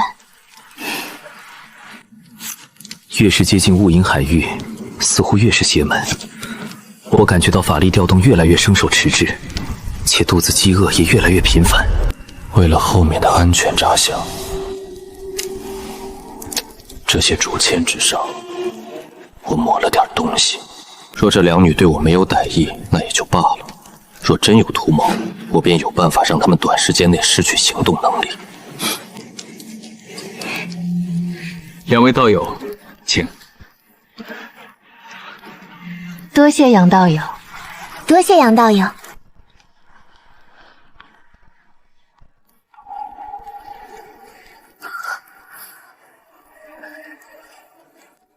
恒姐，要不我们还是返回吧。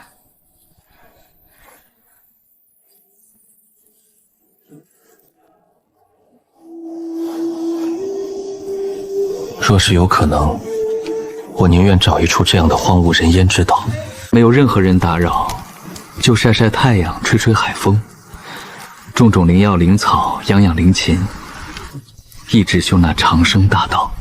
可修行偏偏是相悖的，需要无数庞大的资源，而资源又是有限，甚至越来越少的。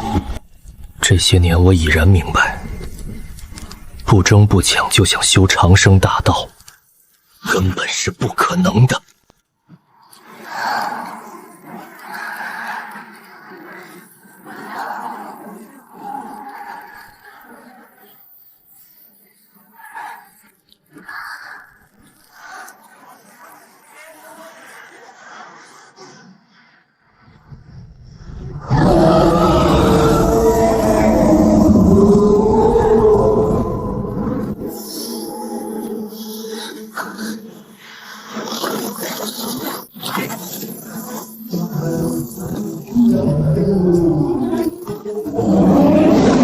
一级妖兽，血晶猿，快逃！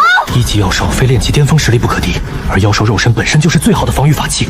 一级妖兽通常来说也要至少炼气巅峰修士才能斩杀。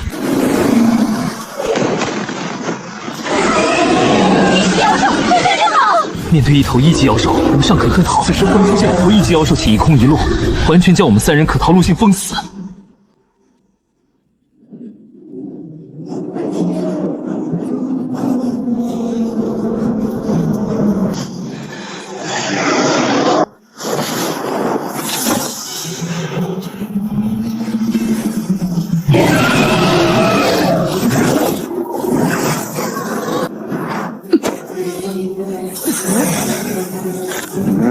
开！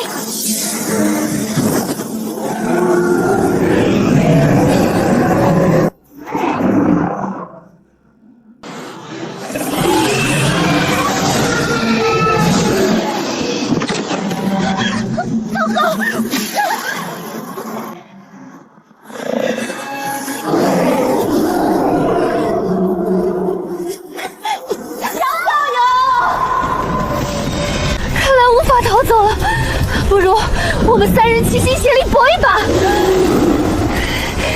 你先拖住那废灵蟒，我姐妹二人想办法斩杀这头血晶猿，千万不能让杨彻一个人逃走。若是他逃了，我姐妹二人恐怕再无任何活下来的希望。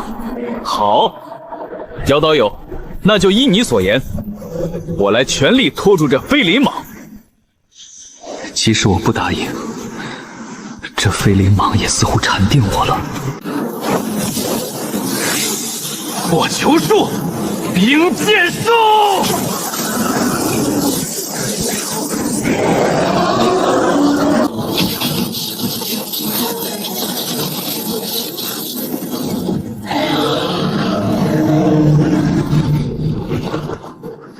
法术声势浩大，却根本破不开此蟒的防御。不过，至少能有效阻止它的近身。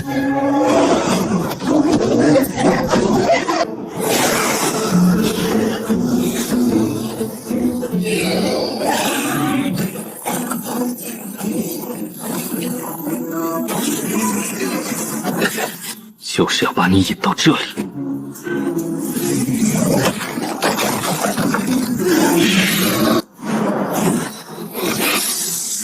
中品灵石一枚，全当燃料罢了。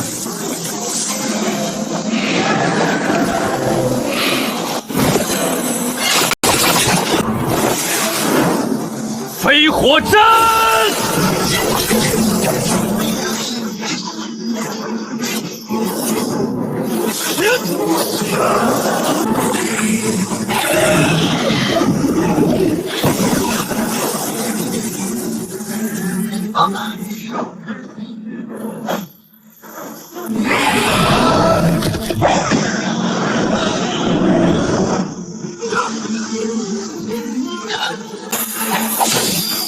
给我套束住他！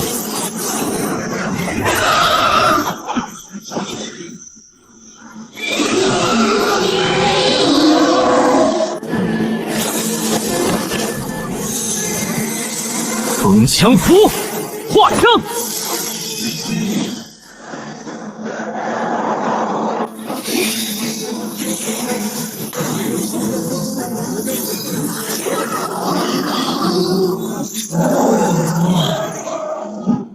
嚯！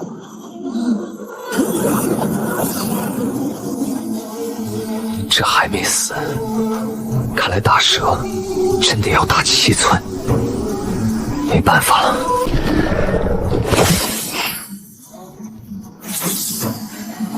新朋友，这一次要靠你了。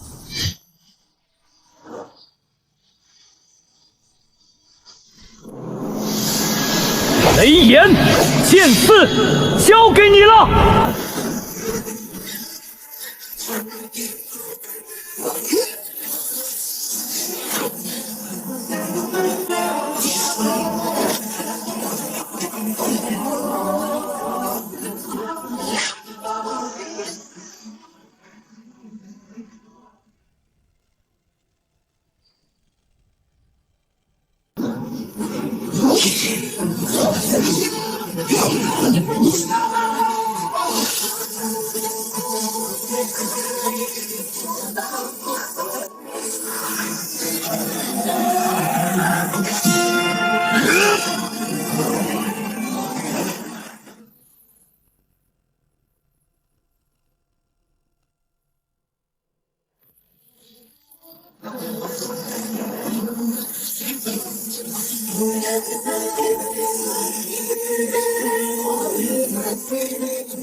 这就是仙剑之威，剑似恐怖如斯。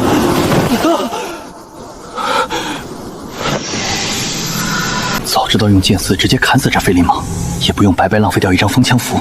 不过风枪符仍旧起到了迷惑作用，否则一早拿出剑丝，恐怕这飞鳞蟒有可能立刻就逃走了。是卢月的声音。此时，不正是摆脱这姚卢二人最好的时机吗？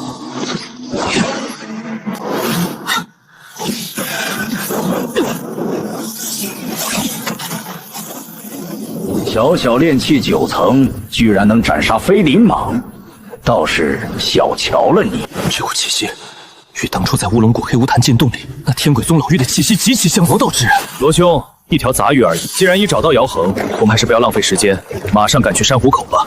两人都是筑基期，他们在找姚恒，而且还提到了珊瑚口，这一切到底有什么关联？雕兄所言有理，料理了这杂鱼，我们就马上离开。小子，乖乖让我把皮剪下来，不要挣扎，你会少受些痛苦。筑基莫修，硬偏是死路一条。跑！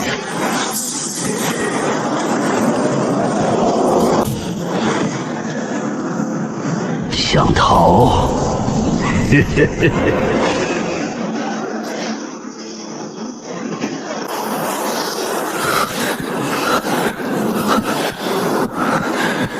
雷焰，身体交给你。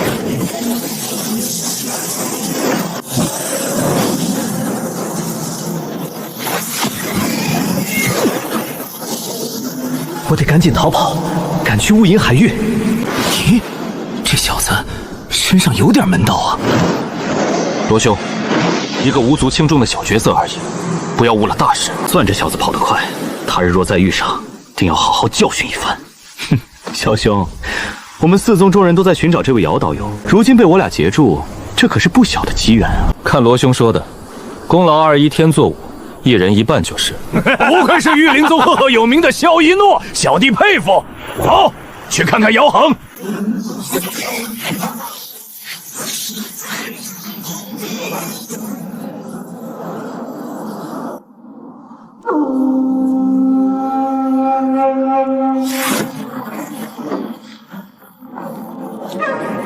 什么？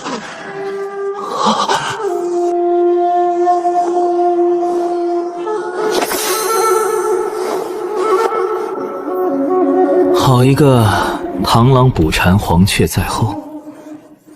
能如此悄无声息的在我2人眼皮子底下将人顺走，定是那阴煞门的手段无疑了。哼，小兄，走去珊瑚口，到了自然就清楚了。到时我老罗定要和这人好好算一算账。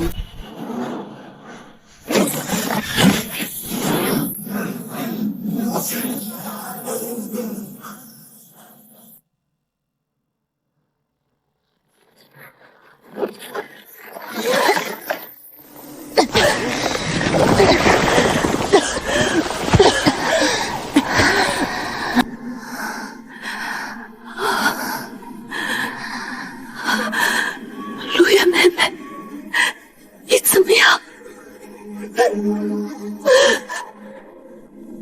若不是我当年离开旧宗门，卢月执意要跟着我一同离去，或许卢月今日也不会遭此劫难。恒姐姐，我撑不住了，你一定要好好保重啊！陆月妹妹。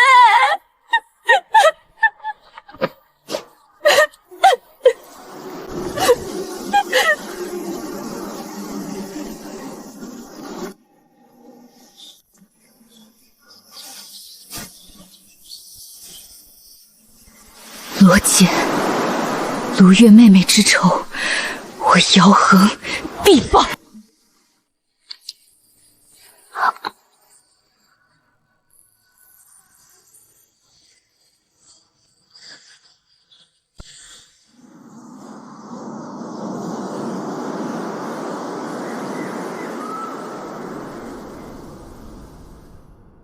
传闻，雾隐内海有一座诡异的巨大古堡，受日月侵蚀之下，从古堡之上脱落的尘埃颗粒，经过无数年的聚集，才形成了这片恐怖的异脉。而那古堡，据说很多年才出现一次，平常即使刻意寻找，也根本找不到它在哪里。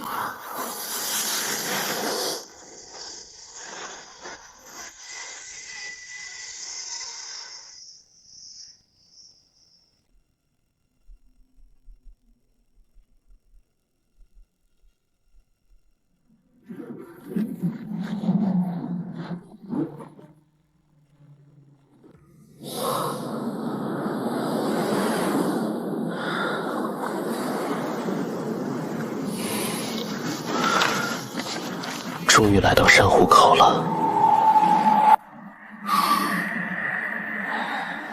如此惹眼的一个地方，我实在不明白，为何正阳师叔会让我单独从这个入口进入？难道是一种另类考验？还是说，这入口暗藏着什么玄机？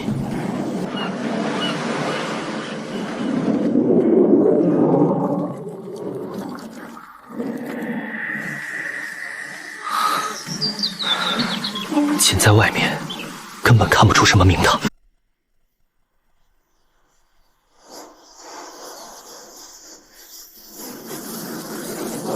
那就进去看看。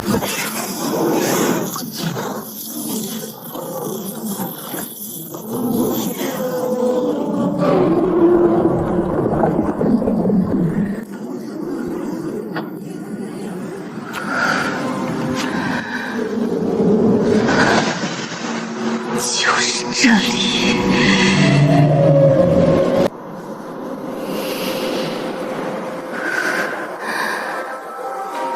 无论前方有什么，我都必须进去。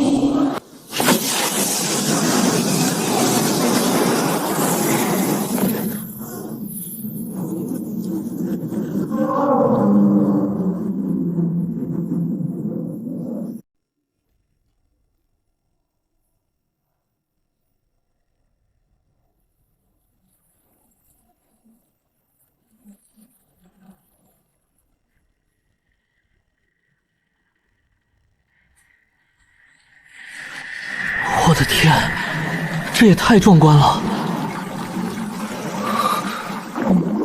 这里根本就是一个独立的小世界啊！而且，身在这珊瑚丛之中，随时都要消耗法力。尽管飞行法器消耗的法力极少，但仍然要一直维持。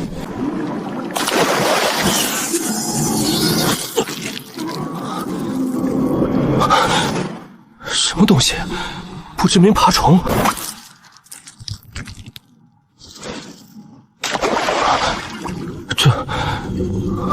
这不知名爬虫，竟然反被我克制了。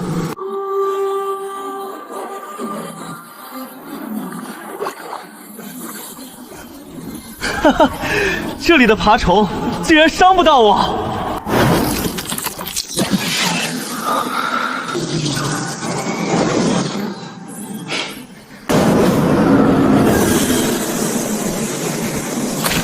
来吧，越多越好！爽！我竟能直接将这些不知名爬虫的精华吸收为己用，那就来吧，我先不走了。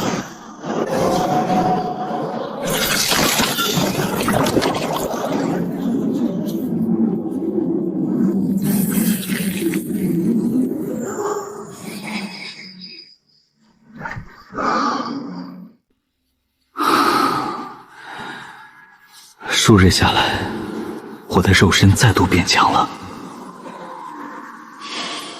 是时候继续向前了。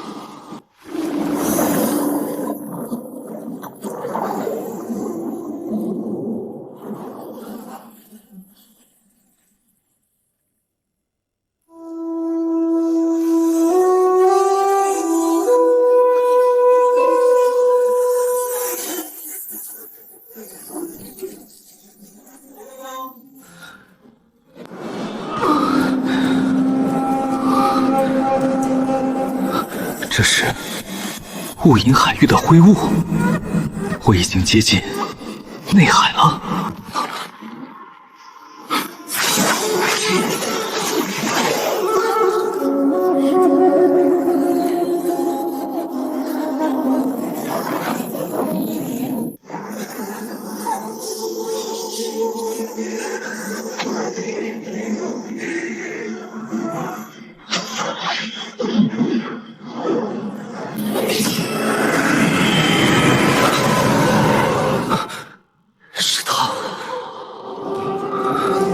魔道之人罗乾。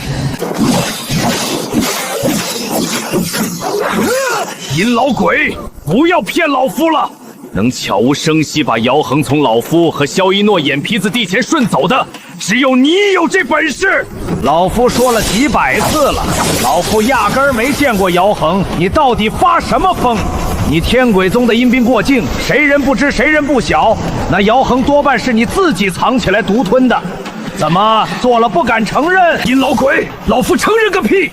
你再胡搅蛮缠，老夫这把血魂剪下，今日就先剪了你的阴兵，看看是你手里的血魂剪厉害，还是老子的阴兵幻术厉害。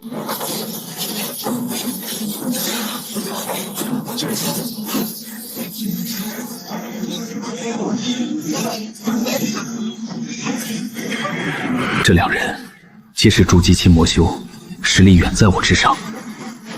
我若被任何一方发现，都是必死无疑。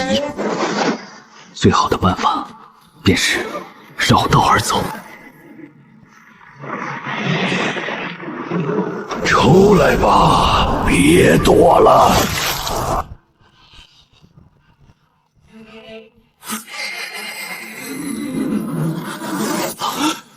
糟糕！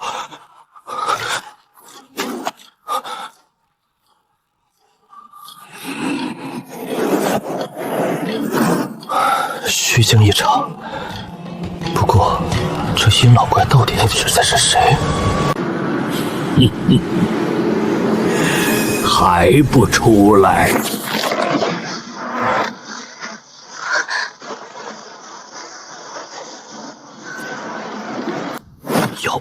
姚恒，他竟然也找到了珊瑚口，并且进来了。这不是先前那个姚恒的样子，他到底是什么人？姚恒，踏破铁鞋无觅处，得来全不费功夫。小娘子，跟老夫走吧。开！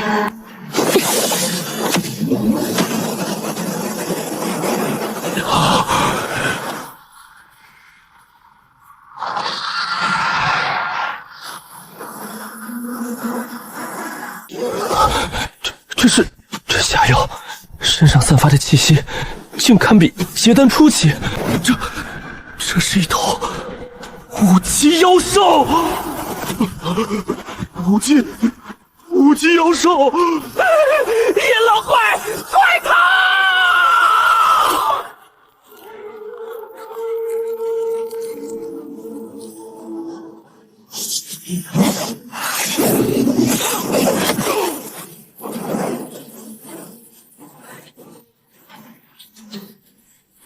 一个筑基初期的魔修，一毛之下便几乎没了挣扎之力。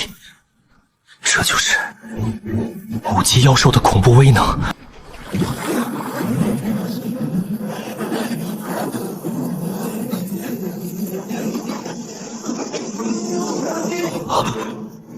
不好！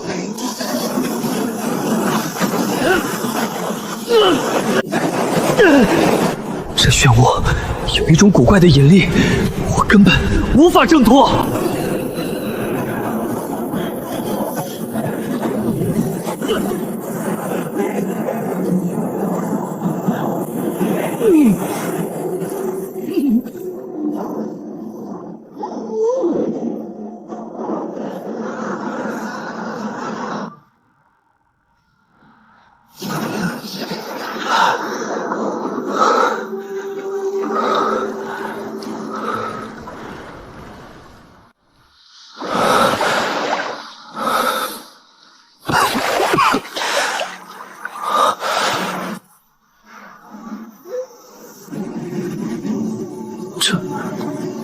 这是哪里？我到底身在何处？什么？法力无法调动，神识无法外放，必须先离开这里。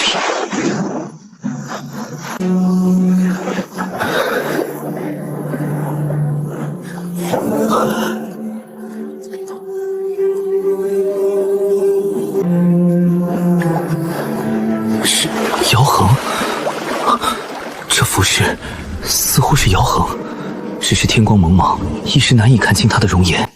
罢了，多一个人，至少能多一份主意。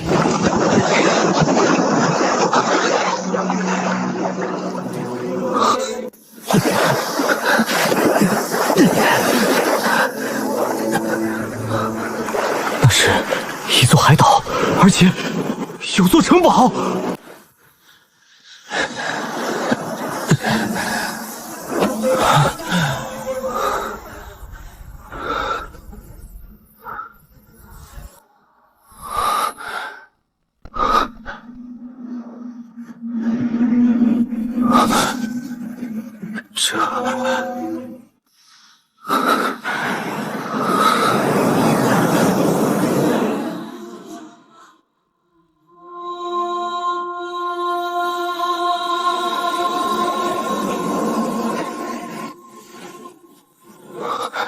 清至无暇，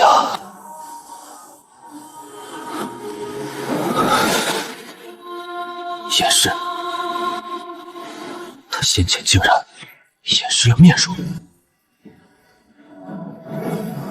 而被那漩涡卷入，在海中昏迷之后，不知怎么的，竟然恢复了真容。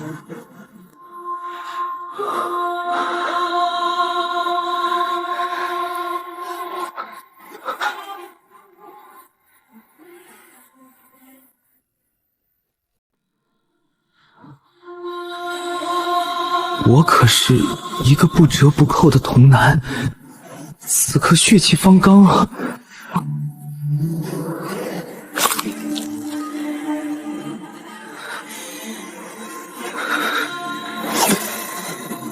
不行，我虽自诩不是什么好人，但也绝不是毫无底线、趁人之危的禽兽。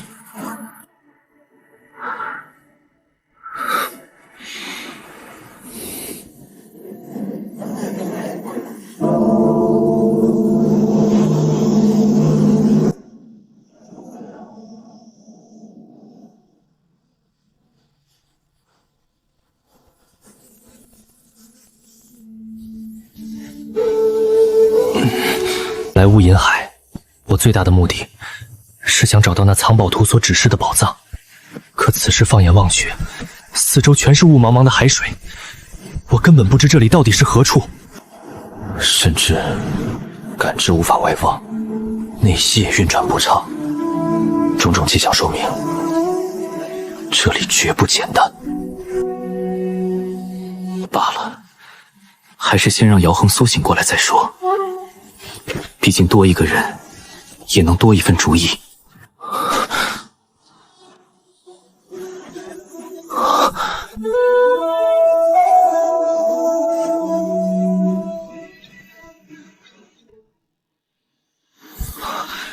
姚道友，你醒了。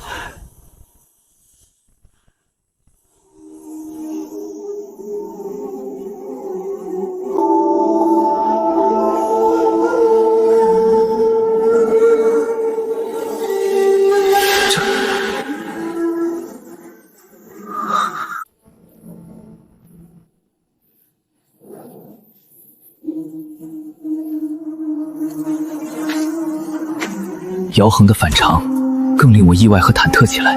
这座城堡之中似乎有什么恐怖的存在，可偏偏我无处可去，只能硬着头皮跟在姚恒身后，一步步走入了城堡。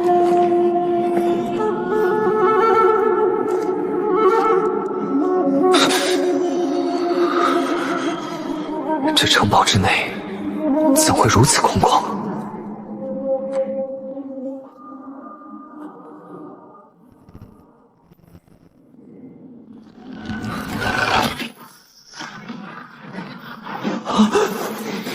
什么？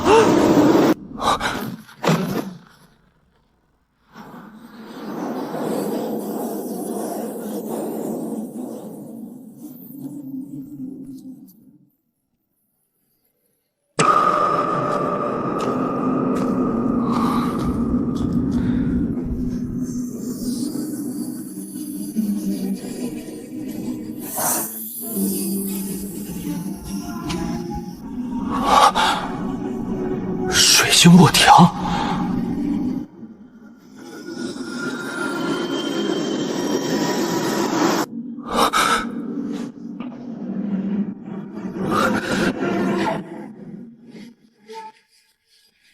这少女与姚恒居然长得一模一样。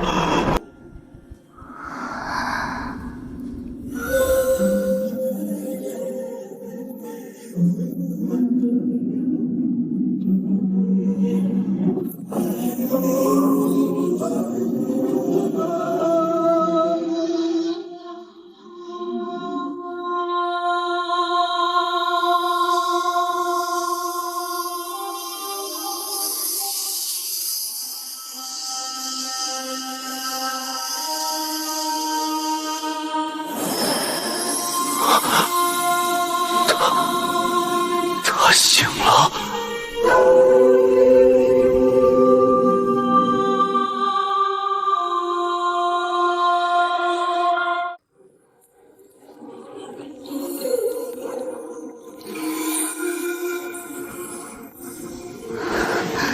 很好，你的任务已完成，归来吧。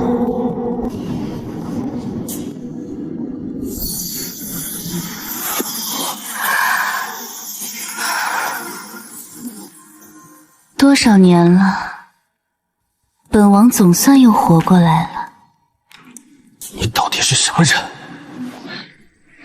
一只虫子是没有资格发出质问的。从此刻开始，你的人生只有2个字：服从。听清楚了吗？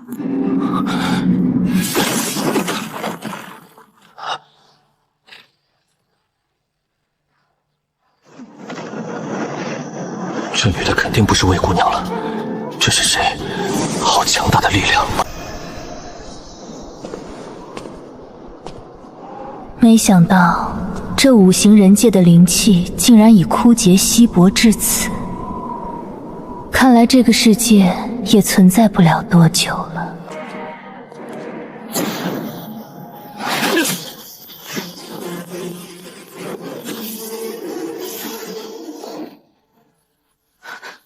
等等，九星雷焰，上古3大神焰之一，怎么可能认你为主？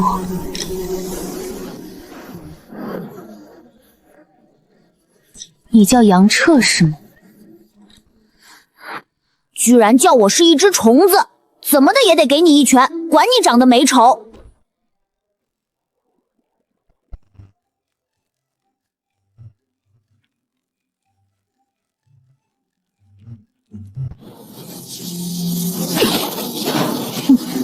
不自量力，多可拗之一虚。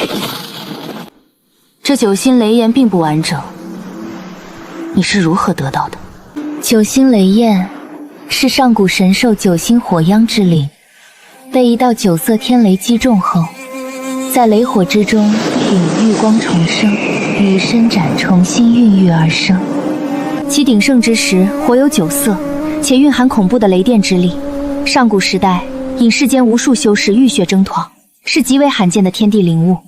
却没想到，他竟然认一个普通的人族修士为主，真是疯了。这些信息，他怎么知道这么多？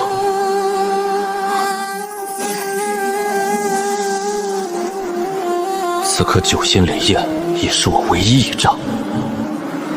杨彻，我们做个交易如何？你解除星雷焰的认主，让他心甘情愿跟着本王。你是变异双仙根，本王可以指点你修行，帮你筑基。书上说古神诀无往筑基，他能助我？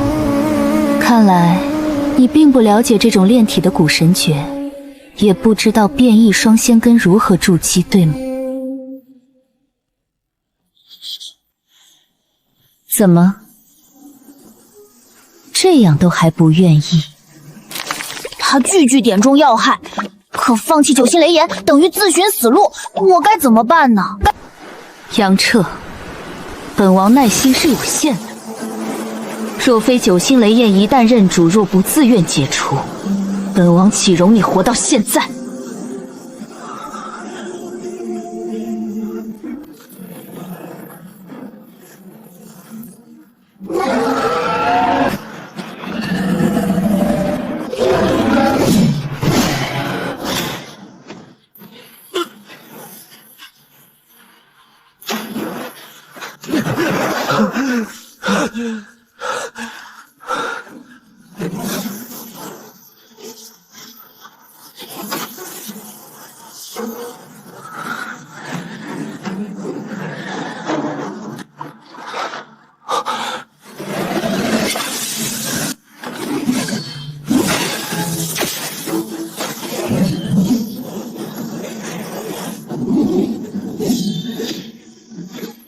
去死吧，你个畜生！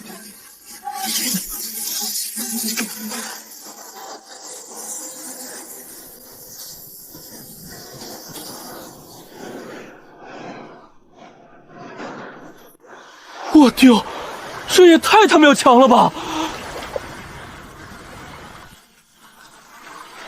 这一瞬，那巨妖丝被横刺了不知多少次，少女的强早已超出我的认知。看来，这少女虽秒了夏幽，却明显透支法力，体内失衡。那我的机会可就来了。雷焰，等会儿帮我一把，助我逃离这少女魔掌。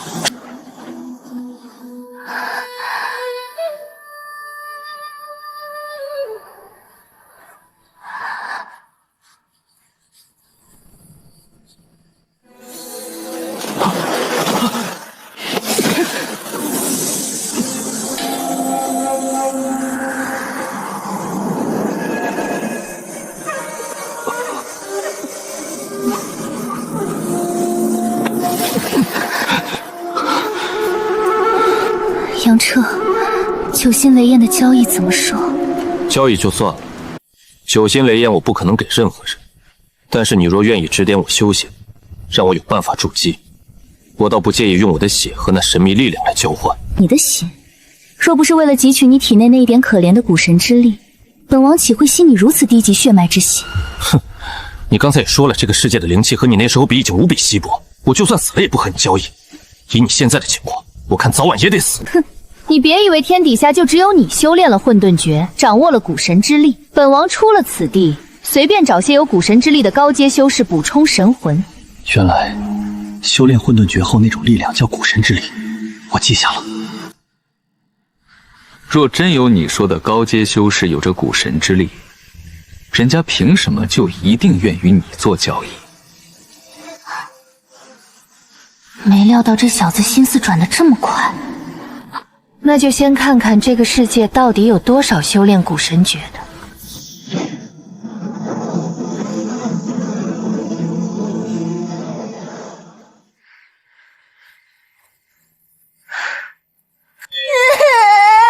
竟然没有一个身具古神力的修士，还白白折损一张顶级灵符。哦，难道眼里那只虫子成了一只珍贵的虫子啊？什么？天下之大，竟没有一人修炼了混沌诀？难道是天要亡我？我历经沧海重生，穿梭到此界沉睡数万年，醒来却撞上灵气枯竭，修行凋槁，连一个像样的古神之力修士都找不到的地方，再加上刚才任性斩妖的损耗，几乎无法弥补。杨热，既然天意如此，从此刻开始，本王指点你修行，你为本王提供古神之力。不止如此，你还要在本王指点之下，为本王找到几样物品，我们以血气为约，如何？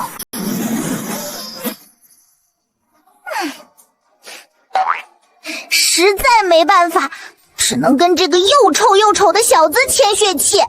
能力如此一般，还长得一个衰样，气死老娘了！好吧，我既解生死危机，又能知道变异双仙根如何筑基，一举两得。看着我的眼，专注一点，伸出右手手掌。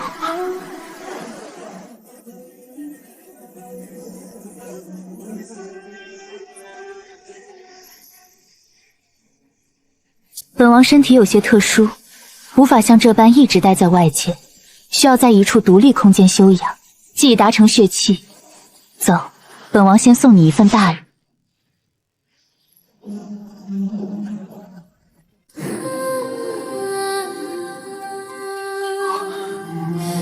这不正是那黑色藏宝图最终所指吗？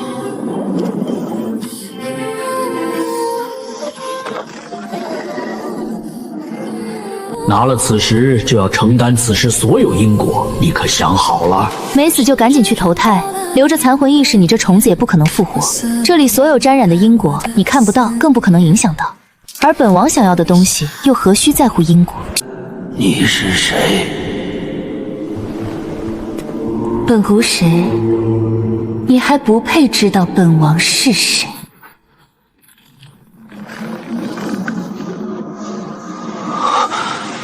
杨彻，去拿。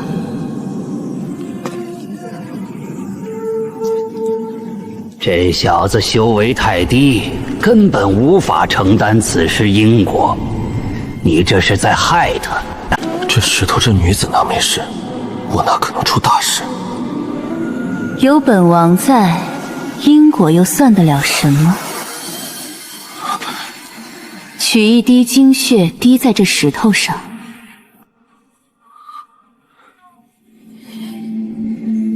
不用担心，你我已血气，你的因果也是本王的因果。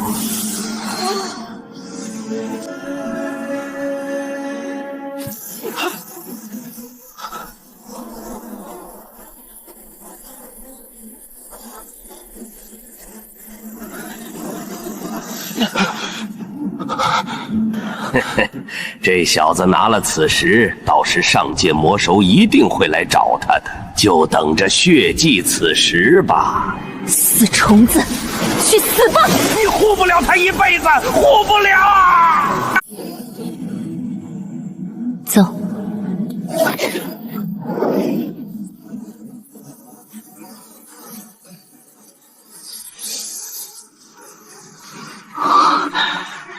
看看你的掌心，用神石附着其上。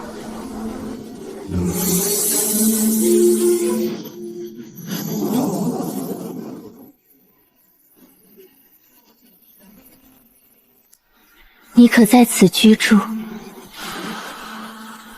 这里怎能住人？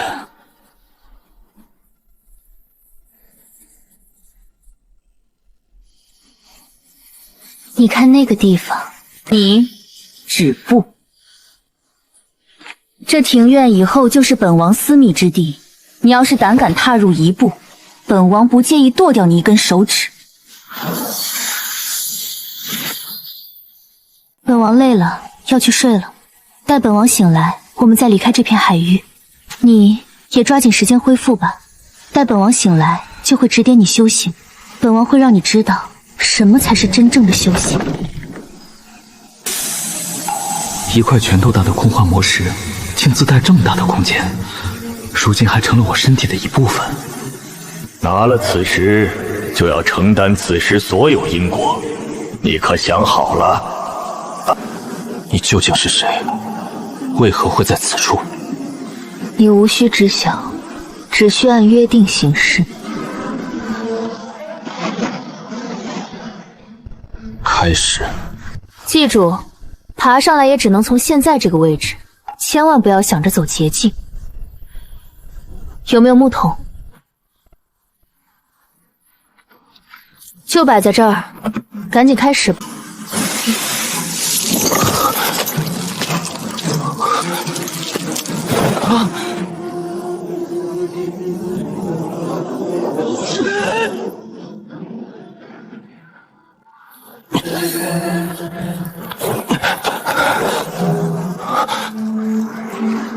鬼哭藤、夜真草，30多种珍稀药材，7749日调配而成。那是蚀骨灼心的剧痛，你根本不懂。要么忍着，要么滚，规则不容置疑。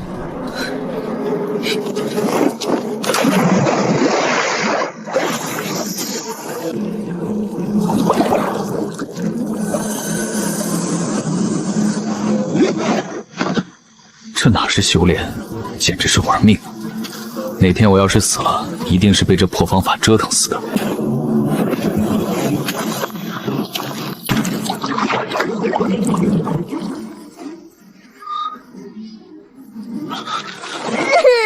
此刻我已哭累了，不知不觉的睡去。你醒了。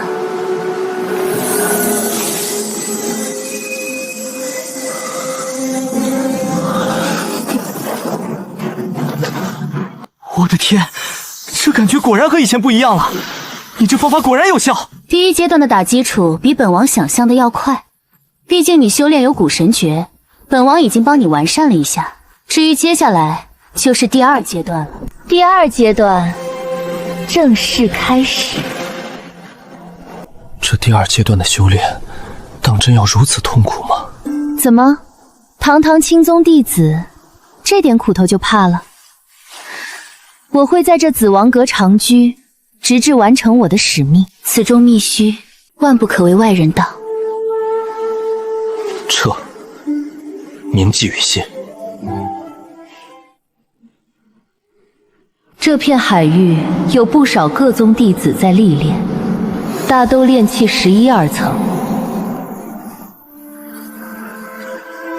所以本王给你的第2阶段修行要求，便是你不能动用任何攻击，也不能用法器和灵符防御，只凭肉身强度和速度与这些炼气期弟子周旋，从他们身上抢走所有的灵药灵草。你也太看得起我了，不能攻击，还要从人家手上抢走灵草，这哪能做到？我告诉你一个轻快自在的法子，凭你自己的步子就能走通，能悟到几分就看你的用心了。浮云，本王传你一世身法古技，能学到几分，看你事性。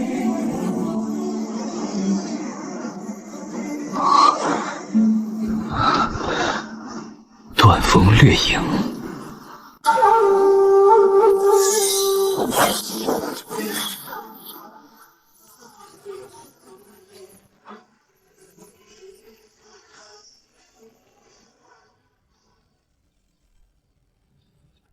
因吃过2颗9叶莫阳果，领悟力大增。我3天练成断风，10天练成掠影，唯有2境合一，短隙难成。经过数日修炼，只剩下2境合一了，这个也着急不来。既然如此，我索性先下海岛，进内海律炼之地。毕竟我可是还要采灵药回青剑宗交给正阳师叔。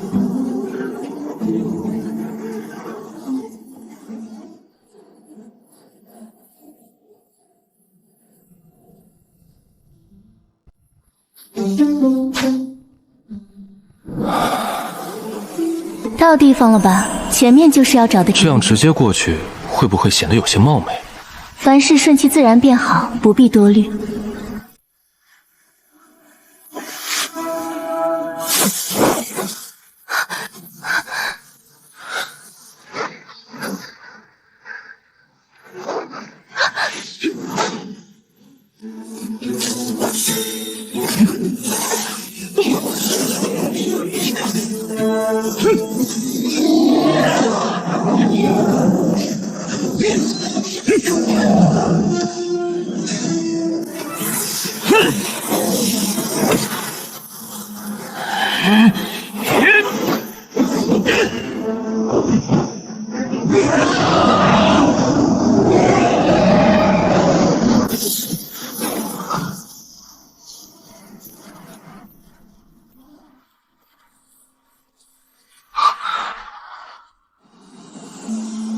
是你，竟然是你！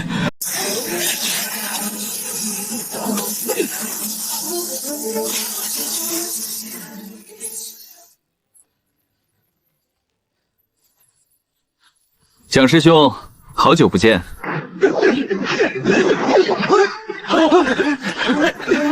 交出那株千年灵草，饶你不死。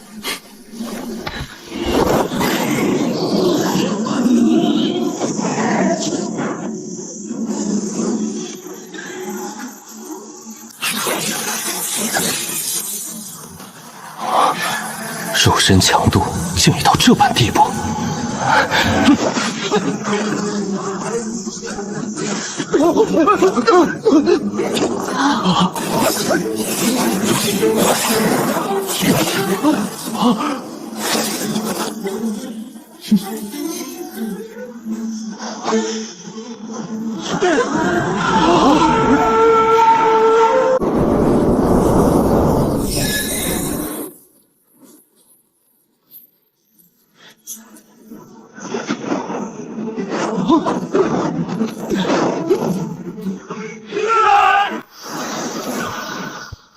你们可曾见过杨彻？蒋师兄何出此言？我们一直在岛上历练，并未见过外人。不必瞒我，看你们的样子，储物袋应该是被抢了吧？不错，若抓住他，定饶不得此人。大家快追！他是我乌龙谷畏罪潜逃，被戒律堂下了通缉令的弟子。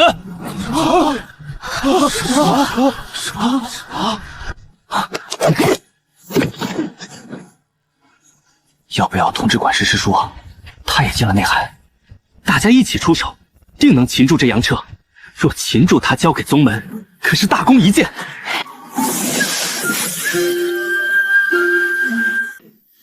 前方的朋友，是否愿意结伴同行一段？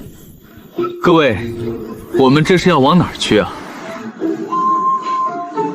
师弟之前一直在闭关，可能不知，此人当年杀了看守黄字离房的所有同门逃走。柳师叔发现后即刻上报了宗门，可惜没能搜捕到他。我并没杀那些看守，肯定是被柳寒烟嫁祸。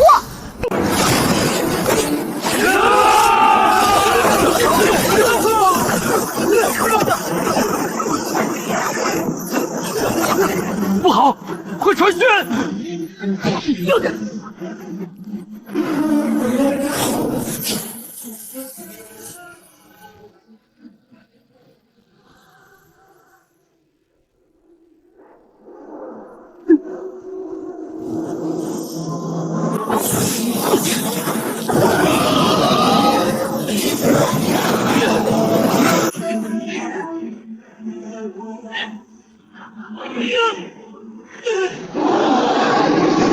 你跑什么？一个小小毒修而已，你杀不了他，他也同样杀不了他。此女天赋不错，是变异毒仙根，不过根基已受损。你若吸了她一身毒修为，继续稳固夯实你的修行基础，筑基便有望了。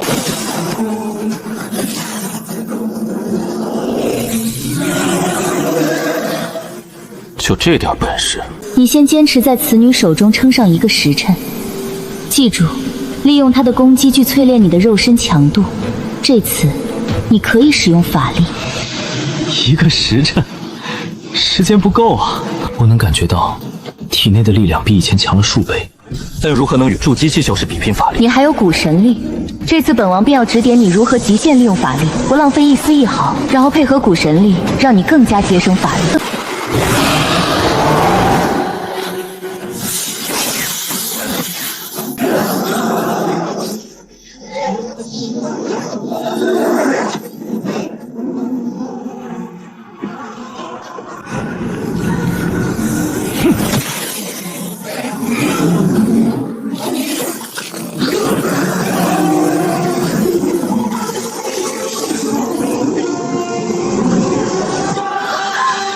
就是你，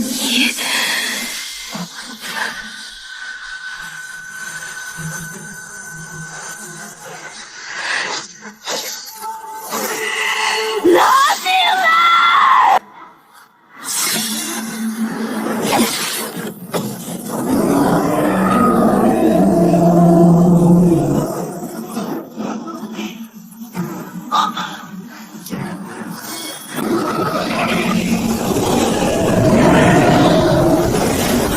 杨彻，别躲，引他攻击。什么？用你掌心的印记融合怀叶的生机，快！断风力，周身瞬间爆发出上百道手印。先分则力散，一合则神通。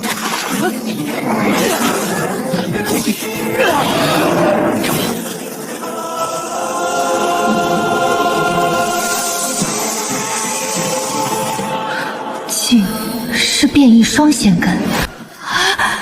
杨彻，我必定在你自主机前将你斩杀，为我爱徒报仇！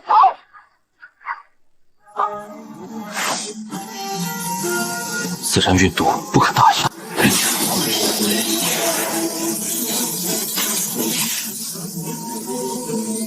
探玄荧光。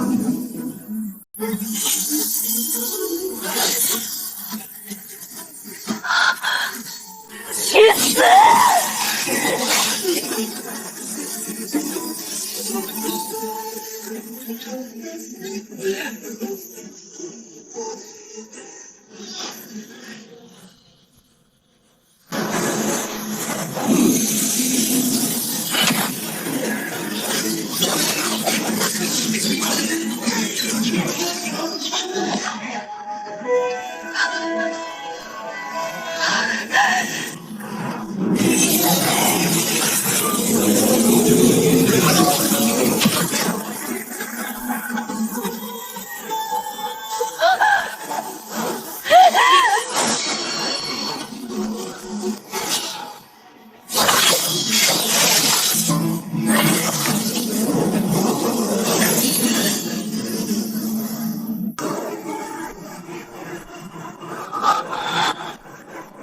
筑基期的毒馐，符宝威力天差地别，这玩意儿能胀出毒胶。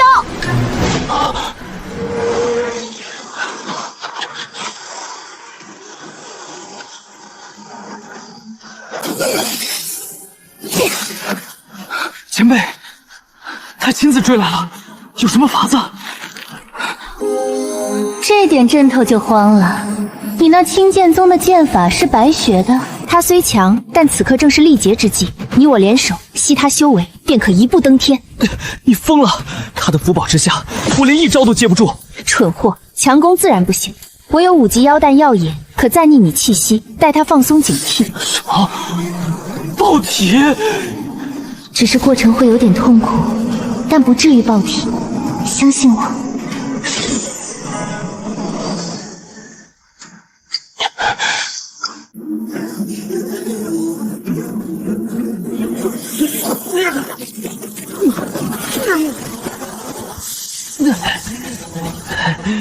有点痛苦。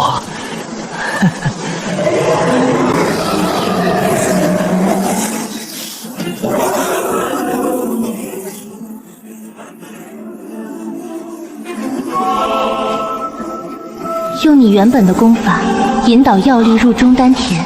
什么？是指哪里呢？你竟不知？我只听说过一处要点，你说的这个究竟是？修行之基始于下丹田，乃元气之根，气凝为液，方得筑基，此为超凡入圣之时。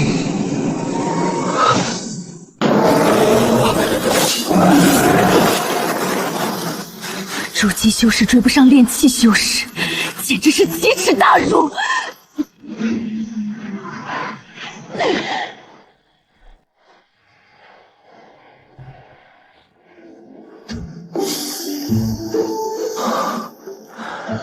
可否帮我把柳寒烟那边的感应舒缓一下？他那边一直有回响，我实在没办法静下心来。好，我传你。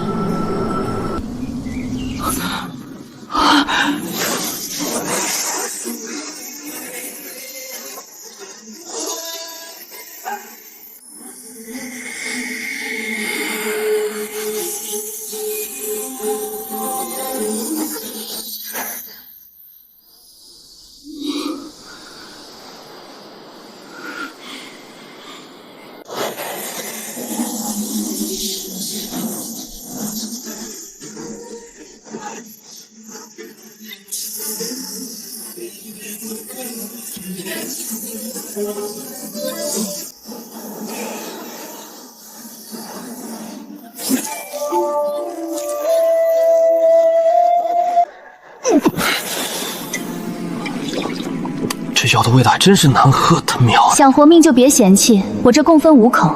第1口淬炼肉身，增骨神之力；第2口冲开心下丹田，剩下的你继续体会吧。好。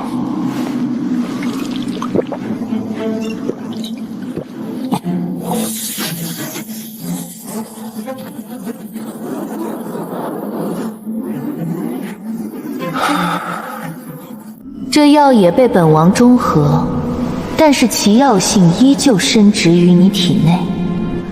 你只是初步吸收，实则相当大一部分只是潜藏起来。接下来要如何做？你修为还是太低，还剩5支其3的药液，只需初步吸收，就足以让你达到炼气12层顶峰。接下来你就全力冲击炼气巅峰。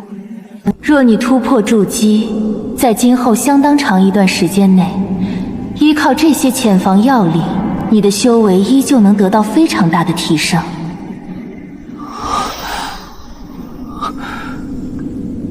那我是不是可以开始尝试筑基了？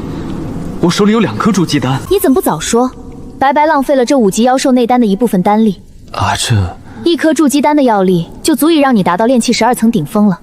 筑基丹虽然普通，但至少是炼制出来的成品丹药，蕴含了大量刚好适配修士的药材精华，而本王调配的药液却是有着诸多浪费。毕竟本王并不是真正意义上的炼丹师。原来如此。不过那妖丹浪费掉一部分就浪费掉，你稳固下修为，我们再去找那刘寒云。这次一定要吸取他一身毒修为，开始帮你筑基。这2颗筑基丹真就没办法让我筑基吗？不错，普通修士都难保2颗筑基丹就能筑基成功，更何况你这种变异双仙根的百才。那到底需要多少让颗筑基成功？且莫说这大量筑基丹下效，要么你被撑炸，要么产生一抗药性后，再多的筑基丹都没什么作用了。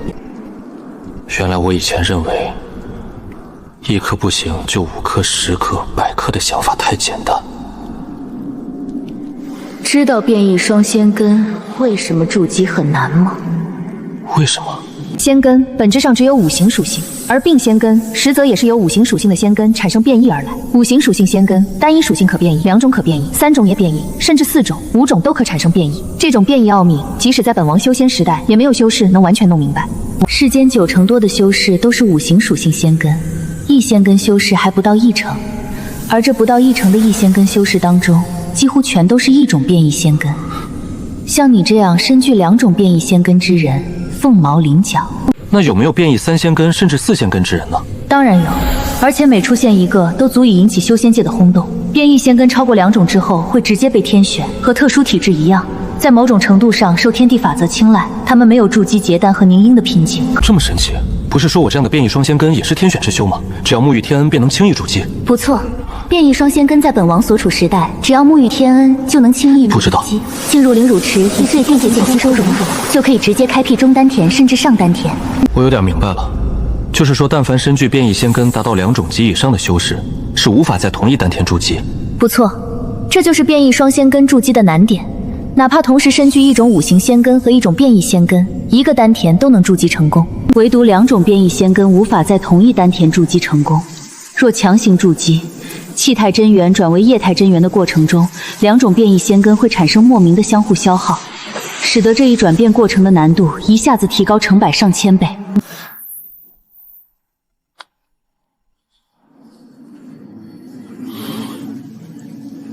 那究竟为何会产生这种消耗呢？本王刚才不是说了吗？在本王那时代，都未有修士能真正弄清楚这仙根之秘。不过，在本王时代，顶层修仙界倒有一种说法：变异是因为相生，而同时出现多种变异，则胜相克，由此导致多种变异仙根无法在同一丹田筑基。尽管还未能有修士真正弄明白这仙根的终极奥秘，但相生相克之说解释变异仙根，是目前最为合理，也得到无数修仙大游认可的。那我现在开辟出了中丹田，按道理应该可以筑基了吧？哪有这般容易？开辟第2丹田只是初步解决了你变异双仙根在筑基过程中相克的问题。除了下丹田，另外的丹田筑基是极其困难的。本王时代有灵乳池，灵气怕精纯到难以想象，直接就能帮助修士给扎合，并不容易，甚至说不可能都不容易。那看来必须如你所说，吞吸了那柳寒云一身毒修为，才能打好我这中丹田的根基，是吧？不错，你修炼有一种古神诀，这古神诀正好可以吞噬吸收那筑基修士的修为。中丹田一旦根基打牢，你便可以用筑基丹进行筑基了。原来如此。杨彻，受死！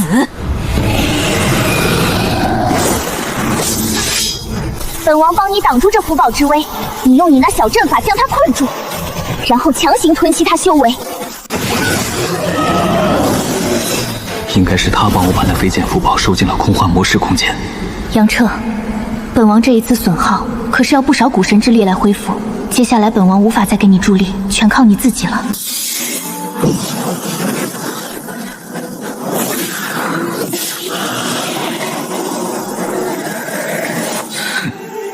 还想逃？做梦！杨彻，快住手！我们做个交易。他喵的，现在想起做交易了。老子要是回你话，我就是王八。杨彻，你若动我分毫，我柳家绝不会放过你。你若放我一条生路，我回乌龙谷帮你洗刷畏罪潜逃的冤屈。柳寒烟，当初在乌龙谷皇字地方，你差点将我毒杀。我虽逃走，但并没有杀看守弟子，但那些看守弟子全都死了，应该是你做的手脚，想嫁祸于我吧？你说你帮我洗刷冤屈，你以为我在乎？乌龙谷那些人当初根本不信我之言，从他们偏袒你的那一刻起，我就根本不在乎自己是不是乌龙谷弟子了。那些看守弟子的确是我所杀，不过那又如何？我柳家是乌龙谷附属第一修仙家族，敢杀我，必将遭到我柳家无尽报复。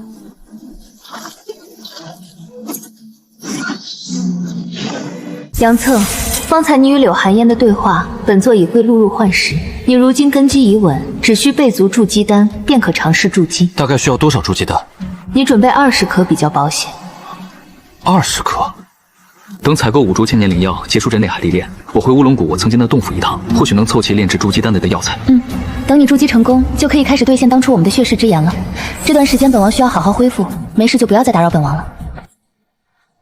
说不理人就不理人，算了，还是先去乌银岛采灵药吧。这次试炼还没结束呢，毕竟，等有机会再偷偷回乌狼谷吧。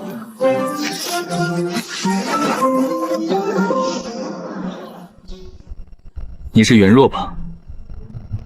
杨兄弟，你居然炼气12层了，这离开太玄门才几年吧？精进速度比我还快啊！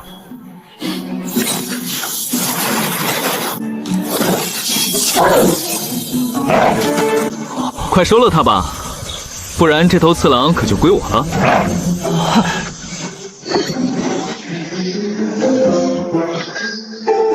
你我相遇还真是缘分。我此来是为了寻找灵药完成试炼，就不多叙了。我先告辞。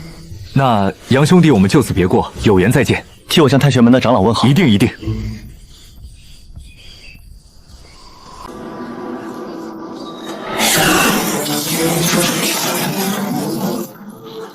这种异级妖兽，如今也对我完全没有了威胁。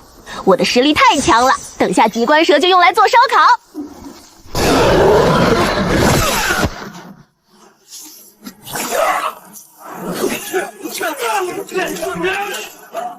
好家伙，我这次可谓是满载而归吧？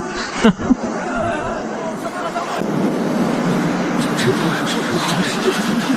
什么？筑基期柳寒烟竟陨落内海，到底是谁干的？弟子不知。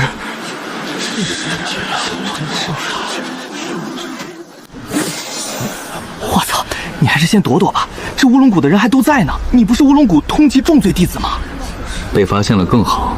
要是被抓带回乌龙谷，我就有机会回去取东西了。毕竟灯下黑才是最保险。各位清剑宗道友，这杨彻是我乌龙谷重罪潜逃弟子，还请各位清剑宗道友将杨彻交给我等带回乌龙谷。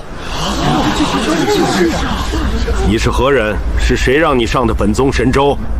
启禀师伯，这位师弟已入我宗大半年，刚才也出示了信物，确认他是我宗内海历练弟子之一。哦，你有信物，是何人所给？是一位师叔所给。哦，那你代表哪封来参与此次历练？4封。什么？怎么可能？4封可不是一般的封门，这小子怎么会？剑四峰张师不让你来的。怀请曾师伯成全，让我等待杨彻回谷。怀请曾师伯成全，让我等待杨彻回谷。杨彻，这乌龙谷弟子所说可否属实？启禀曾师伯，弟子是被冤枉的。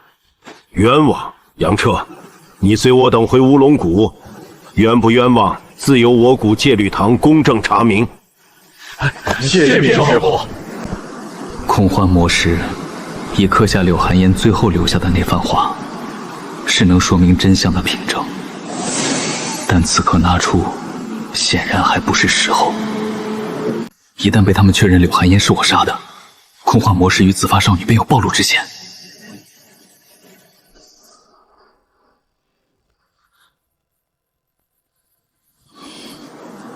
所以，现在不如顺水推舟，趁机去乌龙谷走一趟，一位自证清白，堂堂正正做四峰弟子；二位取回通幽洞中所有之物，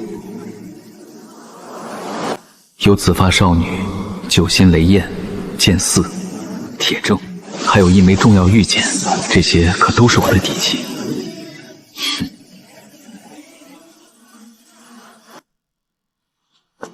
曾师伯，既如此，那我就去乌龙谷走一趟吧。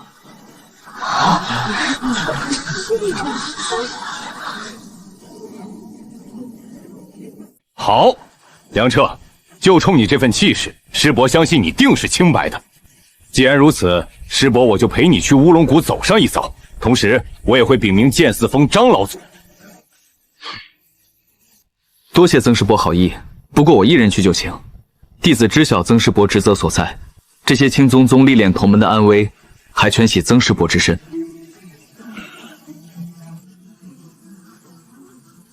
走吧。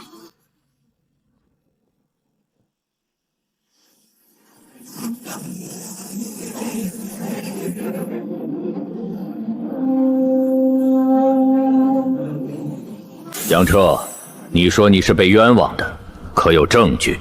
这位师叔，我既自愿回乌龙谷，那肯定有铁证，只是我还需要点时间和空间，还望师叔成全。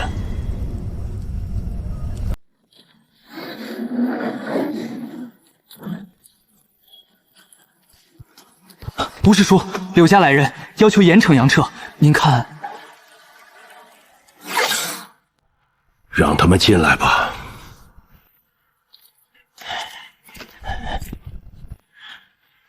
柳啸师兄，本堂正在全力彻查，相信一定会水落石出。吴大师兄，此人杀了我柳家嫡系族人柳元，又在被关本地地牢时杀死所有看守牢狱的弟子，畏罪潜逃，犯下如此重罪的弟子，不直接处死，还要查什么查呢？柳通师弟，稍安勿躁。关于柳元之死一事，真凶是谁，当时尚未尘埃落定。而杀死所有看守皇字提防弟子，杨彻也只是嫌疑，并没有铁证，所以此事尚待彻查。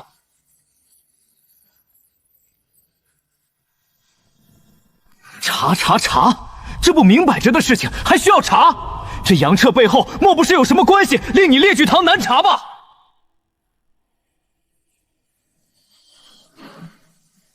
现在我柳家寒烟师姐都死了啊！听说这杨彻已入了青剑宗，好巧不巧，我寒烟师姐刚好死在青剑宗的雾阴海。这杨彻定是借了青剑宗修士之手杀了我寒烟师姐。若你结局堂难办，就交由我柳家处置吧。放肆！柳通师弟，你当此地是你柳家不成？这戒律堂是乌龙谷戒律堂，可不是你柳家的戒律堂。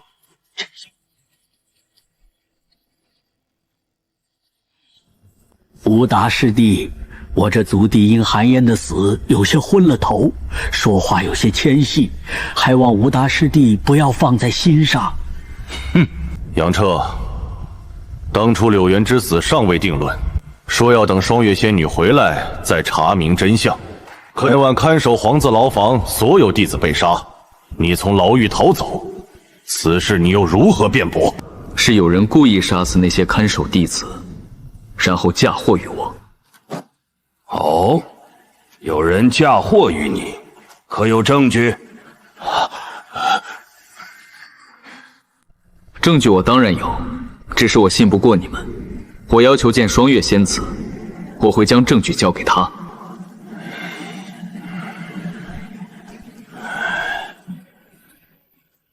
杨彻，我再郑重问你一次，你确实有证据能证明你是被嫁祸？确有证据，烦请吴师叔带我去见双月仙子。走，我带你去找双月仙子。吴师弟，此事也关系到我柳家，我二人也要跟着这杨彻，直到事情水落石出。可。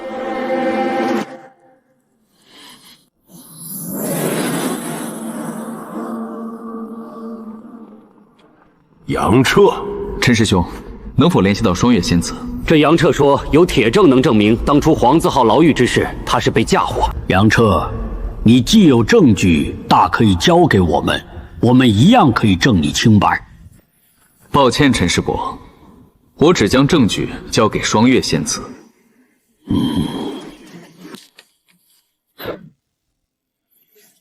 几位师弟，我已通知慕云天师叔，他老人家自会联系双月仙子，我们先在这里等着吧。几年过去，不知洞府是否暴露。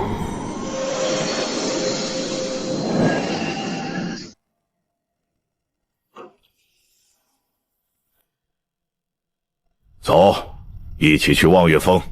望月峰？连复古祖都要亲往望月峰，而非双月仙子来议事大殿，看来这双月仙子身份果然不一般。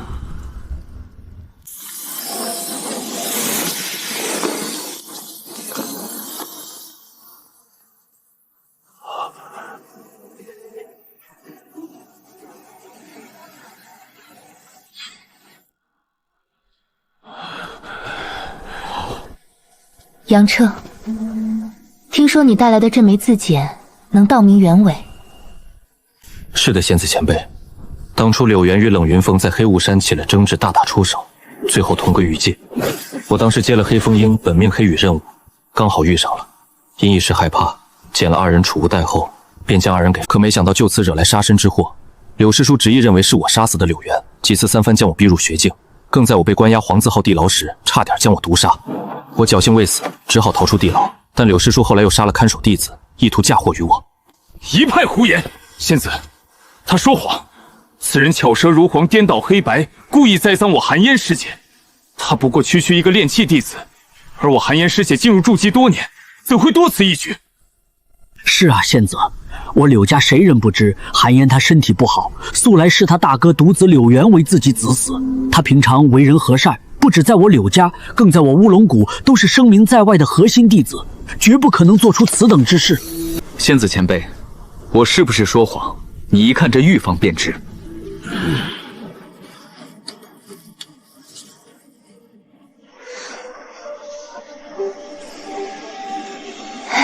一个炼气弟子竟杀了一个变异毒仙根根的筑基修士，这杨彻不简单，生相玉简无法作假，尤其对低阶修士。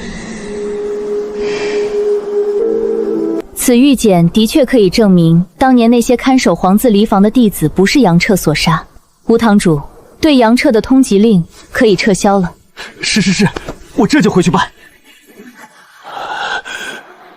当年杀死看守黄字号牢房弟子的，的确是柳寒烟。这玉简关乎柳家声誉，请让老朽一关。仙子，寒烟师妹固然有错，但这杨彻杀了寒烟师妹，是不是同样该受到惩处？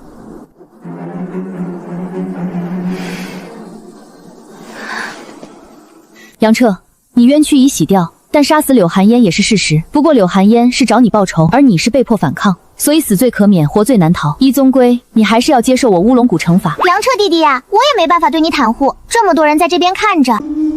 仙子前辈，这枚玉简中的信息，足够抵消乌龙谷对我的惩罚了吧？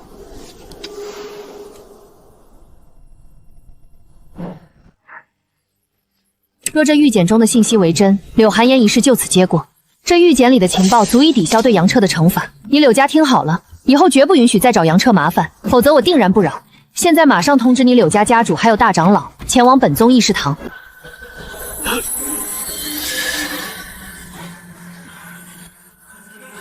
是。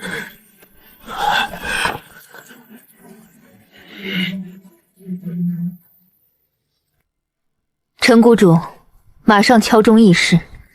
是。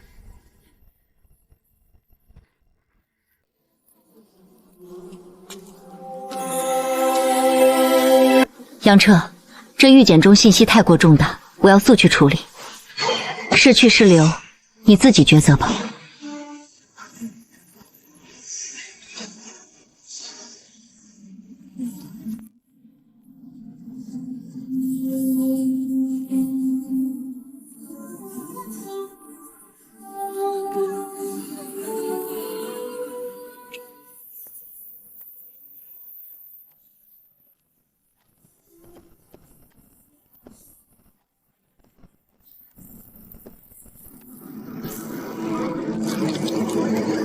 昆虫吃了9叶莫阳果，居然进化成了炽火蜻蜓。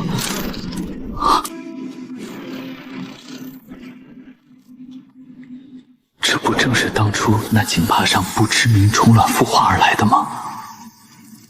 看来这些年都无人来过，一切都还是从前的样子。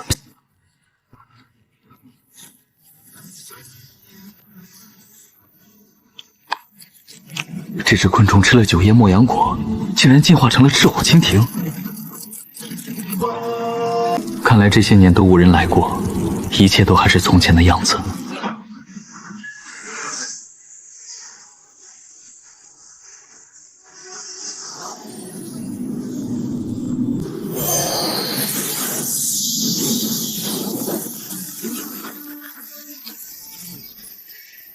有灵验入书在，这将成为一座真正的灵药园，就叫通幽药园吧。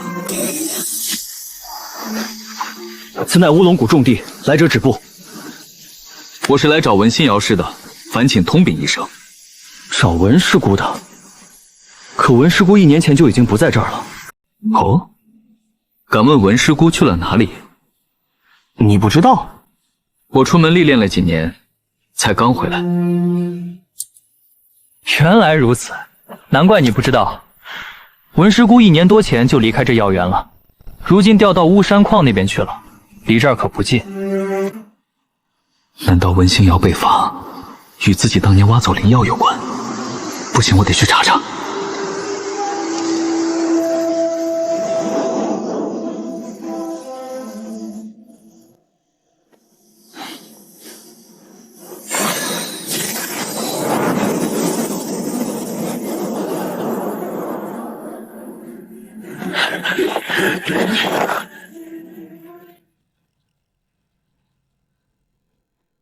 诸位师叔，我是来寻文星瑶的，只为续话。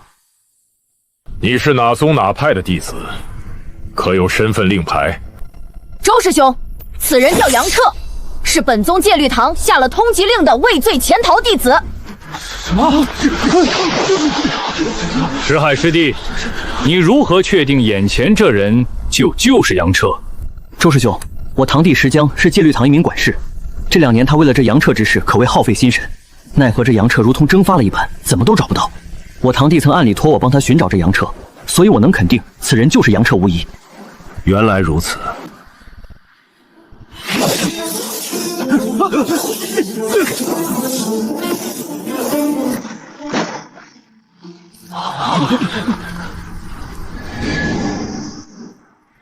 周师兄、石师兄，此人曾畏罪潜逃，可此时却忽然现身，定是那合欢宗魔头五禅派来的，想要以此混淆视听，好趁机再抢走文师妹。我看不如擒住此人，也好与那五禅换取解药。看来文心瑶应该中了什么帮我，因此受牵连被罚至此。这次我一定要找到他。诸位师叔，且听我一言。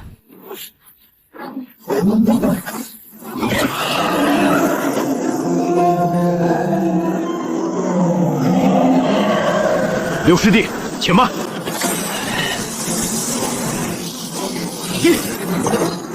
放手音。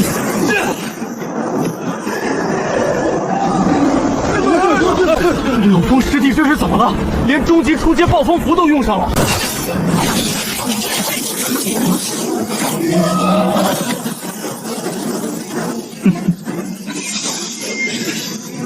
如今我身陷逆境，正是淬炼肉身最佳时机，我可不能浪费了。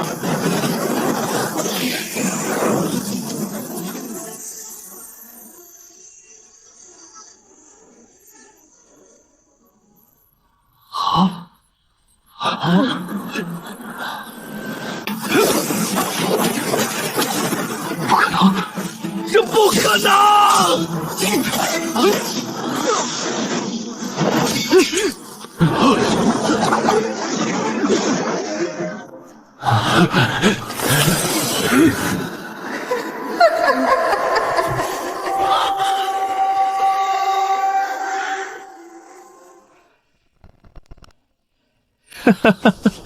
这就是所谓的名门正派。这么多筑基欺负一个炼器，真是令人大开眼界。树禅，奇怪，使用天眼术最高层次竟然都看不出此人修为。本人名武，字禅，来自修罗国魔道四宗之一的合欢宗。传闻合欢宗双修互补，南修英俊风流，魔道四宗肯定已经派遣弟子探布置暗手。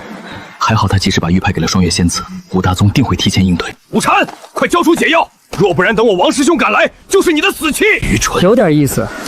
炼气期杀死筑基期，尽管有偷袭用巧之嫌，但小友你这一手实力，足可与筑基初期修士媲美了。所谓敌人的敌人就是朋友，小友，有没有兴趣随我一起去抢下这巫山矿中的美人儿？好，前辈有如此雅兴，晚辈就斗胆凑个热闹。好，随我来。白虹匹练乍现，快立阵！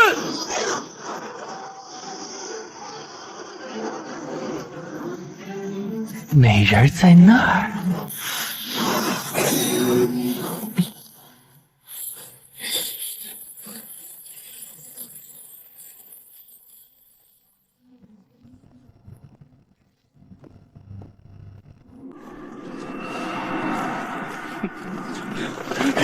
别想跑，拿命来！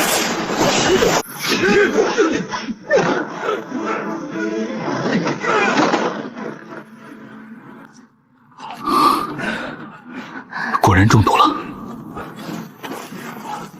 这是清心丸，你曾吃过的，不是一般解毒丹。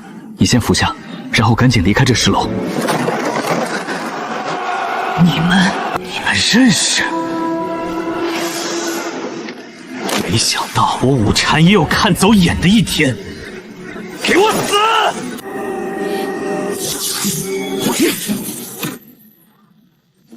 身法法术，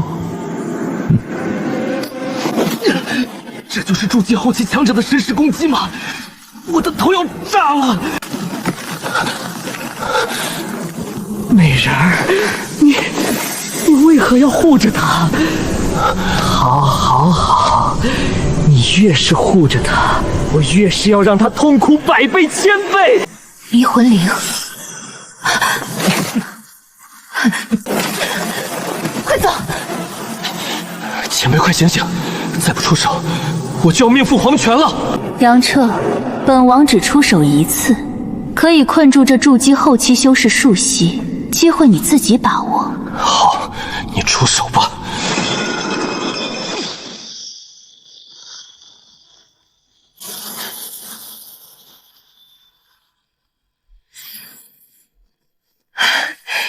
是王师兄来了，杨彻，我们没事了。这些清心丸师姐留着吧，既然你安全了，那我得赶紧走了。对了，师姐，有一个满脸黝黑的筑基初期之人，你千万小心留意。回头你查查，这人多半有问题。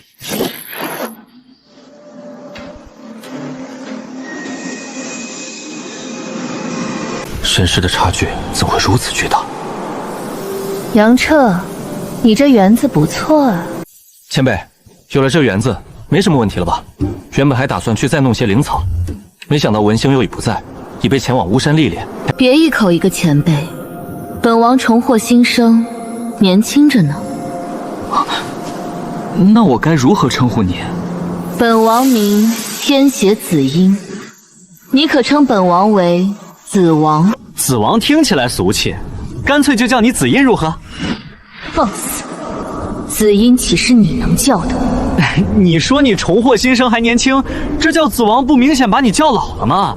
还有，咱们是平等关系。本王说了，你只能称呼本王为子王，你只不过是一个虫子而已，懂吗？好，一个名字而已。我们还是赶紧回青剑宗，回去后我马上开炉炼制筑基丹。不是你说的吗？待我筑基成功，就能开始为你提供大量古神之力，并帮你寻找你要的那几样物品了吗？你这飞行法器速度实在太慢了，用这个吧。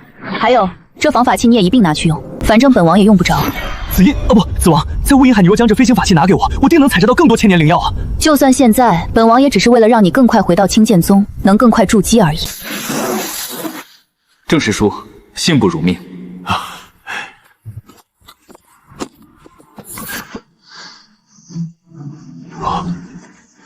你小子还真给弄到了5株千年灵药啊！郑师叔，你看这筑基丹……哦，对，你通过考核，理应得到2粒筑基丹。师叔，那没事的话，弟子就回剑四峰了。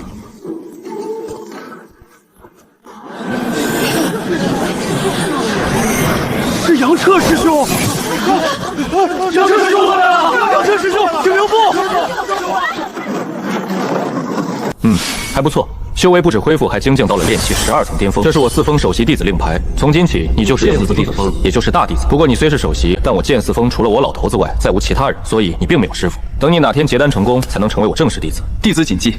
去，先解决一下外面这些前来挑战你的弟子，这也是我宗一直传下来的规矩。既然你已成为剑四峰首席弟子，那挑战自然是免不了的。是老祖，记住，你既已是炼气12层巅峰，那面对所有前来挑战的炼气期弟子，你必须以碾压之姿击败他们。若是你能做到，剑四峰那些修炼宝地，你可任意选取一处作为你日后的洞府。要以碾压之姿击败他们，那可爽了。外封白莲峰弟子郭度，这次专门购得一件顶阶精品法器，他是实力已经列入前3了。郭度师兄这次挑战大有希望。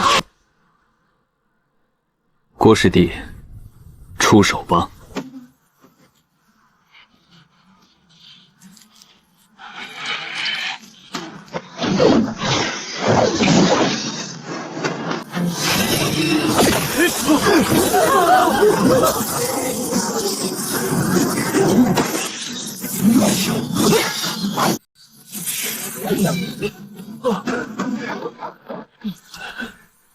怎么可能？这假的吧？真是难以置信。一定是杨彻投机取巧，不然怎么可能差距会如此之大？没错，不然根本不可能。在下不服。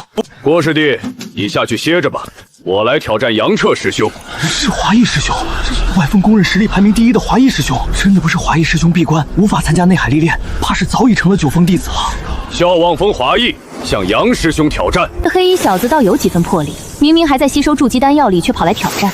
杨彻，你小心了，说不定这黑衣小子打着就筑基成功了呢。这也不行，筑基根本就不是一蹴而就，而是一个慢慢变化的过程。毕竟法力真元从气态转变为液态，哪能一下就转变成功？杨师兄，可以开始了吧？华师弟，出手吧。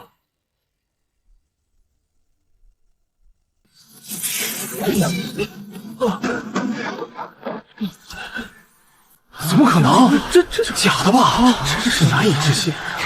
一定是杨彻投机取巧，不然怎么可能差距会如此之大？没错，不然根本不可能。在下不服。郭师弟，你下去歇着吧，我来挑战杨彻师兄。是华裔师兄，外封公认实力排名第1的华裔师兄，真的不是华裔师兄闭关，无法参加内海历练，怕是早已成了9峰弟子了。笑望峰华裔向杨师兄挑战。这黑衣小子倒有几分魄力，明明还在吸收筑基丹药力，却跑来挑战。杨彻，你小心了，说不定这黑衣小子打着就筑基成功了呢。这也不行，筑基根本就不是一蹴而就，而是一个慢慢变化的过程。毕竟法力真元从气态转变为液态，哪能一下就转变成功？杨师兄，可以开始了吧？华师弟，出手吧。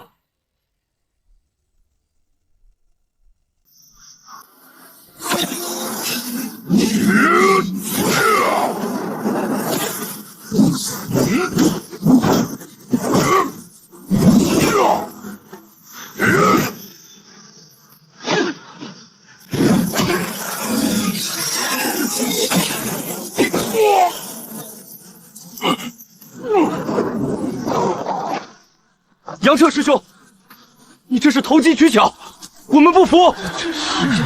杨师兄，你若没有这诡异身法，你根本战胜不了郭度和华裔。尤其华裔连续吃了你那身法之亏，论法力雄浑，华裔可是我们之中最强。你们为何也却认为你会信奉你的？九峰弟子挑战，比的是法力雄笃、本命法器的硬碰硬，这样胜了我们大家才会心服取巧。别的方式硬碰硬就是投机取巧。有想继续挑战的就站出来，若没人再挑战，就速速离开剑四峰。杨师兄，今日我未出全力，1个月后我定然再挑战于你，你可敢接受？杨彻，这小子想要去成功后再挑战你，倒是打得一手好算盘。好，我接受。算你过关，不过1月之后，那华裔小娃娃必然筑基成功，你小子有把握战胜他。那就好。这第4峰几处宝地，你想选哪处？红蓝湖。你小子倒会挑。这是红蓝湖禁制的出入玉牌，握着它进入传送阵，就能自动传送到那里。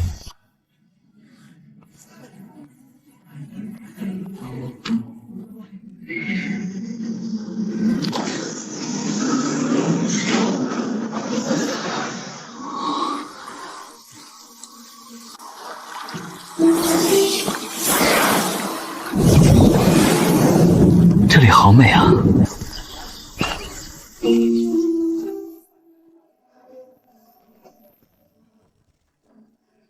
这是一口中品灵眼之泉，青剑宗的秘境倒也别有几分景致。我选红蓝秘境，正是看中这口灵眼之泉。有了它，通玄药园若以此泉常年浇灌，想必也会引入终身之气。这一步你倒是走关并不轻松，你需先备好至少20粒筑基灵药。好，我先调息片刻，再着手备药。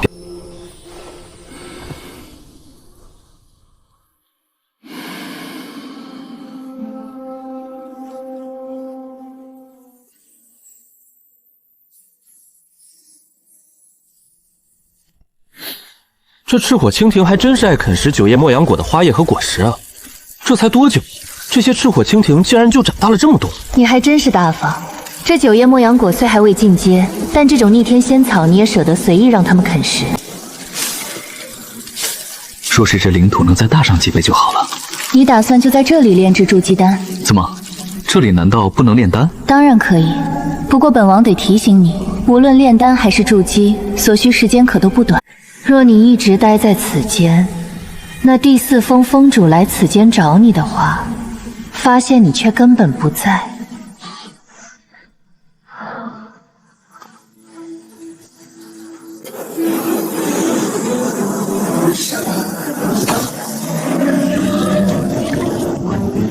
百年灵芝，千年雪莲，赤铜晶。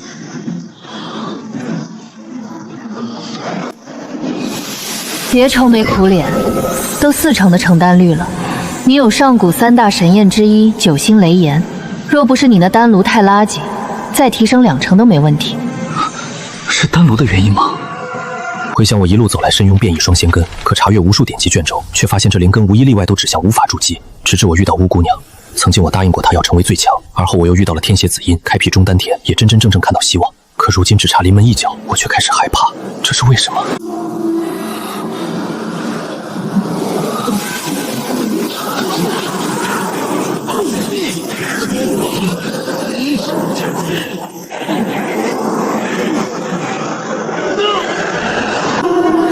杨彻，杨彻！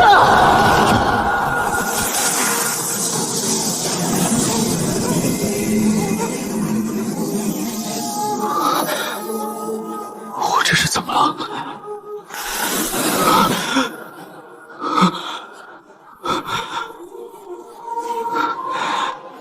你刚才差一点走火入魔。走火入魔，不过也算是好事。好事？你在这个时候差点走火入魔，总比你在筑基紧要关头走火入魔要好得多。既然域外天魔没能迷失你心智，那就全力以赴开始筑基吧。要如何做？你是变异双仙根，双丹田筑基需要同时进行。不得不说，你的气运还真是不错。哼，需要9星雷叶的帮助，它非常关键。你需与他提前沟通好。雷燕，我变强也就是你变强，可千万不要出错。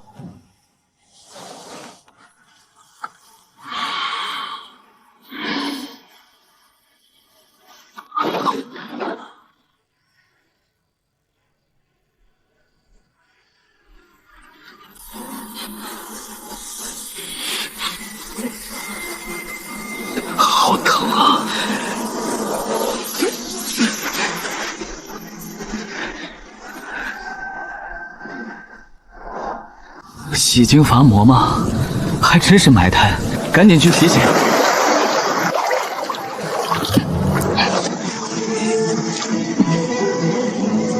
拼了！第10次，丹药全炫了。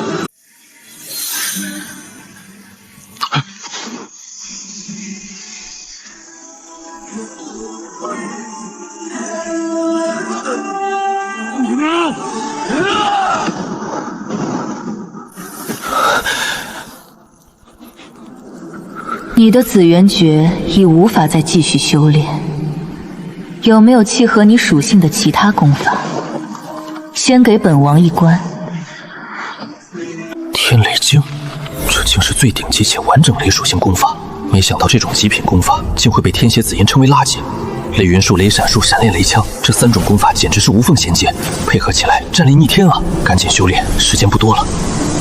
杨彻，时间差不多了，别忘了你还有一场约战就要到了。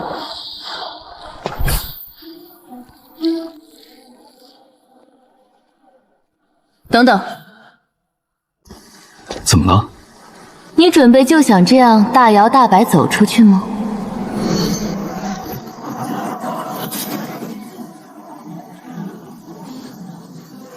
你是不是有什么可以遮挡修为好办法？你的气运连本王都越来越佩服了。此秘术一旦修成，除非自愿主动解除，否则会一直作用极深。不过禁忌人射不到官路。这么神奇？这秘术修炼并不难，你修炼成功再出去吧。神隐术，这是古神术，你身具古神之力，修炼自然事半功倍。原来如此，成了。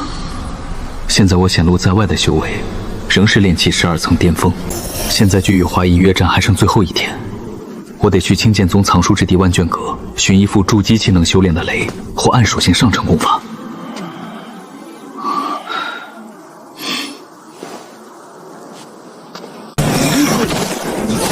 杨彻师兄，就是那位用了什么见不得人手段才当上剑四峰首席弟子的杨彻师兄，我可是千死都不服气，马上又要挑战他了。就在明天，没事，我看他约定。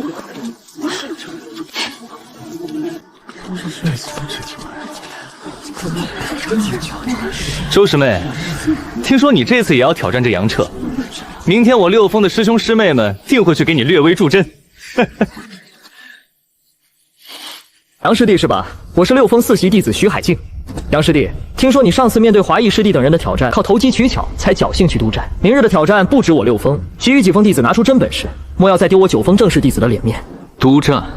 你们有何资格督战？杨彻，明日你若再敢投机取巧，我其余几峰定会共同向宗门进言，请求剥夺你第4峰首席弟子的资格，你好自为之。老祖，去万卷阁了。老祖，我一直惦记着您说过的暗影术、暗示术，还有雷球术和闪炼术这些法术呢，所以就想去万卷阁看看。结果大失所望了。暗雷属性的功法实在太少了，尤其暗属性几乎一片空白。你是想问我剑四峰有没有吧？剑四峰已经100年未曾有过弟子，也是我一时疏忽。本应提前告诉你剑到底都有些什么，否则也不至于闹出剑四峰折寻功法的人。老祖，我不过不去万卷阁一趟而已，其他各峰凭什么看笑话？若你不是首席弟子，他们当然还不至于看笑话。偏偏你是我剑四峰大弟子，各峰大弟子自然比其他弟子拥有更好的修炼资源，这一点毋庸置疑。诸如功法、符箓、丹药之类，各峰首席弟子自然也分配的最好最多。随我来。杨彻，这桌上摆的都是非常珍贵的修炼功法，其中有2种暗属性功法和3种雷属性功法，你可任意挑来修炼。多谢老祖，你在这儿慢慢挑，挑好了就回红蓝秘境吧。老祖，那个不是还有丹药和灵符吗？丹药和灵符，剑四峰100年来就我一个老头子在这儿，哪有人来炼丹制符？别说丹药了，剑四峰的药园子都差不多荒废了。杨彻，你虽为剑四峰大弟子，不过除了功法外，别的就不要想了。我老头子修炼不是全靠自己，有好酒，你要不要？紫音，这几种功法比之先前如何？不错的不错，你就选那部暗属性功法暗烟剑诀。你有双丹田，必须各修炼1种功法，而且毫不冲突。下丹田修炼暗烟剑诀，中丹田修炼天雷经。等你结丹以后，就可以勉强修炼本王的功法。另外，回红蓝秘境后，把你那古神诀拿出来给本王瞧瞧。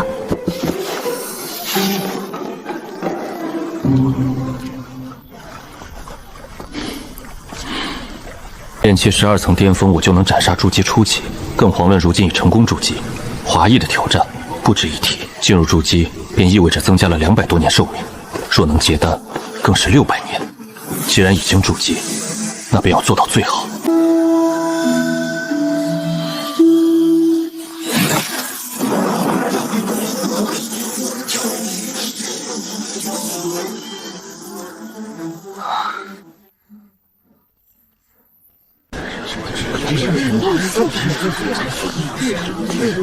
杨彻，你到广场中央去。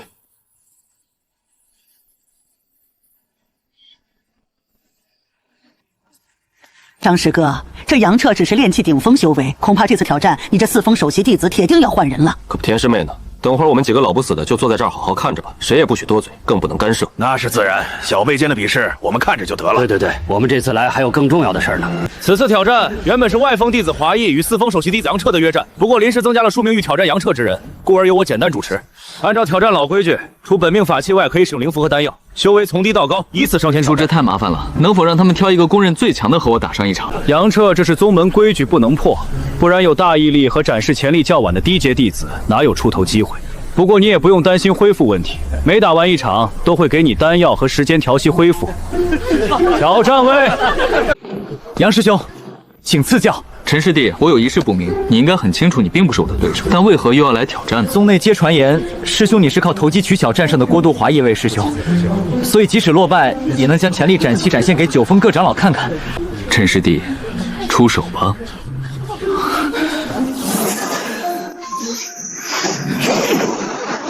杨师弟可不要再投机取巧了，硬碰硬方显真本事。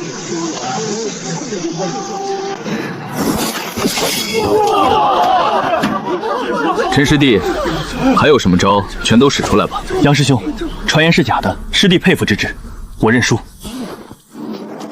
这样够不够硬？杨师弟，你若能一直这样硬下去，而不投机取巧，我徐海剑才真正服你。徐师兄，敢不敢打个赌？打赌？你想怎么赌？就赌50块中品灵石加5000块下品灵石，一共听清楚了，必须包含50块中品灵石。我若就这样一硬到底，战胜挑战之人便是徐师兄你输，反之则是徐师兄你赢。当然，徐师兄若怂了不敢赌也无所谓。杨师弟非我不敢赌，而是这赌注实在太大，你应该也拿不出1万块灵石，尤其还有一半是50块中品灵石。老祖，赌不赌？1万块灵石，发财的大好机会啊！你小子要是输了，这4峰大弟子名头可就是别人的了。老祖放心，若我输了，自愿离开剑4峰。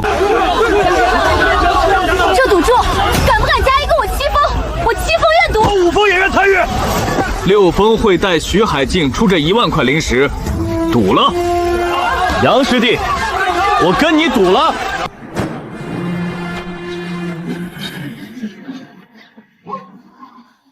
好，这1万灵石我4峰出了，赌。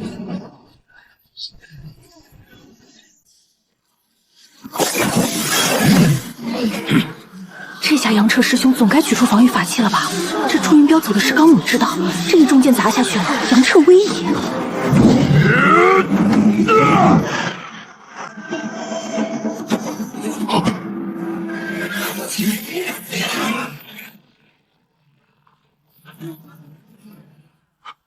杨师兄够硬，我祝云彪佩服。郭师弟，为何修仙？修仙自然是为了成仙，为了活得更久，获得更强大的力量。那什么是更强大的力量？更强大的力量，那不就是更强的修为吗？杨师兄，我是来挑战的，为何要说这些奇怪的话？郭师弟1个月前你挑战我，如果是在青众宗之外，如果面对的是魔道，是外来宗门之人，郭师弟此刻已经是个死人。什么活得更久，获得更强大的力量，都不过是笑话。那时郭弟想必只能在黄泉之下抱怨师兄我投机取巧了。不用比了，我认输。等等，郭师弟，刚才的赌约你也看到了，不论是为了这赌约，还是了却你心里那口气，今日我都跟你硬碰硬。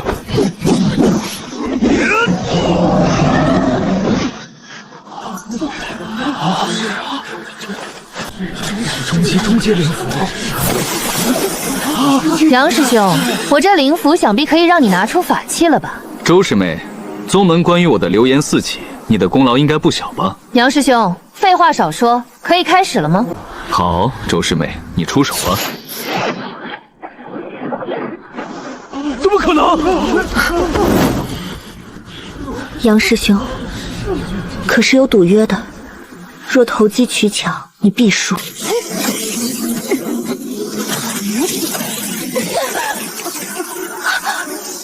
难道这杨彻是变异雷线根？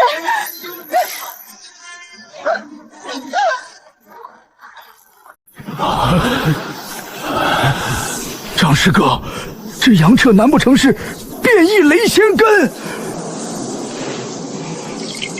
我这四封首席弟子还不错吧？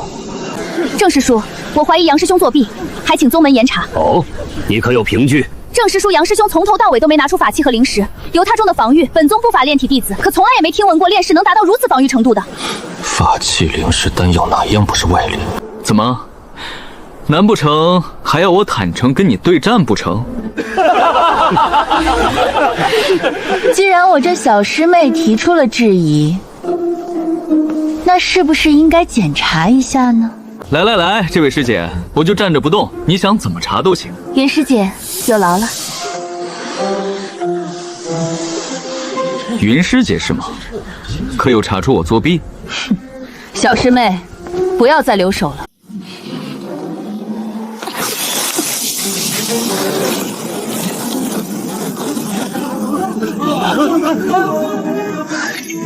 有散。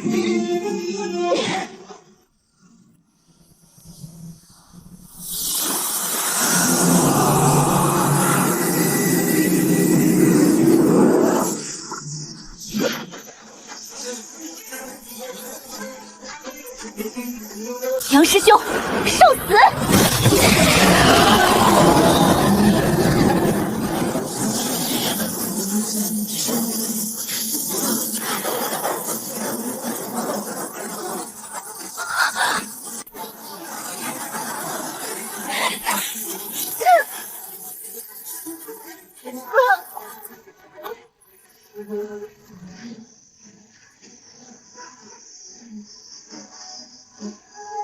是雷云术！这小子竟然连雷云术都学会了，真是天才啊！这小兔崽子竟然有天雷金功法，看老子回去不好好盘问他。该叫你杨师弟了，杨师弟，我不想伤你，你若认输，待我成为剑四峰大弟子，你也不用离开剑四峰，可为我剑四峰次席弟子，你看如何？华师兄，若你主动认输，我同样可请求老祖让你加入我剑四峰，成为次席弟子，你看如何？杨师弟，不必逞口舌之力，炼气与真正的筑基之间有着鸿沟般的差距。我不像周师妹是依靠丹药才换来短暂的伪筑基力量。杨师弟，小心了！不好！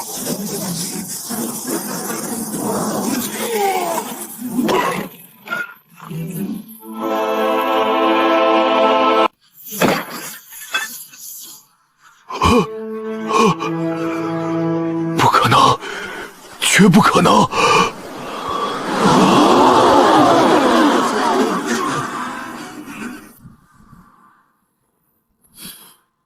去，替我讨个公道。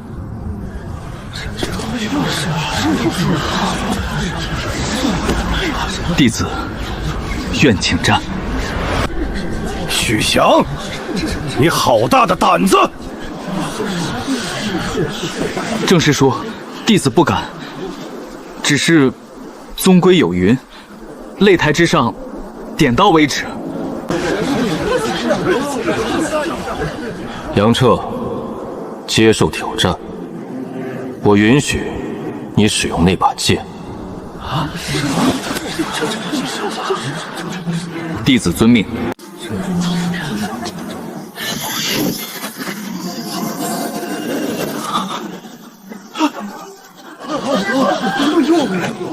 什么？竟真是阵风古剑剑四！我六峰取消此次挑战。许翔，你回来吧。等等。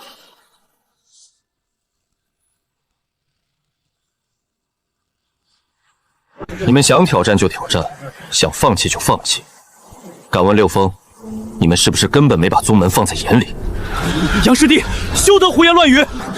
若他不是胡言乱语，那是不是欺我四风无人呢？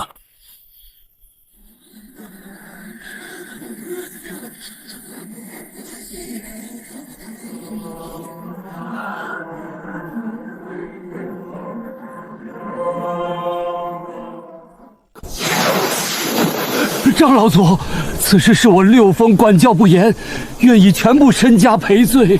全部身家？六峰的全部身家，怕是还不够赔我剑四峰的一根寒铁剑齿。老祖息怒，愿再添3成宗门灵石，以表我宗诚意。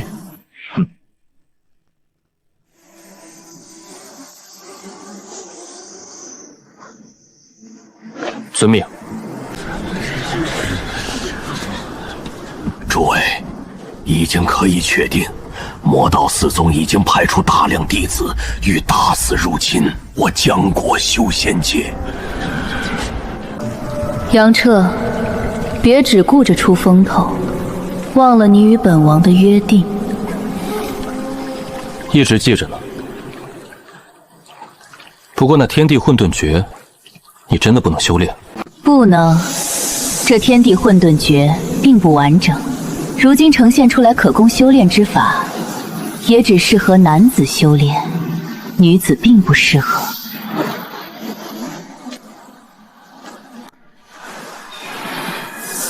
今后你不止在青剑宗只能显露和使用雷属性法术，甚至杨彻这个名字也只能一直顶着变异雷仙根天才之名。这一点想必你能明白吧？从我先前施展雷属性法术那一刻，我已想到这一点了。只不过青剑宗除了老祖和正阳师叔，还有那剑门殿殿主外，我不清楚是否还有人知道我是变异双仙根。你放心，除他3人外，青剑宗应该没有其他人知道你是变异双仙根。子音，你为何如此肯定？就在你施展出雷系法术那一刻，这四峰峰主就已秘密传音正阳和那剑门殿司马殿主了，让2人务必保密，绝不能再让任何人知道你是变异双仙根。子音，连老祖的传音你都能得知？这四峰峰主修炼功法应该也是相当不俗，你没发现？但凡这四峰峰主在的时候，本王根本都没与你心念传音。是啊，我还正纳闷呢，你都没有任何回应。四峰峰主的不俗，尽管他修心念想要修炼神识吗？你可以找机会让这四峰峰主只有元婴后期，只要他们不知道你已筑基成功，那就用不着理会；若知晓，一律杀之。杨彻，你记住，若有知晓你是变异双仙根的人怀疑你筑基成功，你就果断杀之。以本王对现如今修仙界的了解，一旦你变异双仙根筑基成功之事被知晓，多半会掀起腥风血雨。那要是老祖老头知晓，若你能提供足够的蛊神之力，本王可以帮你杀了他。算了，老头待我不错，还是尽量不让他知道我已筑基成功。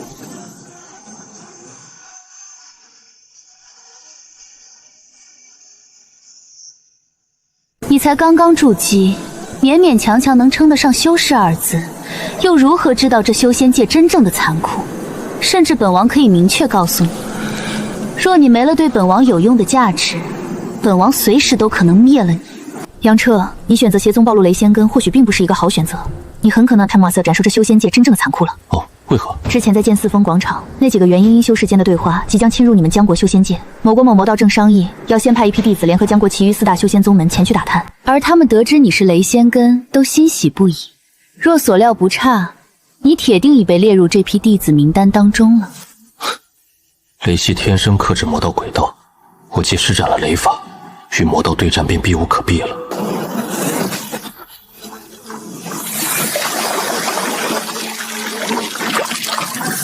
别天真了，真正的修仙残酷，怕是要来了。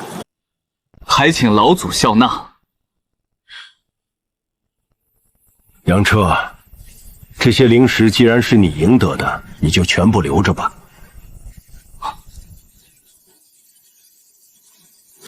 多谢老祖。你所学天雷经是从何处所得？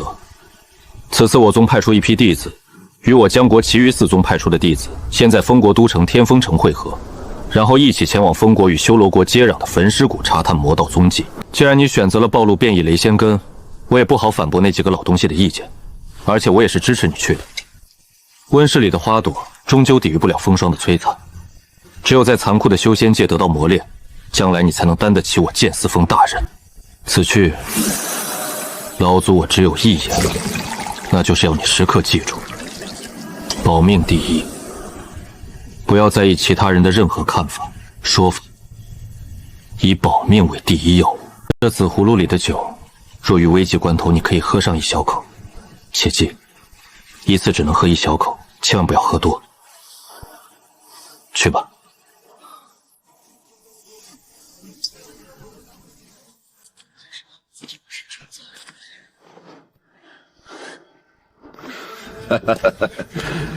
杨师弟，魏师兄，咦，魏师兄，你筑基了？哈哈，杨师弟，听说前几日你在剑四峰可是大出风头啊！可惜师兄我正在闭关冲击筑基，遗憾无缘得见呐。杨师弟，那日剑四峰挑战，我听我九峰一位师姐说了，你和六峰四袭徐海静有点小矛盾。是有点儿。魏师兄可是听到了些什么？那杨师弟可要小心了。我听说此次带队的是六峰一名长老，叫徐东元，而徐海静是他本族一位晚辈。多谢魏师兄提醒。徐师叔，徐师叔，人既然都到齐了，那我们便出发吧。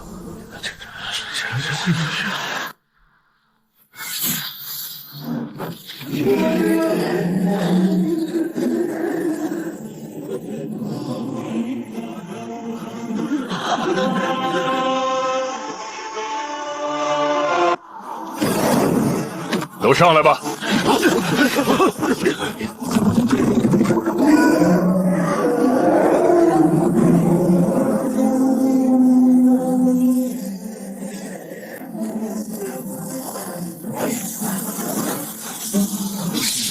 大家莫要慌，拿出法器凝神戒备。太奇怪了，这才刚进入封国地级，居然就有魔道之人出现。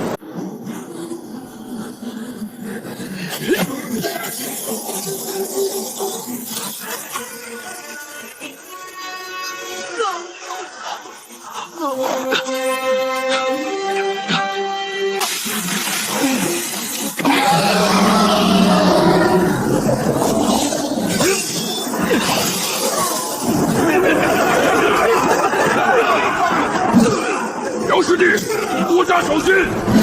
阴煞门哪位道友在此？何不速速现身？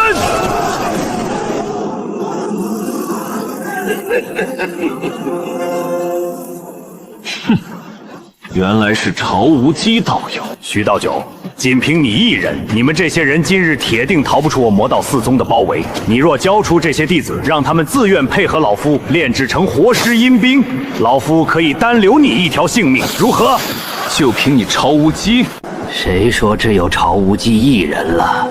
徐东元道友这是丝毫不把我殷老五放在眼里呀！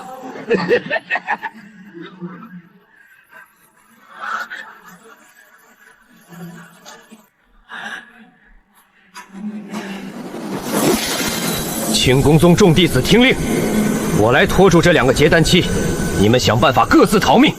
愚蠢，还不快走！留下来拖我后腿吗？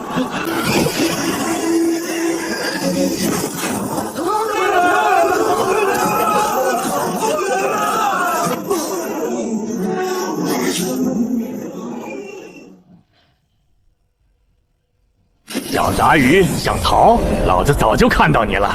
小杂鱼，乖乖让老子把皮剪下来，不要挣扎，你会少受些痛苦。这黑影不是天鬼宗魔师龙涎吗？当初我去乌银海途中，在红灵岛，我可是差点被这罗涎剪了皮。嘿嘿，小杂鱼，吓傻了吧？老子今天不只要剪了你一身皮，还要剪掉你命根子，再把你送给阴老鬼炼成活尸阴兵，以泄老子心头之耻。身体竟然不能动了？不对，不光是这样，我竟然失去了对身体的控制权。难道是紫阴接管了我的身体？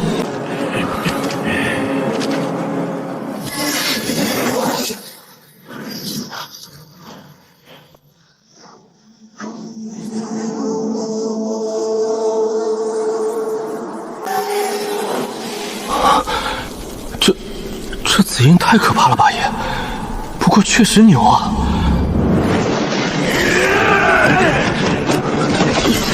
赶紧开溜！可不能被发现了。子怡，这罗简虽是筑基中期，但我有信心与之一战。你之前为何？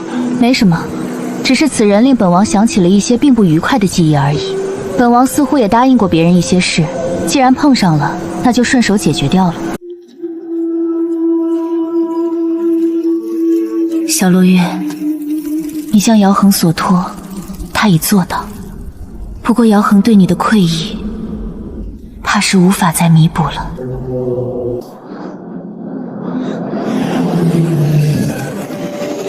先在附近修炼些时日，待你再给本王提供些古神之力，再下去一探究竟。杨彻，这奇虫繁殖力本就惊人，加上你又有灵土、灵眼之术，还有那株逆天仙草九叶莫阳果，其生长速度越来越快。这些奇虫整日以九叶莫阳果为食，快速繁殖，怕是再过些时日，本王连坐的地方都没有了。仔细看看吧，本王对你的气运真是越来越看不透了。哼，有灵眼之术，又有中品灵泉之水，这些泥土若是最后不能变为灵土，那才叫奇怪了。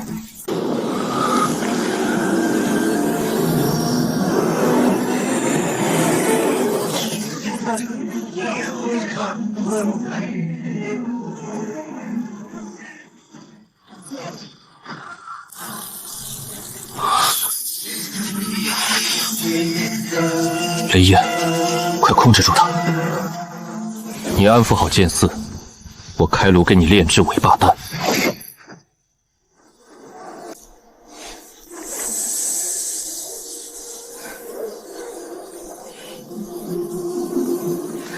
走，去那江底，我察觉到那里有好东西。杨彻，本王要附身了。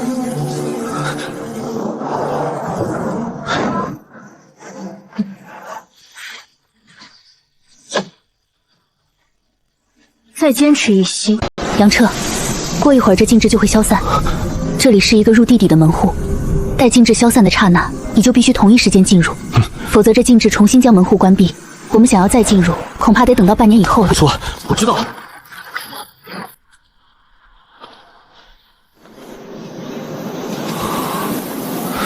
杨彻，你最好暂时不要下去。本王终于知道这个世界为何灵气越来越稀薄了。子怡，你是说现今修仙界灵气越来越稀薄，跟眼前这些血棺有关？不错，而且像这样的血棺地穴应该不止一处。你知道的来历？本王可是上古修仙时代的人，岂能不知？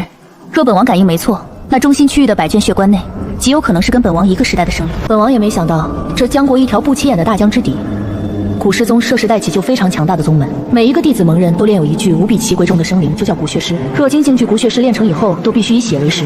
这血直到再次凝固，但凡活物之血，皆可醒来。说这些古血尸醒来会怎么样？即使他们没有醒来，也在不断汲取灵力保存。而醒来后，他们会凭秘法，第一时间找到他们原本的主人转世之人，并将其极具保存纳分阶段灌入主身，寸达到很高的修为境界。如此，这些古血尸醒来，整个修仙界岂不是要一片大乱？杨彻，修仙界乱不乱，根本不我们该操心之事。记住，本王与你血气，是为了不断得到你的古神之力恢复，所以不断变强，拥有越来越多、越来越强的古神之力，才是本王期盼之事。其他的本离可。我怎么感觉像个偷着乐吧？别人求我几声，我都不去。丑话先说在前面，若你不能结丹，本王与你的血气便就此结束。子音，你曾说过，在当今灵气如此稀薄、天材地宝如此少小的情形之下，我结丹的成功几率实在太低。要想结丹，必须走一些不寻常之路。那你看这密密麻麻的古血尸，我能否从中找到一些机会呢？有，若你是其中某具古血尸原主人转世之人，别说结丹，凝阴都是极其简单之事。子音，你还别说，我还真有可能就是某一具古血尸原主人的转世之人呢。我可能就是古血尸原主人转世。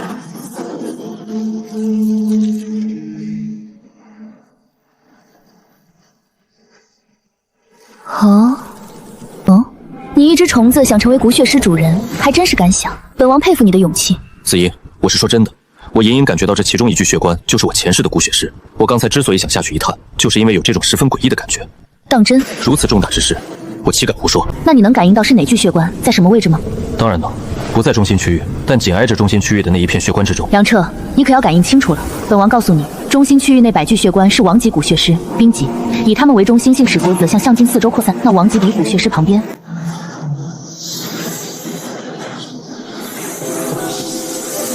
走，可以下去一探了。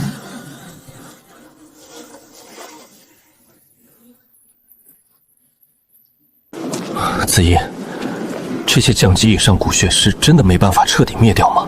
可以斩下他们的头颅四肢，但彻底灭杀很难。任意一具炼制成功的骨血师，除了冰级，都不知存在了多少岁月。只要其血不灭，他们便能沉睡无尽岁月。本王所处时代，古尸宗是顶级大宗，统治上界一片特殊领域，不知多少个万族。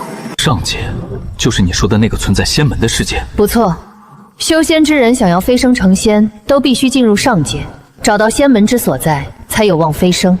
不过这些离你实在太过遥远，你现在知道这些也毫无意义。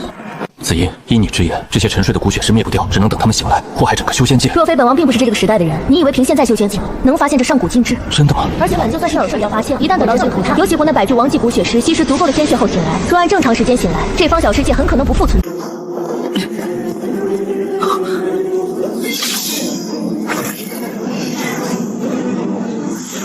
当真我真是某界骨血师的原主人转世？开关，别担心，无论出现何种状况，只要本王附身于你，就能迅速离开此地。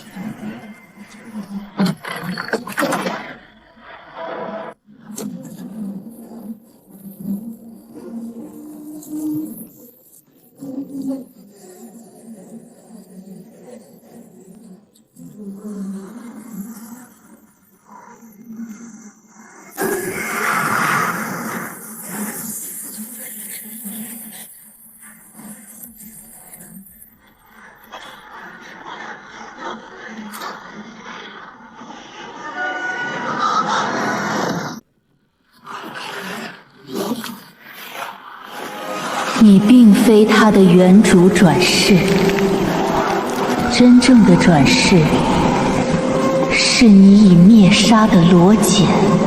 这下有意思了，无论是你们江国还是其他修仙国度，都要迎来巨变了。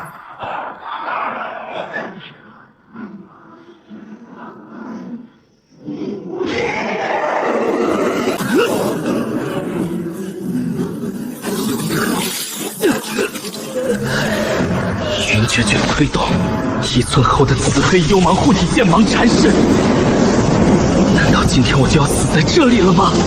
九心雷炎，给我燃烧！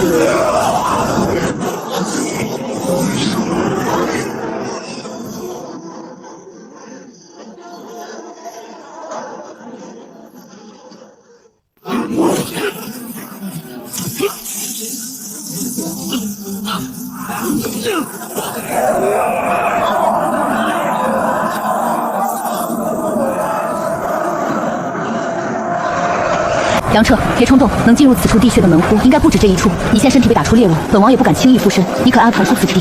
而本王附身这3息，一定要留在最为关键的时刻。我们现在位于西北角飞，朝东南有一处禁制，且那里似乎还有修士气息波动。走，你把变形缩度推到极限。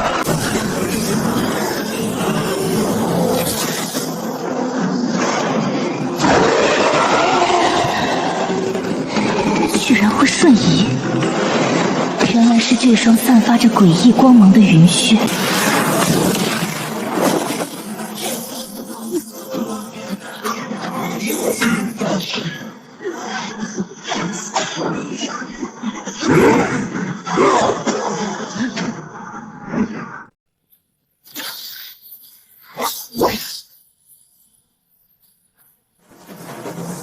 杨彻，无论如何都要将这具骨血尸引到那阵法禁制前，只要到了那里，一切就交给本王。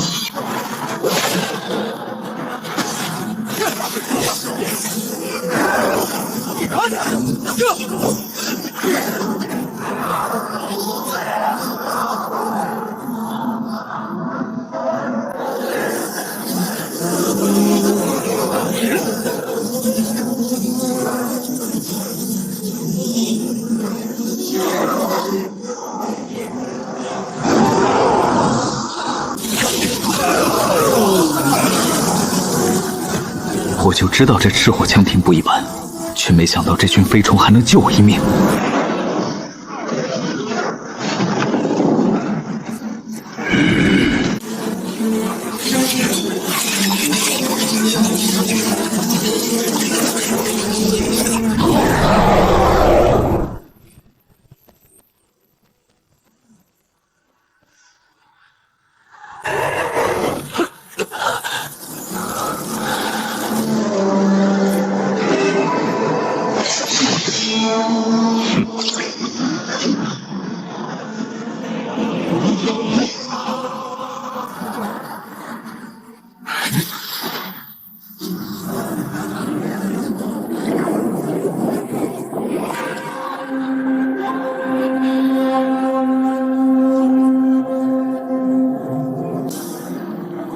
紫音，那地穴中，古血师需要的鲜血，看来就是这些魔道之修一直在为他们提供。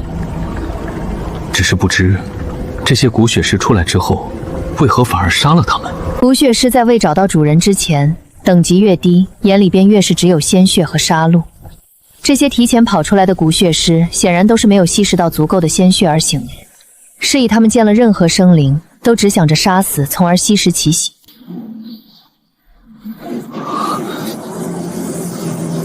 紫音，你没事吧？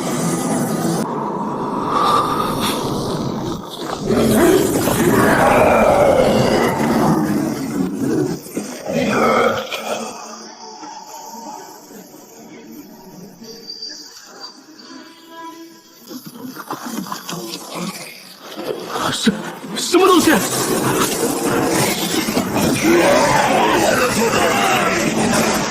我操！怎么还有吧？对付1具都够呛，一下子来了7具。杨彻，万不可暴露空幻魔石。可是灵级血师每日也一信息传给他们的主人，你将再无明日。此次，既然是本王主动让你来此，就让你身陷险境，那也自该是本王带你脱离险境。杨彻，待你离开此地后，本王将会陷入一段时间的沉睡。本王交代你之事，以及如何唤醒本王，都一一刻在那几枚玉牌之中。本王累了。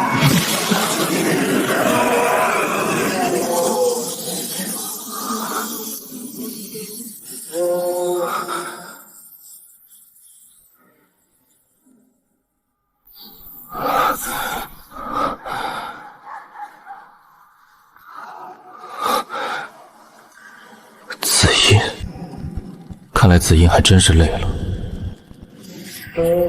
先让她歇着吧。之前她说要找东西，想必那东西一定在这江火城。那我先租个房子安顿下来好了。之前受了不小的伤，我得赶紧恢复过来。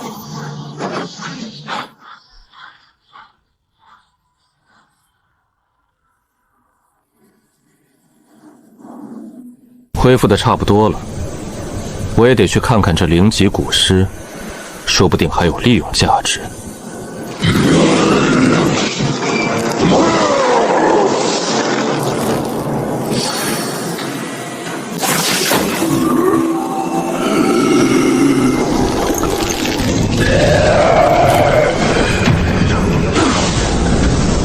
浩然天地，正气长存。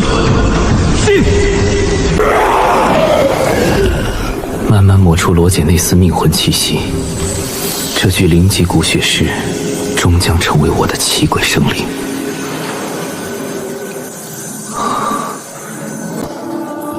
把靴子脱下来。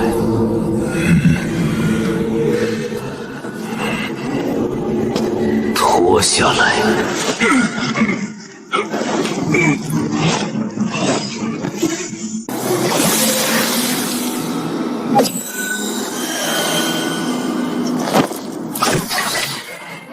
看来我是成功了。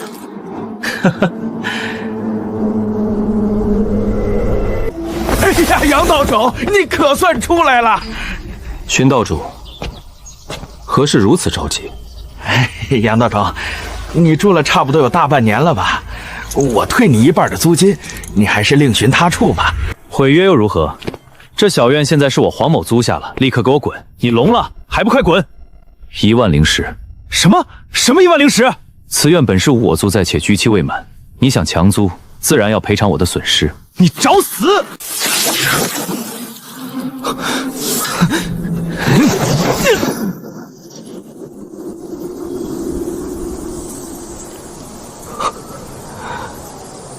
哼，冷眸一闪。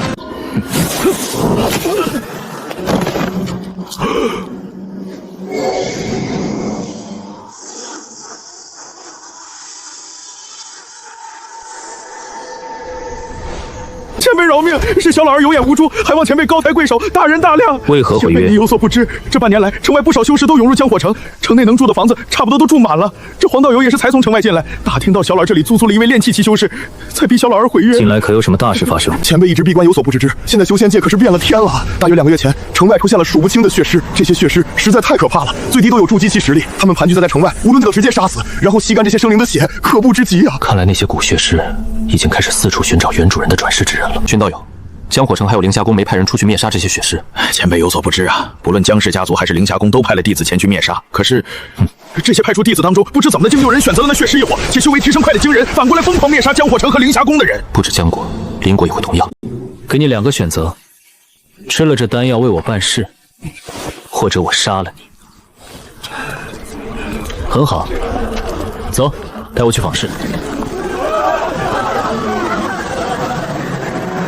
杨前辈，您看，那血尸又来了，不知他有什么秘法，可以专门挑选什么人似的，一旦被挑上，必定背叛啊！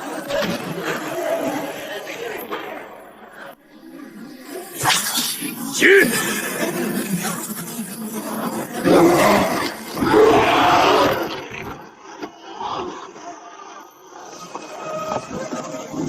这古尸是在破阵。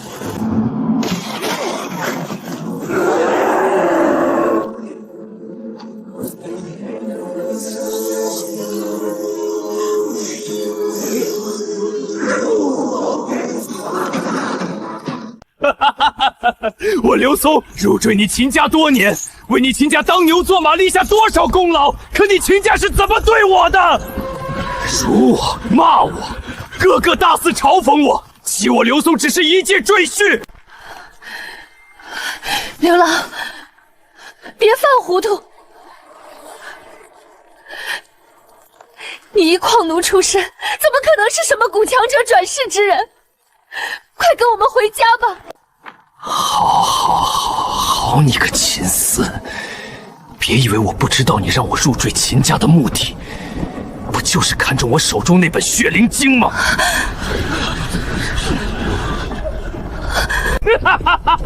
我刘松被你秦家欺辱了多少年？若不是为了修炼血灵经，你以为我会甘愿受辱，甘愿忍受你私下幽会情郎？刘老，一个低贱的赘婿，我秦家能收留你已是最大的施舍。你这卑贱的矿奴，滚去做你那古强者转世之人的春秋大梦去吧！秦贤叔，快把这卑贱之人剁碎了，拿回修会走。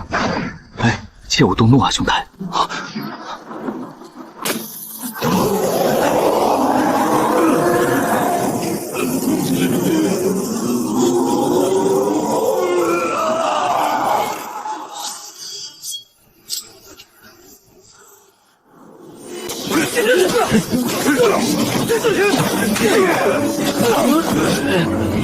你们是什么人？还没先来吧嘛！他喵的，太嚣张了！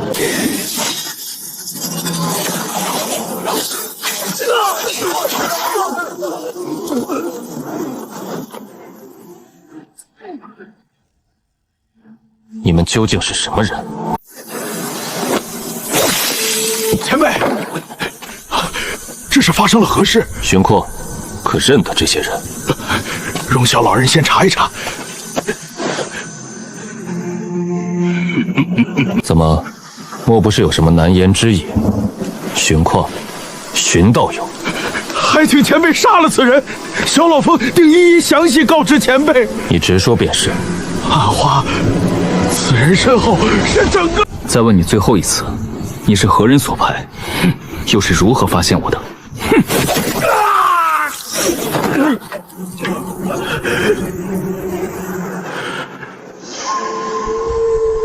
何为暗花？前辈，这暗花之事，若非小劳则从小长在江火城，听须是炼气5层修为，他是根本出不了手。说是国家书仙禅宗朴司，但也不加宗门大族地道身份尊贵，一般是不会开出暗花的。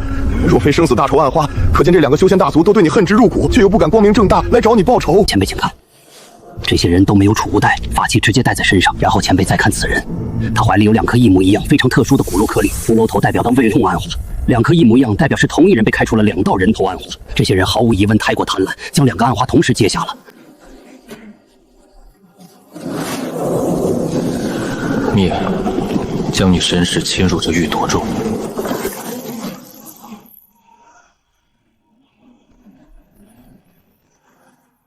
情报有误，快走！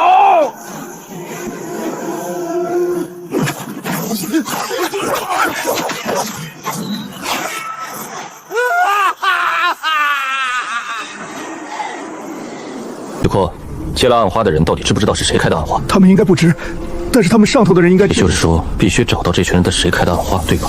看来留你也没什么用。等等，我带你去找发暗花之人，是不是就能放过我？最终能不能活命，就看你的表现。你没有说话算话。随我来，道友，就快到了。就在此处，把你说的那人叫出来。我只等半炷香的时间，过时我就只能将你斩杀。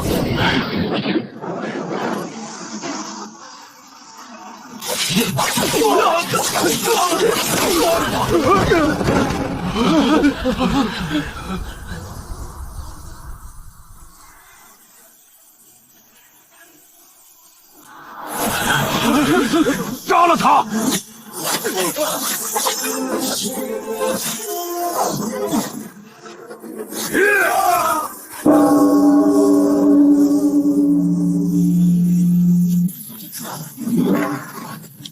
这铜钟应是顶阶法器中的精品，威力远超一般顶阶法器。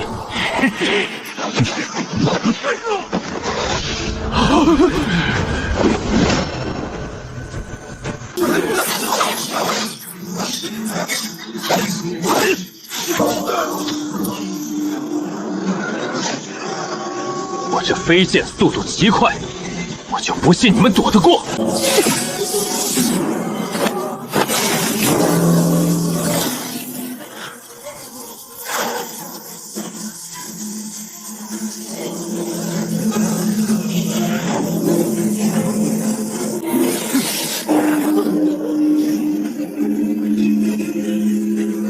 道友，老夫认输，有事好说，切莫动手。那你可知是哪2个修仙家族开出暗花要取我人头？是江火城江家和乌龙谷柳家。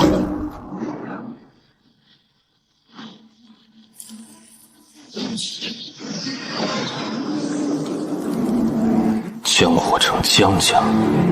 哼，想跑？既然自投罗网来到我江火城，不将你扒皮抽筋炼魂，岂对得起我江火的暗花？传控制大阵的江家族人，开启禁飞禁制。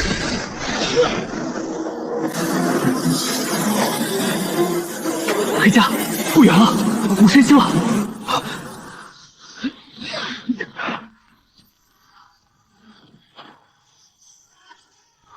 不好，危险！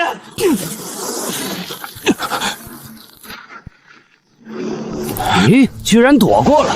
杨彻，真是没想到你竟敢来我江火城，老夫还真有点佩服你的胆气。不过既然来了，那就死吧！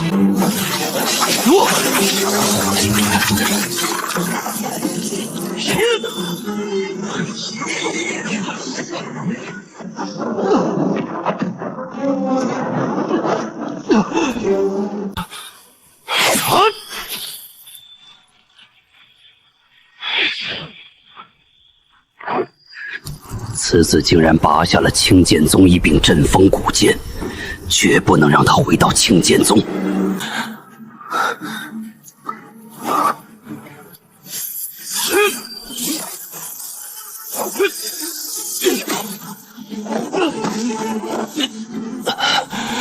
这都还不死！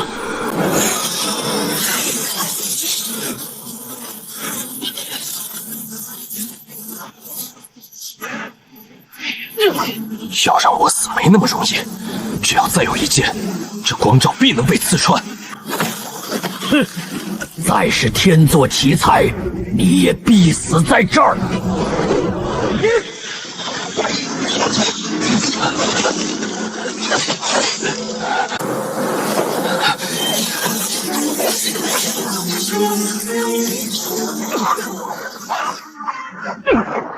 杨彻，真是没想到，你竟然敢来我江火城！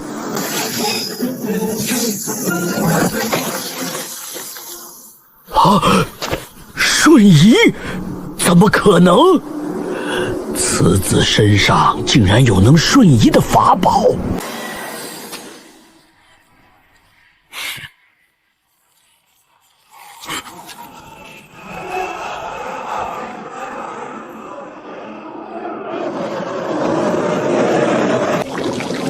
我在最后关头利用闪云穴发动了一次瞬移，然后施展可以避开神识的逆袭术，最后再加上九心雷炎，我这才抱住一命。可尽管如此，我现在全身骨头尽断，也是生死难料啊！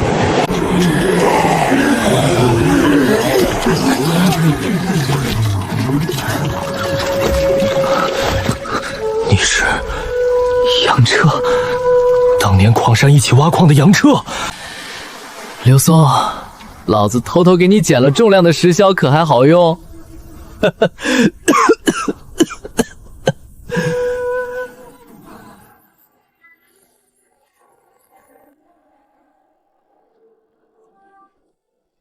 杨彻，你这身体可以啊，那么重的伤，这么快就好了。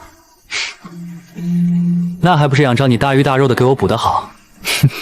你可拉倒吧，我看你就是个怪物。原本我以为我们几个孟然这家伙的修炼天赋已经够变态了，却没想到论实力，你居然比孟然还要猛啊！你有孟然和胡狼他们的消息？当初从新山矿逃出之后，我就一直躲在深山中。后来新山矿暴动，我刚好看到孟然和胡良两人也逃出来了，于是我们三人结伴游历，侥幸遇到一个发现我们三人竟都有散仙根。散修老头子说，这种几率他一辈子没遇到过，于是就收我们三人为弟子，各传了一部修仙功法给我们。走散了。后来散修老头仇家找来，老头护着我们几个分开逃走。在那之后，我就再没见过他们。那现在他们两人呢？杨彻，你知道吗？我们三个后来经常聊天，都认为当年去星山矿路上，在马车上那几天，是我们这辈子最快乐的时光。不错，胡来一路给我们讲故事和笑话，我们都带着赚取银子的美好憧憬。那几天，赵明那狗日的也没提前露出真面目，还管吃管喝。那几天还真是无忧无虑。不过，宋兄，我可能要先走一步，好久没有回去了，我得回去一趟，看看师姐师弟。好吧，那咱们来日方长。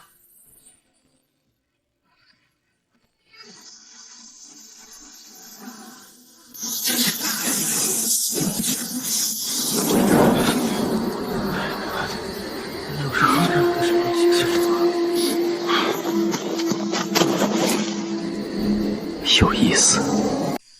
师妹，听说你今天又去简历师姐了？简历师姐手上还有一粒筑基丹，她已经筑基成功，自然不再需要了。而我却已经服了2次筑丹，却都没能筑基成功，我不甘心啊，师兄。所以我想求简历师姐将她手上那筑基丹卖给我。师妹，可还记得那位江无师弟吗？江无？怎么不记得？成天跟在简历师姐身后那个眼高于顶的人呗。对，就是他。这位师弟被简历师姐忽悠了很多灵石，到现在这位师弟连人都找不到了。好多同门私下都在说，江无师弟很可能死在了他的床上。嘘，师兄可不敢胡说。我哪有胡说？那江无师弟是南部某个修仙大家族送过来的，身份可不一般，身上灵石多得用不完，最后全被这简兰师姐给忽悠去了。师兄，无凭无据，我们还是不要。师妹，好像有人来了，快走！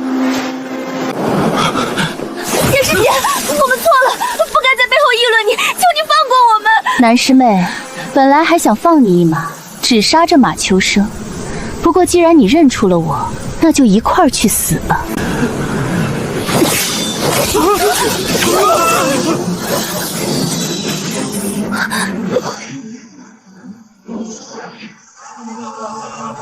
谁？简离师姐，这对小道侣不过在背后说了你几句坏话而已，你就要杀人灭口？是你？你来我第8峰做什么？其实有点私事，正准备来找简离师姐的。不过既然凑巧遇到了，也省去了麻烦。哦，你找我有事？实不相瞒，师弟我近日侥幸筑基成功，所以想起了昔日与我有些过节的江无师兄，想跟他好好了结下恩怨。那可能要让师弟失望了。我也不知江武去了哪里。杨师兄，求你带我们一起走。那就走啊，还愣着干什么？地上那个不想死就赶紧起来走了。